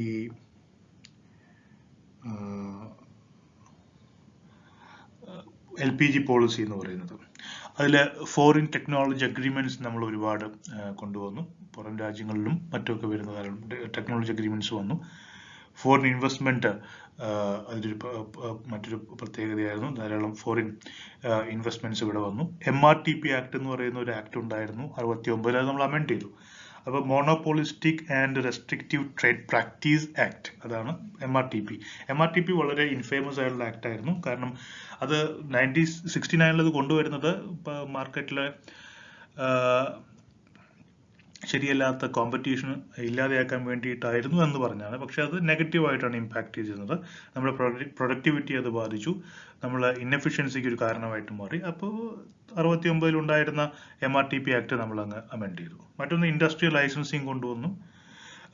നേരത്തെ ഉണ്ടായിരുന്ന ഇൻഡസ്ട്രിയൽ ലൈസൻസിങ് എന്നൊക്കെ പറയുന്ന ലൈസൻസ് രാജ് എന്ന് പറയുന്ന സംഗതി ഉണ്ടായിരുന്നു. ഓരോ കാര്യങ്ങൾ ചെയ്യാനും ഒരുപാട് കടമ്പകൾ കടന്ന് ലൈസൻസ് എടുക്കണമായിരുന്നു. അത് നമ്മൾ ഈസ് ചെയ്തു, ഡീറെഗുലേറ്റ് ചെയ്തു. പഴയ വലിയ റെഗുലേഷൻസ് ഒക്കെ എടുത്ത് മാറ്റി. ബിഗിനിങ് ഓഫ് പ്രൈവറ്റൈസേഷൻ മറ്റൊരു പ്രത്യേകതയാണ്. ഒരുപാട് പ്രൈവറ്റൈസേഷൻ നമ്മൾ കൊണ്ടുവന്നു, സ്വകാര്യവൽക്കരണം കൊണ്ടുവന്നു. Opportunities for overseas trade. നേരത്തെ നമ്മുടെ എക്കോണമി ഓപ്പൺ ചെയ്ത കാരണം, സമ്പദ് വ്യവസ്ഥ തുറന്നു കൊടുത്തുകൊണ്ട് നമുക്ക് ഓവർസീസ് ട്രേഡിനുള്ള ധാരാളം അവസരങ്ങൾ കിട്ടി. സ്റ്റെപ്സ് ടു റെഗുലേറ്റ് ഇൻഫ്ലേഷൻ, നമുക്ക് പണപ്പെരുപ്പം തടയാനുള്ള ഒരുപാട് സ്റ്റെപ്സ് നമ്മൾ എടുത്തു. ടാക്സ് റിഫോംസ് ചെയ്തു, ഒരുപാട് ടാക്സ് റിഫോംസ് കൊണ്ടുവന്നു. നേരത്തെ ഉണ്ടായിരുന്ന വളരെ ബുദ്ധിമുട്ടുള്ള ടാക്സ് പാറ്റേൺസ് എല്ലാം മാറ്റി. Abolition of licence permit trial. Licence permit trial എന്ന് പറയുന്ന ഇൻഫേമസ് ആയിട്ടുള്ള കുപ്രസിദ്ധി ആർജിച്ച നമ്മുടെ പഴയ സിസ്റ്റംസ് എല്ലാം എടുത്ത് മാറ്റി കുറെ ലിബറൽ ആക്കി. അതുകൊണ്ടാണ് ലിബറലൈസേഷൻ വിളിക്കുന്നത്. പ്രൈവറ്റൈസ് ചെയ്തു, അതുകൊണ്ടാണ് പ്രൈവറ്റൈസേഷൻ വിളിക്കുന്നത്. നമ്മൾ ഗ്ലോബൽ എക്കോണമി ആയിട്ട് നമ്മുടെ എക്കോണമി ഇന്റഗ്രേറ്റ് ചെയ്തു. That's why we call it globalisation. അതാണ് LPG. ഇനി നമുക്ക് നരസിംഹറാവുവിനെ കുറിച്ചാണ് പറയാനുള്ളത്. 1921 to 2004. Then Pamulaparthi Venkata Narasimha Rao, popularly known as PV Narasimha Rao or PV, was an Indian lawyer and politician who served as the Prime Minister of India from 1991 to 1996. Okay, his ascendancy to the Prime Ministership was politically significant in that he was the first holder of this office from a non-Hindi speaking South India. അപ്പോൾ അദ്ദേഹം prime minister ആവുന്നത് 91-ലാണ്. 96 വരെ ഇന്ത്യയുടെ പ്രധാനമന്ത്രിയായിരുന്നു. ആദ്യമായിട്ട് ഒരു non Hindi speaking ആയിട്ടുള്ള ഒരു തെക്കേ ഇന്ത്യയിൽ നിന്ന് ഒരാൾ ഇന്ത്യയുടെ പ്രധാനമന്ത്രിയാവുന്നത് ആദ്യം നരസിംഹറാവുവിലൂടെയാണ്. He led an important administration overseeing a major economic transformation and several home incidents affecting national security of India. Okay. അദ്ദേഹത്തിന്റെ വകുപ്പ് ഇൻഡസ്ട്രീസ് വകുപ്പ്, അദ്ദേഹത്തിന്റെ minister of commerce and industry അദ്ദേഹത്തിന്റെ കീഴിലായിരുന്നു. അദ്ദേഹം ലൈസൻസ് രാജ് എന്ന് പറയുന്ന കുപ്രസിദ്ധി നേടിയിട്ടുള്ള പഴയ പോളിസീസ് ഒക്കെ എടുത്തു കളയാൻ അദ്ദേഹം ശ്രമിച്ചു. അത് വളരെ പ്രധാനപ്പെട്ട ഒരു കോൺട്രിബ്യൂഷൻ ആണ്. He is also known as the father of Indian economic reforms. Indian economic റിഫോംസിന്റെ പിതാവ് എന്നാണ് അദ്ദേഹം അറിയപ്പെടുന്നത്. പിന്നീട് വന്നിട്ടുള്ള അദ്ദേഹത്തിന് ശേഷം വന്നിട്ടുള്ള അടൽ ബിഹാരി വാജ്പേയി, മൻമോഹൻ സിംഗ്, ഇവരൊക്കെ ഇദ്ദേഹത്തിന്റെ ഈ എക്കണോമിക് റിഫോംസ് കണ്ടിന്യൂ ചെയ്തു എന്നുള്ളത് ഒരു പ്രത്യേകതയാണ്. He accelerated the dismantling of the license raj, reversing the socialist policies of Rajiv Gandhi's government. അപ്പോൾ നേരത്തെ അദ്ദേഹത്തിന് മുമ്പ് ഇന്ത്യയിൽ നിലനിന്നിരുന്ന സോഷ്യലിസ്റ്റ് നയങ്ങളെയൊക്കെ പൊളിച്ച് എഴുതുകയാണ് അദ്ദേഹം ചെയ്തത്. ആൻഡ് മൻമോഹൻ സിംഗ് അദ്ദേഹത്തിന്റെ ഫിനാൻസ് മിനിസ്റ്റർ ആയിരുന്നു. ഈ പറയുന്ന പോളിസീസ് ഒക്കെ ന്യൂ എക്കണോമിക് പോളിസി ഒക്കെ വരുന്ന സമയത്ത് it was Manmohan Singh who served as the finance minister under him. And Manmohan Singh launched India's globalization angle of the reforms that implemented the International Monetary Fund policies. IMF-ന്റെ നിർദ്ദേശപ്രകാരമുള്ള policies ഒക്കെ മൻമോഹൻ സിംഗ് നരസിംഹറാവുവിന്റെ കീഴിൽ finance minister ആയിരിക്കുമ്പോഴാണ് നടന്നത്. Rao was also referred to as the Chanakya for his ability to steer tough economic and political legislation through the parliament at a time when he headed a minority government. ഒരു minority ഗവൺമെന്റിലായിരുന്നു Narasimha Rao prime minister ആയിരുന്നത്. അദ്ദേഹത്തിന്റെ പാർട്ടിക്ക് പൂർണ്ണമായിട്ട് ഒറ്റകക്ഷിയായിട്ട് നിൽക്കാനുള്ള സീറ്റുകൾ ഉണ്ടായിരുന്നില്ല. അപ്പൊ അങ്ങനെയുള്ള ഒരു അവസ്ഥയിൽ പോലും ഇത്രയും സങ്കീർണമായിട്ടുള്ള നിയമനിർമ്മാണങ്ങൾ കൊണ്ടുവരാൻ അദ്ദേഹത്തിന് കഴിഞ്ഞു. So is also known as A Chanakya. 11th President of India, APJ Abdul Kalam, described Narasimha Rao as a patriotic statesman who believed that the nation is bigger than the political system. എന്നാണ് അബ്ദുൽ കലാം അദ്ദേഹത്തെ കുറിച്ച് പറഞ്ഞിട്ടുള്ളത്. And he was a versatile personality with interest in a variety of subjects such as literature and computer software. He spoke 17 languages. Then Manmohan Singh was born on 26 September 1932. served as the Prime Minister of India from 2004 to 2014. രണ്ട് തവണ ഇന്ത്യയുടെ അടുപ്പിച്ച് ഇന്ത്യയുടെ പ്രധാനമന്ത്രിയായി. The first Sikh in office. He was the first Sikh in Prime Minister's office. മാത്രമല്ല ജവഹർലാൽ നെഹ്റുവിന് ശേഷം അടുപ്പിച്ച് 2 തവണ 5 വർഷം തികയ്ക്കുന്ന പ്രധാനമന്ത്രിയാണ്. He was born in Pakistan. Singh's family migrated to India during the partition in 1947. After obtaining his doctorate in economics from Oxford, Singh worked as for the United Nations in 1966 to 69. Okay, then അദ്ദേഹം over the 70s and 60s 70കളിലും 80കളിലും അദ്ദേഹം ഒരുപാട് വ്യത്യസ്തങ്ങളായിട്ടുള്ള portfolios വഹിച്ചിട്ടുണ്ട്. Chief economic adviser ആയിരുന്നു government of ഇന്ത്യയുടെ, reserve bank governor ആയിരുന്നു. Okay, in 1991 as India faced a severe economic crisis, newly elected Prime Minister P.V. Narasimha Rao surprisingly inducted an apolitical Singh into the cabinet and finance minister. But surprisingly, 1991 Narasimha Rao Manmohan സിംഗിനെ അദ്ദേഹത്തിന്റെ കീഴിലുള്ള അദ്ദേഹത്തിന്റെ ക്യാബിനറ്റിലെ മെമ്പറാക്കുകയും finance minister ആക്കുകയും ചെയ്യുന്നത്. Over the next few years, despite strong opposition, he, as a finance minister, carried out several structural reforms that liberalized India's economy. അതിനുശേഷം UPA 1, UPA 2 എന്ന് പറയുന്ന 2 ഗവൺമെന്റുകളിൽ അദ്ദേഹം പ്രൈം മിനിസ്റ്ററായി. UPA 1ന്റെ സമയത്ത് അദ്ദേഹത്തിന്റെ പോളിസീസ്, അവർ കൊണ്ടുവന്ന പോളിസീസ് ആയിരുന്നു റൂറൽ ഹെൽത്ത് മിഷൻ, അതുപോലെ ഇന്നത്തെ ആധാറിന്റെ തുടക്കം UID, യൂണീക്ക് ഐഡന്റിഫിക്കേഷൻ അതോറിറ്റി, അതുപോലെ തന്നെ MGNRG ആയിട്ട് മാറിയ rural employment guarantee scheme, right to information act ഒക്കെ UPA 1ന്റെ ആണ്. അത് കഴിഞ്ഞ് രണ്ടാമത്തെ മൻമോഹൻ സിംഗ് ഗവൺമെന്റ് UPA 2 ഒരുപാട് കറപ്ഷൻ ചാർജസ് നേരിടേണ്ടി വന്നു. ഫോർ എക്സാമ്പിൾ കോമൺവെൽത്ത് ഗെയിംസും 2G സ്പെക്ട്രം, കോൾ ബോക്സ് അലോക്കേഷനും ഒക്കെ ആയിട്ട് ബന്ധപ്പെട്ട് ധാരാളം കറപ്ഷൻ, അഴിമതി ആരോപണങ്ങൾ നേരിടേണ്ടി വരികയും അടുത്ത ഇലക്ഷനിൽ UPA അധികാരത്തിൽ നിന്ന് പുറത്തു പോവുകയും ചെയ്തു. Thank you.